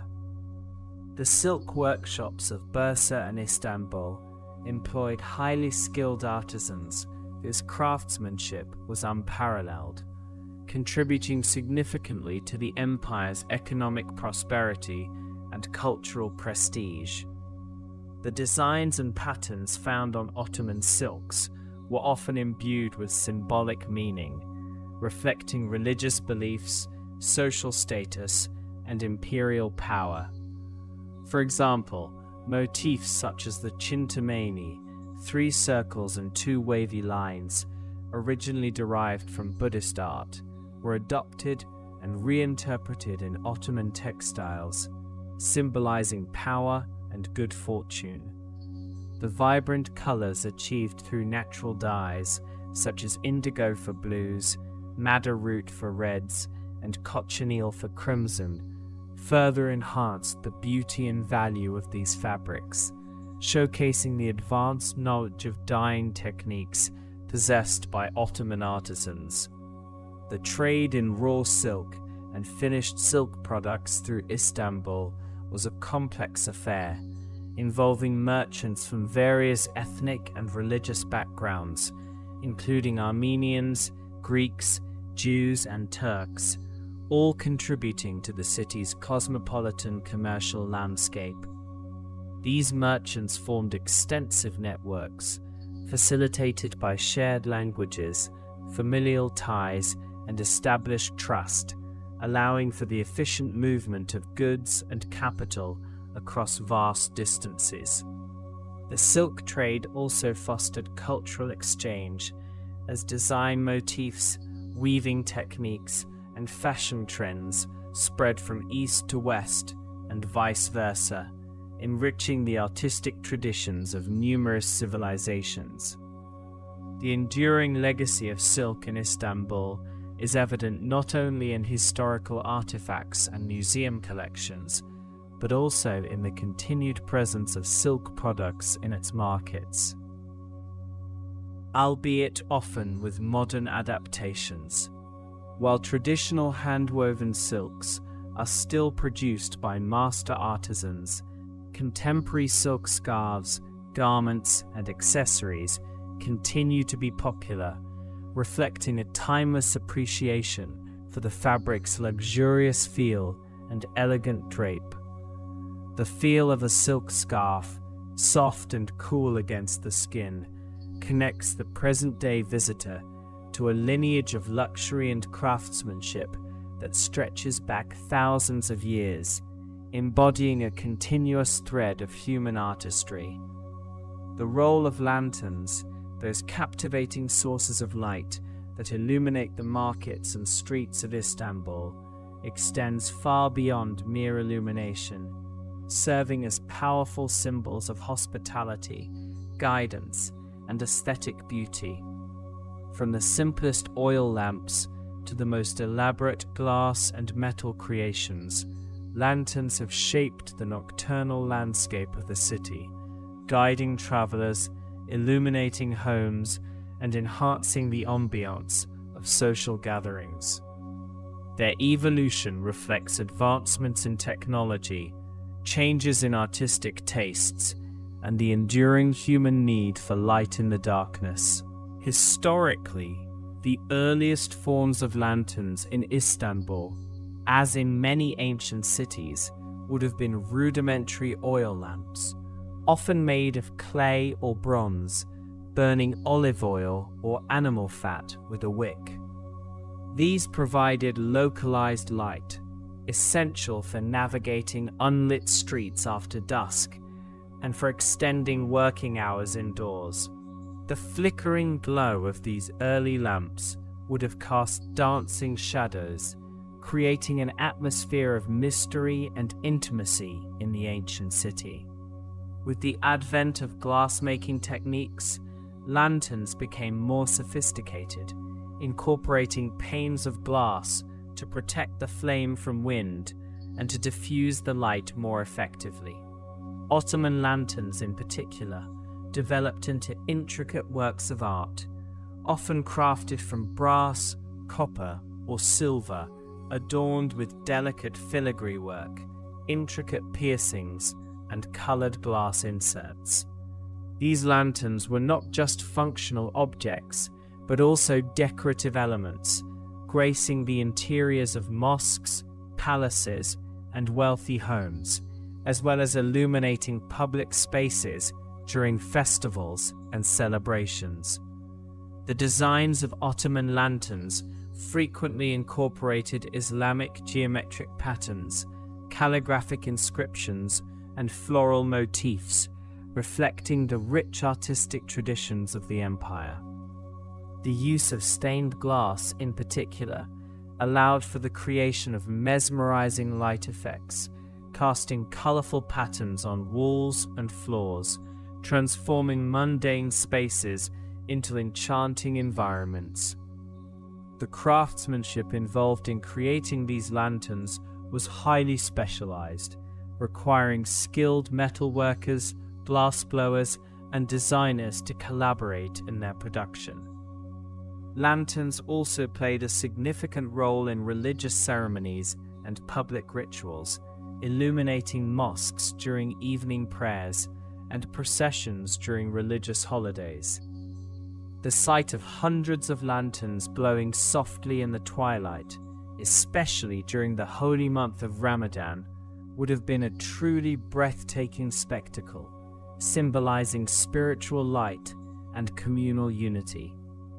These lanterns served as beacons, drawing people together and fostering a sense of shared experience and reverence. The transition from oil and candle lanterns to gas and eventually electric lighting marked a significant technological shift, gradually transforming the urban landscape of Istanbul. While modern electric lights now illuminate most public spaces, the traditional lantern aesthetic continues to be cherished, often reinterpreted in contemporary designs for decorative purposes. The hanging lanterns found in the Grand Bazaar and Spice Market today, though often electrically powered, evoke the timeless charm of their predecessors, contributing to the exotic and inviting atmosphere that draws visitors from around the world. These modern lanterns, often crafted with meticulous attention to detail, feature intricate metalwork and vibrant colored glass, continuing the legacy of Ottoman artistry. They serve as a bridge between the past and the present, reminding us of the enduring appeal of handcrafted objects and the power of light to transform space and mood. The soft, warm glow emanating from these lanterns creates a sense of comfort and wonder, inviting contemplation and providing a gentle visual anchor in the bustling environment. The materials used in these lanterns, from the sturdy brass frames to the delicate glass panels, each tell a story of craftsmanship and global trade. Brass, an alloy of copper and zinc, was widely used in Ottoman metalwork due to its malleability and attractive golden hue, often sourced from mines within the empire or through trade networks. The glass, whether clear or colored, would have been produced in local workshops or imported, reflecting the availability of resources and technological expertise. The act of lighting a lantern, whether in ancient times or today, carries a symbolic weight, representing hope, guidance, and the dispelling of darkness. In the context of Istanbul's markets, the myriad lanterns create an inviting glow that beckons shoppers, illuminates treasures, and fosters a sense of warmth and security, transforming the commercial spaces into enchanting realms after sunset.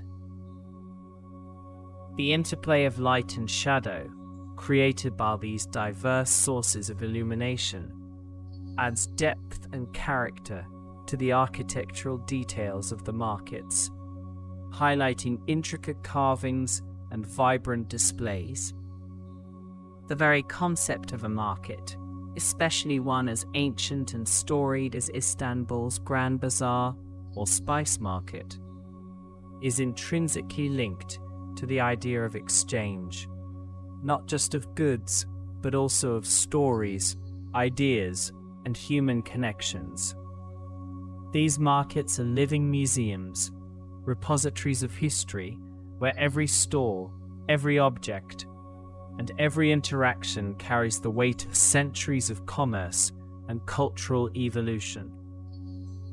The architecture of these markets, with their vaulted ceilings, labyrinthine passages, and grand entrances, reflects the immense wealth and power they once commanded, designed to impress and to facilitate the flow of goods.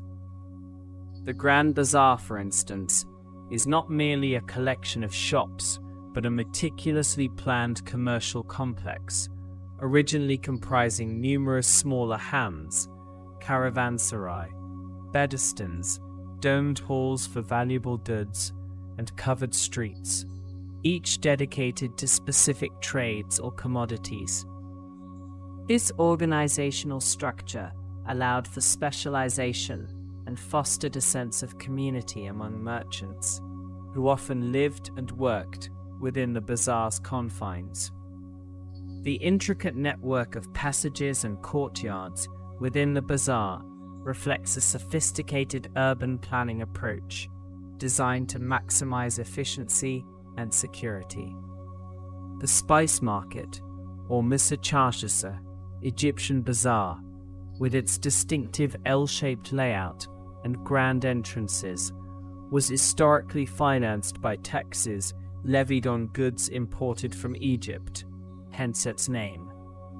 It was primarily dedicated to the sale of spices, herbs, medicinal plants, and various foodstuffs, serving as a vital provisioning center for the city. The architectural details of the Spice Market, including its high domes and arched passages, are adorned with intricate tilework and painted decorations, creating an atmosphere of exotic beauty that complements the aromatic delights within. These markets were not static entities, but evolved over centuries, adapting to changing trade routes, political landscapes, and consumer demands.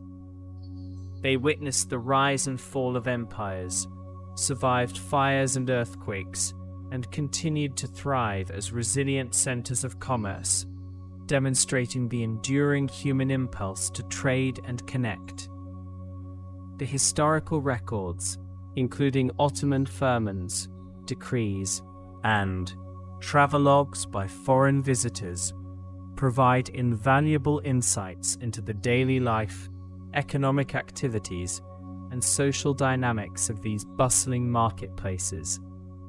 The human element within these markets is perhaps their most captivating aspect, with generations of merchants, artisans, and porters contributing to their vibrant character. The oral traditions, the bargaining rituals, and the intricate social codes that govern interactions within the markets are as much a part of their fabric as the physical structures themselves. The art of negotiation, a cornerstone of market culture, is a finely honed skill, often involving playful banter, theatrical gestures, and a deep understanding of human psychology. The sounds of the market, a symphony of human voices, clinking coins, and the occasional call of a vendor, contribute to its immersive experience, creating a sensory landscape that is both stimulating and deeply comforting. The visual feast of colors, textures, and forms, from mountains of spices to shimmering silks and gleaming lanterns, engages the eye and invites exploration, fostering a sense of wonder and discovery. Every corner holds a potential new delight, a hidden treasure waiting to be uncovered. The lingering impressions of these historical and cultural layers, now gently settling in the mind, provide a serene foundation for a peaceful transition into the quiet depths of sleep, allowing the spirit to rest and rejuvenate amidst the echoes of a magnificent past, where the confluence of trade, artistry, and human endeavor created a city of unparalleled splendor. The gentle hum of ancient commerce, the soft glow of countless lanterns, the fragrant whispers of exotic spices, and the silken touch of timeless luxury all converge into a soothing narrative, inviting a profound sense of tranquility as the mind drifts into restorative slumber. The gentle hum of ancient commerce, the soft glow of countless lanterns, the fragrant whispers of exotic spices, and the silken touch of timeless luxury all converge into a soothing narrative, inviting a profound sense of tranquility as the mind drifts into restorative slumber. Imagine now the Grand Bazaar, or Kapalakasi, a labyrinthine marvel that has stood for centuries as one of the world's oldest and largest covered markets, its very foundation steeped in the history of Ottoman trade and craftsmanship, where countless stories of merchants, artisans, and travelers have unfolded beneath its vaulted ceilings. This colossal structure, initially built by Sultan Mehmed II shortly after the conquest of Constantinople in 1453, began with two bedestens, or domed stone buildings used for storing and selling valuable goods, which quickly became the nucleus for an ever-expanding commercial empire. The old bedesten, known as the IC bedesten, was specifically designed for the trade of luxury items like precious jewels, valuable textiles, and rare spices, ensuring their security within its sturdy walls and under constant guard. Surrounding these core structures, an organic growth of shops, workshops, and hand caravanserais emerged, each specializing in particular trades, creating a vibrant ecosystem of commerce that mirrored the city's strategic importance as a bridge between continents. The very architecture of the Grand Bazaar tells a tale of meticulous planning and enduring artistry, with its intricate network of streets and passages, each often named after the goods once sold there, such as that sandal bedesteni for silk and textiles, or Kuyumkila Kaddesi for jewelers, guiding visitors through a historical journey of specialized crafts. Beneath the soaring domes and arches, which were often adorned with intricate geometric patterns and delicate calligraphy, the light filtered softly, creating an ethereal glow that enhanced the allure of the goods on display and contributed to the market's unique atmosphere. These architectural elements were not merely decorative but served practical purposes, providing natural ventilation and ample light while protecting merchants and customers from the elements, allowing trade to flourish regardless of the weather outside.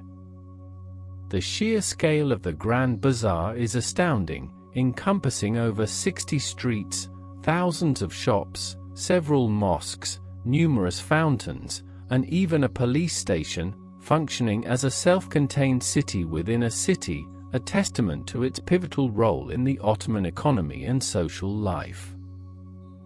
Within this bustling microcosm, the trade of silk held a particularly esteemed position, reflecting its historical significance as a luxury commodity that had traveled the legendary Silk Road for millennia, arriving in Istanbul from distant lands like China, Persia, and Central Asia.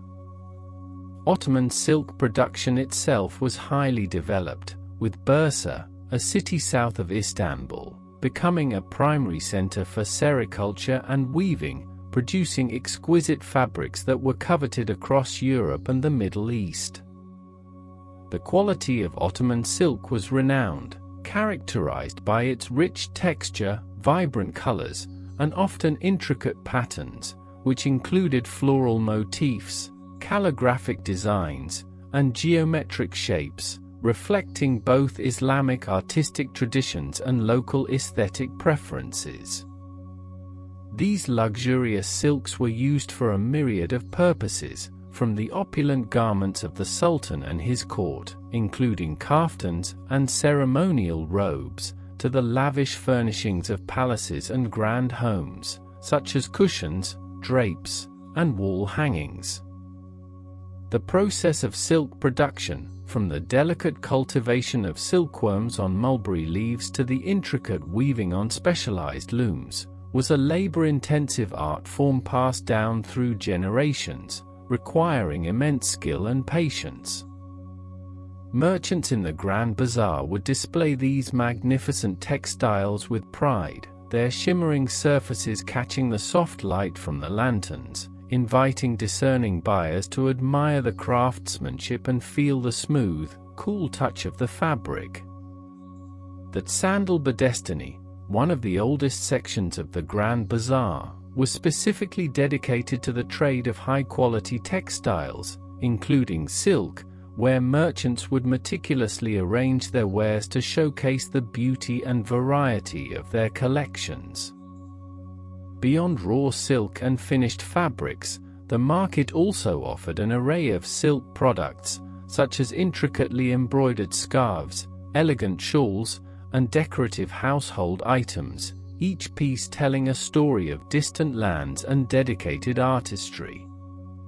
As the day progressed and the natural light began to wane, the Grand Bazaar would transform under the soft glow of countless lanterns, which were themselves objects of beauty and craftsmanship, illuminating the pathways and highlighting the vibrant colors of the goods. These lanterns, often made of brass, copper, or intricately carved glass, were not merely sources of light but also decorative elements, casting intricate patterns of light and shadow on the vaulted ceilings and bustling streets below. Different types of lanterns existed, from simple oil lamps to more elaborate designs featuring stained glass panels or filigree metalwork, each contributing to the market's enchanting ambience as dusk settled. The gentle, flickering light of these lanterns created an intimate and inviting atmosphere, making the shopping experience feel more magical and timeless, especially during the cooler evenings when the market remained open. The art of lantern making was a specialized craft, with artisans meticulously shaping metal, cutting glass, and assembling intricate components to create these functional works of art, often incorporating traditional Ottoman motifs and designs. Imagine the soft, warm light emanating from a brass lantern with delicate perforations, casting a constellation of tiny lights onto the surrounding surfaces, or the rich, jewel-toned glow from a stained glass lantern illuminating a display of vibrant spices. These lanterns were not only for sale within the bazaar but also served to illuminate the shops themselves, the pathways, and the various hands, guiding merchants and customers alike through the maze of commerce. The presence of so many lanterns, each contributing its unique luminescence, collectively created a breathtaking spectacle, a sea of gentle light that seemed to pulse with the very heartbeat of the market. Amidst the visual splendor and the tactile luxury, the air in the Grand Bazaar was always thick with the intoxicating aromas of spices, a testament to Istanbul's enduring role as a crossroads of the spice trade, connecting East and West. The Spice Bazaar, or Misyakar Sisi, Egyptian Bazaar, though a separate market, shared a symbiotic relationship with the Grand Bazaar, with many spice merchants also having a presence or selling their wares within the larger complex. The history of the spice trade in Istanbul is deeply intertwined with its geographical location, serving as the final destination for the ancient spice routes that brought exotic flavors from India, Southeast Asia, Africa, and the Middle East to European tables. Spices were not merely culinary ingredients, they were valuable commodities used for medicinal purposes, perfumes, dyes, and even as a form of currency in ancient times, reflecting their immense economic and cultural importance. Imagine the vibrant mounds of saffron, its crimson threads promising a golden hue and delicate flavor, carefully arranged in wooden bowls, or the earthy aroma of cumin, freshly ground and ready to infuse dishes with its distinctive warmth. The air would be redolent with the sweet scent of cinnamon sticks, curled like ancient scrolls, alongside the pungent notes of cloves and the fiery kick of dried chili peppers, each spice a journey in itself. Merchants, often known as cactors, were not just sellers but also experts in the origins, properties, and uses of their spices, often sharing traditional recipes or remedies with their customers. They would meticulously weigh out spices on ancient brass scales, their movements practiced and precise, wrapping them in paper cones or cloth bags, preserving their freshness and aroma. Beyond the well-known spices, the markets also offered a fascinating array of dried herbs, exotic teas, and traditional remedies, reflecting a holistic approach to health and well-being that was deeply embedded in Ottoman culture. Herbalists would display their vast collections of dried flowers, roots, and leaves, each with specific therapeutic properties, catering to those seeking natural cures or preventative measures. The vibrant colors and diverse textures of these botanical treasures, from bright red hibiscus petals to earthy green bay leaves, created a visual feast that complemented the aromatic symphony of the spices.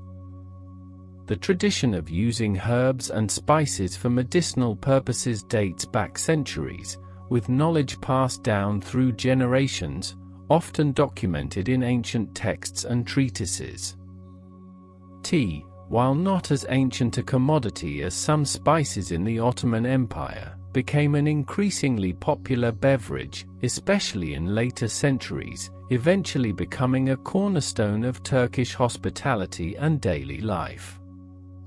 Although coffee held sway for a long time, the introduction and popularization of tea, particularly black tea, transformed social rituals and became an integral part of market life, with vendors often offering small glasses of freshly brewed tea to potential customers.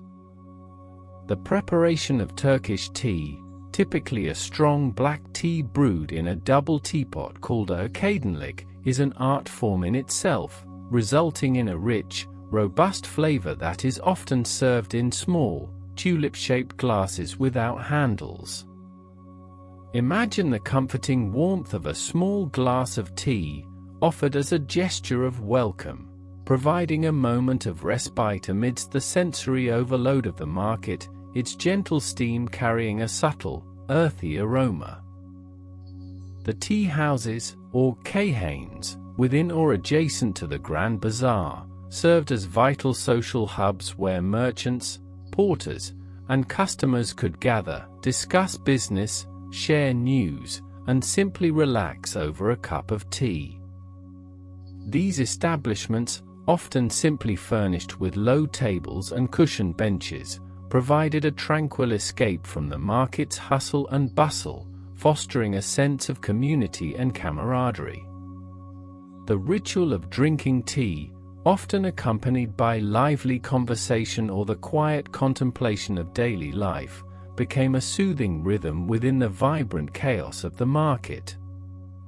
Beyond the ubiquitous black tea, the markets also offered a variety of herbal teas, such as apple tea, sage tea, and linden tea, each with its own distinct flavor profile and purported health benefits, catering to diverse tastes and preferences.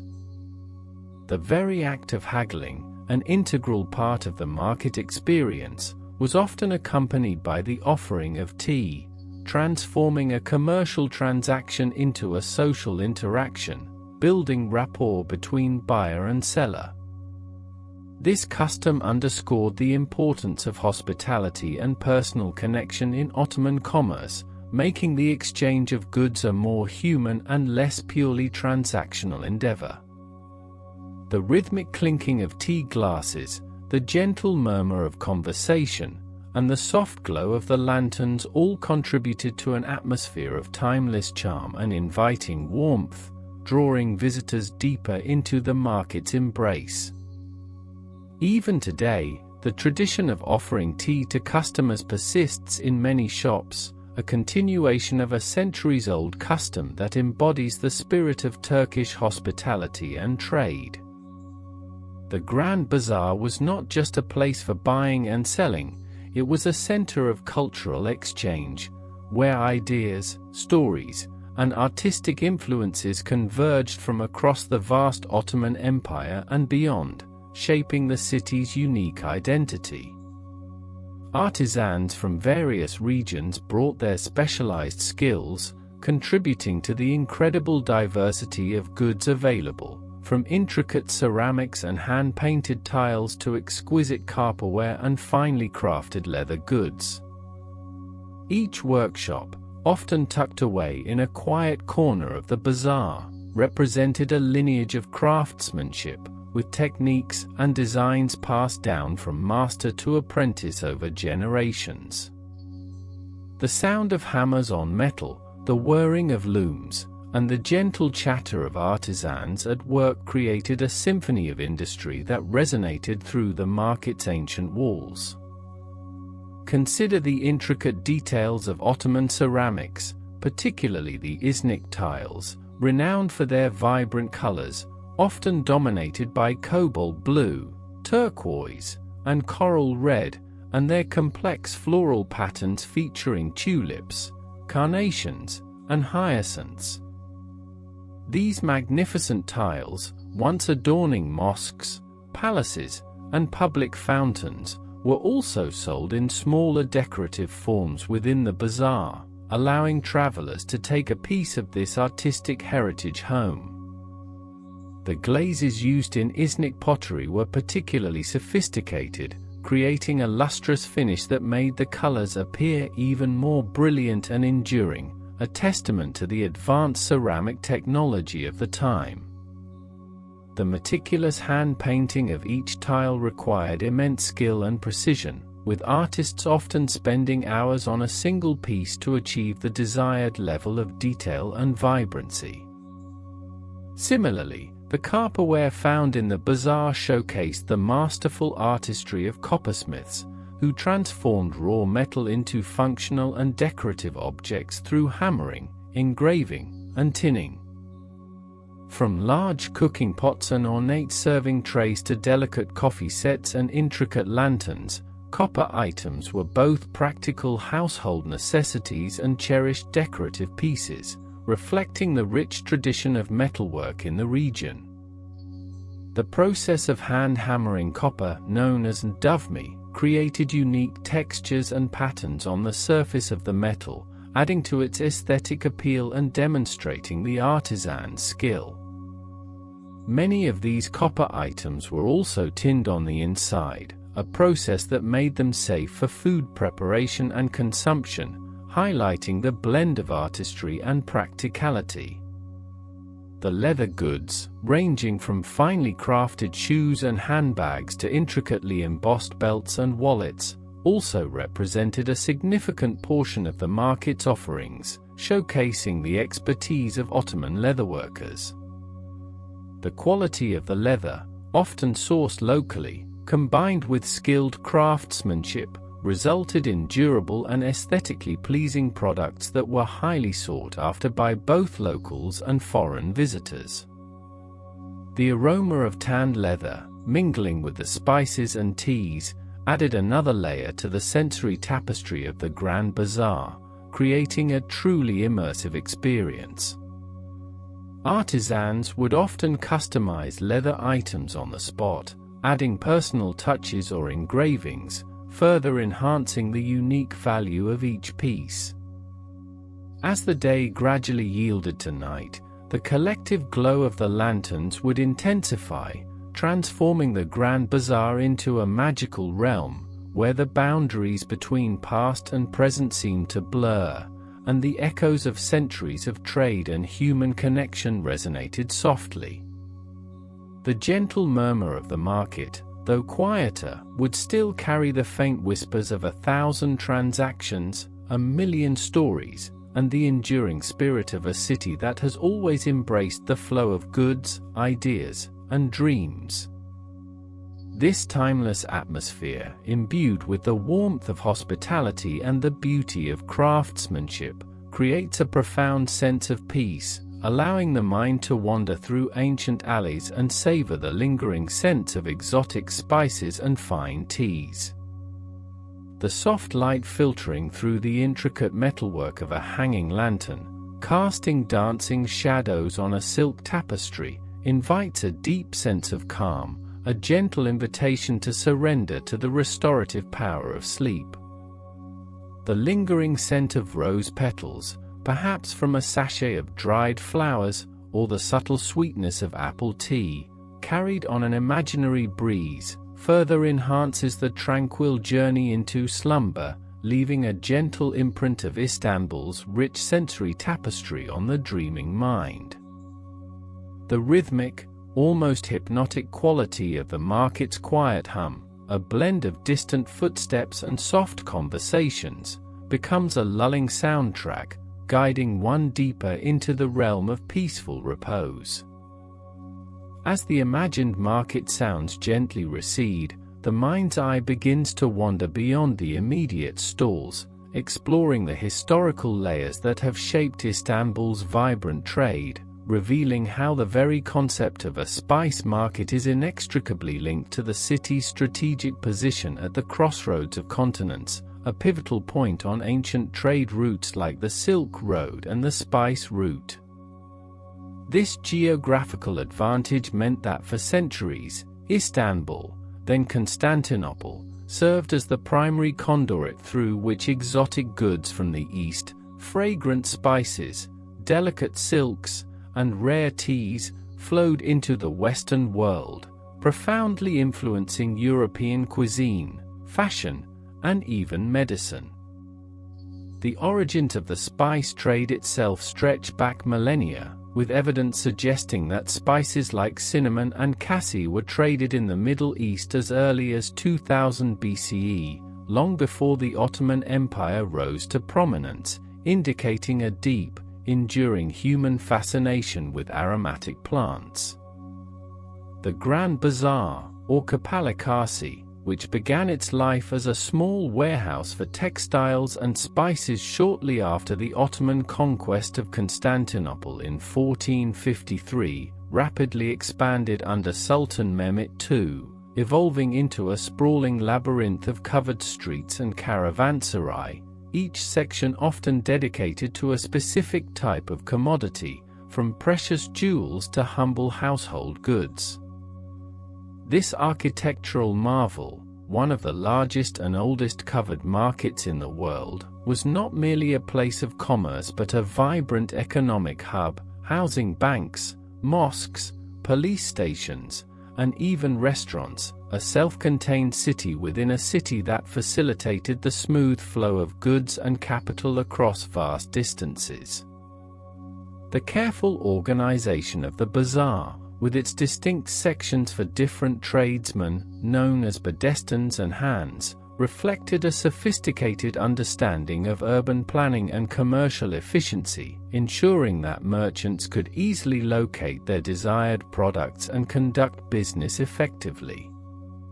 Within this bustling environment, the spice merchants occupied a particularly esteemed position, their stalls overflowing with treasures from distant lands, each spice carrying its own narrative of arduous journeys and exotic origins. Consider saffron, the world's most expensive spice by weight, derived from the stigma of the Crocus sativus flower, which required meticulous hand-picking and drying, a labor-intensive process that made it a luxury item, highly prized not only for its vibrant color and distinct flavor but also for its historical use in dyes and traditional medicine. The journey of saffron from the fields of Persia or Kashmir to the markets of Istanbul was a testament to the intricate network of trade routes, involving caravans traversing deserts and mountains, facing perils from bandits and harsh weather, before finally reaching the safety of the city's walled confines. Another cornerstone of the spice trade was black pepper, Piper nigrum, native to the Malabar coast of India, which was so valuable in ancient times that it was often used as currency, a testament to its widespread demand and the difficulty of its procurement. The Ottoman traders understood the immense value of pepper, ensuring a steady supply that fueled European culinary trends and contributed significantly to the empire's wealth, as it was a staple in both savory and sweet dishes, valued for its pungent heat and preservative qualities. The cultivation of pepper involved specific climatic conditions and careful processing, including sun-drying the berries until they turned black and wrinkled, a method perfected over centuries and passed down through generations of farmers. Cinnamon, derived from the inner bark of several tree species from the genus Cinnamomum, primarily Cinnamomum verum, true cinnamon, from Sri Lanka and Cinnamomum cassia from China, was another highly sought-after spice, celebrated for its warm, sweet, and woody aroma, used extensively in Ottoman cuisine for both sweet pastries and savory meat dishes.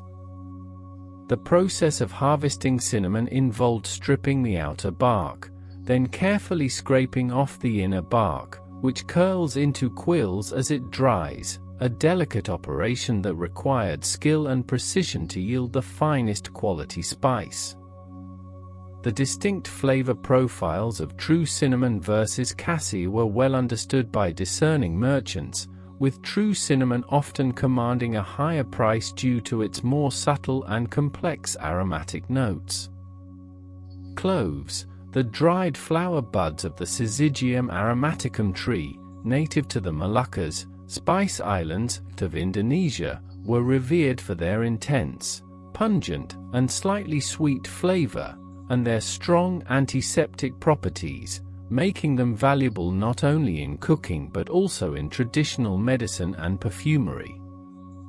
The journey of cloves from the remote islands to Istanbul involved treacherous sea voyages across the Indian Ocean, often battling monsoon winds and navigating dangerous straits, before reaching ports like Alexandria or Basra, from where they would be transported overland to the Ottoman capital. The distinctive nail-like shape of cloves, which gives them their name, from the Latin clavus for nail, made them easily recognizable and a prized commodity among the array of spices. Nutmeg and mace, two distinct spices derived from the fruit of the Myristica fragrans tree, also native to the Moluccas, offered different aromatic profiles. Nutmeg, the seed itself, provided a warm, sweet, and slightly nutty flavor, while mace, the lacy aril covering the seed, offered a more delicate and refined aroma, often preferred in lighter dishes. The cultivation and processing of these spices required careful handling, as the fruit needed to be harvested at the right stage of ripeness, then slowly dried to ensure the preservation of their complex volatile compounds. The exclusivity of their origin contributed to their high value, making them symbols of luxury and sophistication in Ottoman kitchens. Beyond the individual spices, the art of blending them was a crucial aspect of the spice trade, with experienced merchants and cooks developing secret recipes for spice mixtures like baharat, a versatile blend used across the Middle East, or specific blends for pilafs, kebabs, and stews, each designed to enhance the flavor profile of particular dishes. These blends often varied by region and family, reflecting local culinary traditions and the availability of certain spices, creating a rich tapestry of flavors that defined Ottoman cuisine. The knowledge of these blends was often passed down through generations, becoming a treasured family legacy and a source of culinary pride. Moving from the fiery warmth of spices to the soothing embrace of tea, Istanbul's relationship with this beloved beverage also boasts a rich and complex history, although tea arrived much later than many spices, gaining widespread popularity in the Ottoman Empire primarily in the late 19th and early 20th centuries. Before tea became ubiquitous, coffee was the dominant hot beverage, deeply ingrained in Ottoman culture, with coffee houses serving as vital social and intellectual centers where people gathered to discuss politics, tell stories, and play games. The introduction of tea to the region can be traced back to the Silk Road, where caravans carried bricks of compressed tea from China, initially consumed more for medicinal purposes or by elite classes as a luxury item. The true turning point for tea consumption in Turkey came in the early 20th century, particularly during the early years of the Turkish Republic, when Mustafa Kemal Ataturk actively promoted tea cultivation as a strategic economic initiative. The government encouraged the planting of tea in the Black Sea region, particularly around Rize, where the climate and soil proved ideal for growing Camellia sinensis, the tea plant. This deliberate policy aimed to reduce the country's reliance on imported coffee, which was becoming increasingly expensive, and to create a new domestic industry that would provide employment and boost the national economy. The unique method of brewing Turkish tea, known as ki, involves a double teapot system called a kadınlık, consisting of a larger pot for boiling water and a smaller pot placed on top for brewing a concentrated tea infusion. This allows individuals to dilute the strong tea concentrate with hot water to their preferred strength, resulting in a customizable and deeply satisfying beverage. The ritual of preparing ki is an integral part of Turkish hospitality, often served in small, tulip-shaped glasses that allow the drinker to appreciate the tea's color and warmth, without a handle, encouraging a direct connection with the warmth of the glass.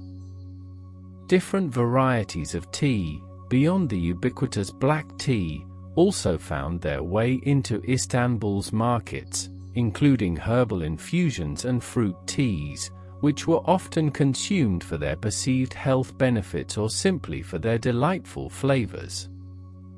Apple tea, or elma kai, for instance, became a popular offering, particularly for tourists, though its origins as a traditional Turkish beverage are more modern, often made from dried apple pieces or flavored black tea.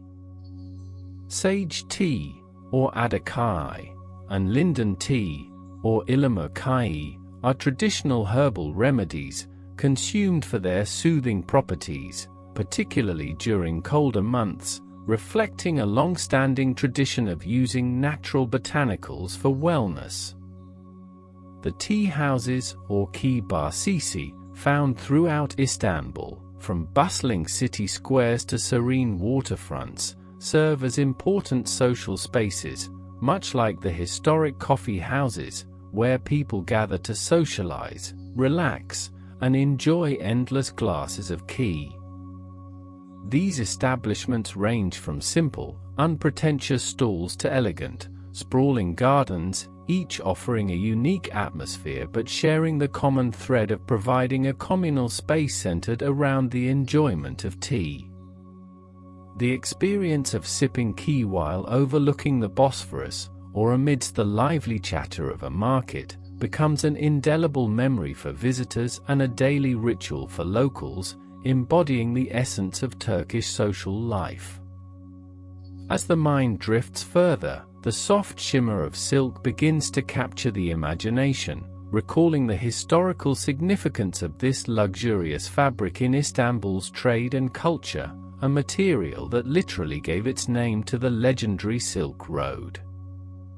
The journey of silk from ancient China, where its production was a closely guarded secret for millennia, to the markets of Byzantium and later Istanbul, represents one of the most remarkable stories of cultural exchange and economic enterprise in human history. The secret of sericulture, the cultivation of silkworms, Bombyx mori, and the production of silk, was eventually smuggled out of China, reputedly by Byzantine monks in the 6th century, leading to the establishment of local silk industries in the Byzantine Empire.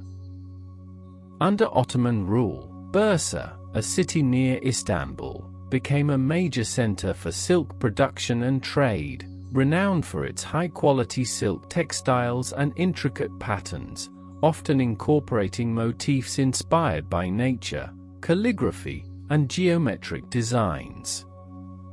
The Bursa Silk Market, or Kozahan, meaning cocoon caravanserai, built in 1491 by Sultan Bayezid II, served as the primary hub for silk cocoons and raw silk, where merchants from across the empire and beyond would gather to trade this precious commodity. This caravanserai, with its 2 stories of rooms surrounding a central courtyard, provided lodging for merchants and storage for their goods, facilitating the complex logistics of the silk trade. Ottoman silk textiles, known for their rich colors, elaborate patterns, and luxurious feel, were highly prized throughout Europe and the Middle East, used to create exquisite garments for sultans and their court, ceremonial robes, and opulent furnishings for palaces and mosques. The artistry involved in weaving these silks was extraordinary, often employing complex techniques like brocade and velvet weaving, which required immense skill and patience from the master weavers. The patterns frequently featured stylized flowers such as tulips, carnations, and hyacinths, alongside pomegranate motifs and intricate arabesques, reflecting the aesthetic sensibilities of the Ottoman court. The trade in raw silk and finished textiles was a significant source of revenue for the Ottoman Empire, fostering a thriving industry that supported countless artisans, dyers, and merchants.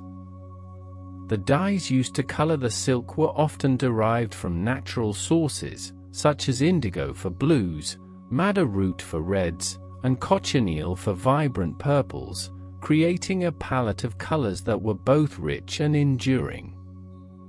The pursuit of specific, rare dyes often led to further trade expeditions and technological innovations in textile production, constantly pushing the boundaries of artistic expression and commercial viability. Beyond the Grand Bazaar, specialized markets and workshops throughout Istanbul continued the legacy of silk, with artisans meticulously crafting scarves, shawls, and decorative items, preserving traditional weaving techniques passed down through generations. Even today, one can find remnants of this glorious past in the textile sections of the bazaar, where the soft rustle of silk fabric, the sheen of its threads, and the intricate beauty of its patterns evoke a sense of timeless elegance and craftsmanship. The tactile sensation of silk, so smooth and cool against the skin, provides a subtle reminder of the luxurious goods that once traversed continents to reach these very markets, embodying a history of global connection and refined taste. The interplay of these elements, spices, tea, and silk, created a sensory tapestry that defined Istanbul's commercial identity for centuries, each commodity contributing to the city's allure and economic prosperity. The lingering aroma of exotic spices, the comforting warmth of tea, and the luxurious feel of silk are not just sensory experiences but echoes of a profound historical narrative, a testament to human ingenuity, exploration, and the enduring desire for beauty and flavor. These elements, woven together, form a rich and complex picture of a city that has always stood at the crossroads of civilization, a place where cultures converged and treasures from every corner of the world found a home. The historical context of these markets extends to the very structure of Ottoman society, where trade was not merely an economic activity but a regulated and respected profession, often governed by esnaf or guilds, which ensured quality, fair prices, and the welfare of their members. These guilds played a crucial role in maintaining standards, resolving disputes, and passing down specialized knowledge from master to apprentice, ensuring the continuity of craftsmanship and commercial integrity across generations. The regulations imposed by the guilds often dictated everything from the sourcing of raw materials to the methods of production and sale, creating a highly organized and ethical commercial environment. The architecture of the market, with its vaulted ceilings and intricate tile work, was designed not only for practical purposes like temperature regulation and security but also to impress and inspire, reflecting the wealth and power of the empire. The natural light filtering through high windows, illuminating dust motes dancing in the air, would have cast a magical glow on the vibrant displays of goods, making every visit an immersive and memorable experience. The sheer scale and grandeur of structures like the Grand Bazaar and the Spice Bazaar, also known as the Egyptian Bazaar, speak volumes about the importance placed on commerce and the desire to create spaces worthy of the treasures they contained. The Spice Bazaar, or Misyakar Sisi, built in the 17th century, derived its name from the fact that it was originally built with revenues from Ottoman Egypt, and it primarily served as a center for the sale of spices, herbs, and medicinal plants. This bazaar, with its L-shaped layout and distinctive domed ceilings, offered a more concentrated experience of aromatic delights compared to the sprawling Grand Bazaar, focusing specifically on the wonders of the plant kingdom. The various stalls, each displaying mounds of colorful spices, dried fruits, nuts, and traditional Turkish delights, created a symphony of scents and sights that captivated visitors from near and far. The historical role of spices in medicine, beyond their culinary applications, is also a fascinating aspect of Istanbul's trade, as many spices were valued for their purported healing properties, forming the basis of traditional Ottoman pharmacopoeia. Turmeric, for instance, known for its vibrant yellow color, was used not only as a culinary spice but also as an anti-inflammatory agent and a digestive aid, reflecting its long history in Ayurvedic and traditional Chinese medicine. Ginger, with its pungent and warming qualities, was a common remedy for nausea and digestive issues, while cardamom was believed to aid digestion and freshen breath. The trade in medicinal herbs and essential oils was therefore an integral part of the spice market, with specialized vendors offering a wide array of natural remedies, from dried chamomile for calming infusions to potent herbal concoctions for various ailments. The knowledge of these plants and their uses was often passed down through generations of herbalists, or actors, who were respected figures in the community, providing advice and remedies based on centuries of accumulated wisdom. The intricate relationship between food, medicine, and trade was deeply embedded in the fabric of Ottoman society, highlighting a holistic approach to health and well-being. The legacy of these markets continues to shape modern Istanbul, even as the city evolves, with the Grand Bazaar and Spice Bazaar remaining vibrant centers of commerce and tourism, drawing millions of visitors each year who come to experience a taste of history and indulge in the sensory delights. The continuity of trade, spanning centuries, speaks to the enduring human desire for connection, discovery, and the exchange of goods and ideas across cultural boundaries. The very act of wandering through these markets, even in imagination, connects one to a lineage of merchants, explorers, and artisans who shaped the world through their tireless efforts and unwavering dedication to their craft. The intricate dance of light and shadow cast by the lanterns, a recurring motif in the market's ambience, also holds historical significance, as lanterns were not merely decorative but essential for illuminating the dark corridors of the covered bazaars and guiding travelers through the city at night. From simple oil lamps to more elaborate brass and glass lanterns, these light sources were crucial for commerce that extended beyond daylight hours and for creating a sense of safety and atmosphere. The craftsmanship involved in creating these lanterns, often featuring intricate filigree work and colored glass, reflected the artistic sensibilities of the era, turning functional objects into works of art. The soft glow of a lantern, filtering through patterned glass, evokes a sense of timelessness, a gentle illumination that has guided countless footsteps through these historic passages, witnessing the ebb and flow of trade and human interaction. This subtle light, rather than harsh modern illumination, allowed the eye to appreciate the textures and colors of the goods more intimately, creating a more personal and immersive shopping experience. The flickering flame within a lantern, a symbol of warmth and guidance, becomes a metaphor for the enduring spirit of Istanbul's markets, constantly alight with activity and history. The very air of the market, imbued with the commingling scents of spices, teas, and the faint aroma of silk, becomes a historical archive, each molecule carrying echoes of past transactions, distant lands, and the lives of countless individuals who contributed to this vibrant tapestry.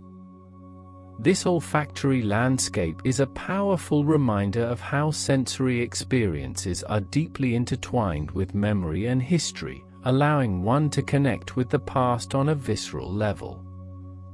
The subtle shift in the blend of aromas, from the sharp tang of sumac to the sweet earthiness of cumin, tells a story of global trade and cultural fusion, a narrative whispered on the gentle breeze that drifts through the market stalls.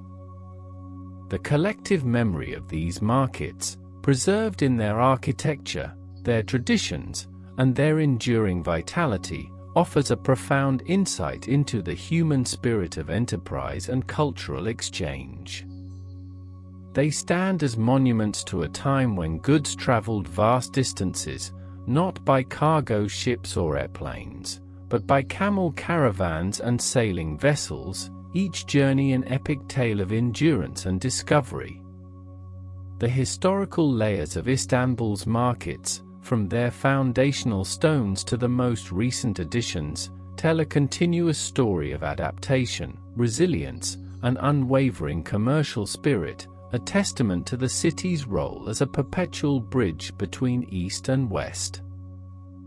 The gentle hum of the market, a symphony of soft murmurs, rustling fabrics, and the clinking of tea glasses, creates a soothing backdrop, a timeless rhythm that has accompanied generations of merchants and shoppers.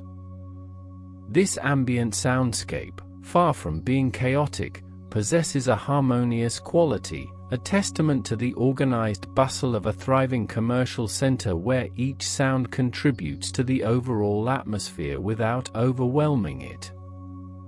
The distant calls of vendors, the soft footsteps on ancient cobblestones, and the quiet exchange of pleasantries all blend into a lulling chorus, guiding the mind deeper into a state of serene contemplation. The imagined journey through these historical markets, with their fragrant spices, comforting teas, and luxurious silks, becomes a gentle exploration of human history and cultural richness, a narrative woven with threads of trade, tradition, and timeless beauty.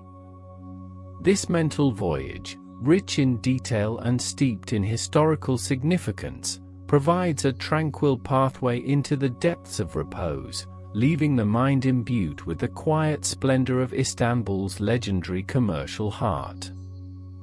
The enduring legacy of these markets, a testament to the power of human connection and the allure of exotic goods, softly settles upon the consciousness, fostering a deep and peaceful slumber.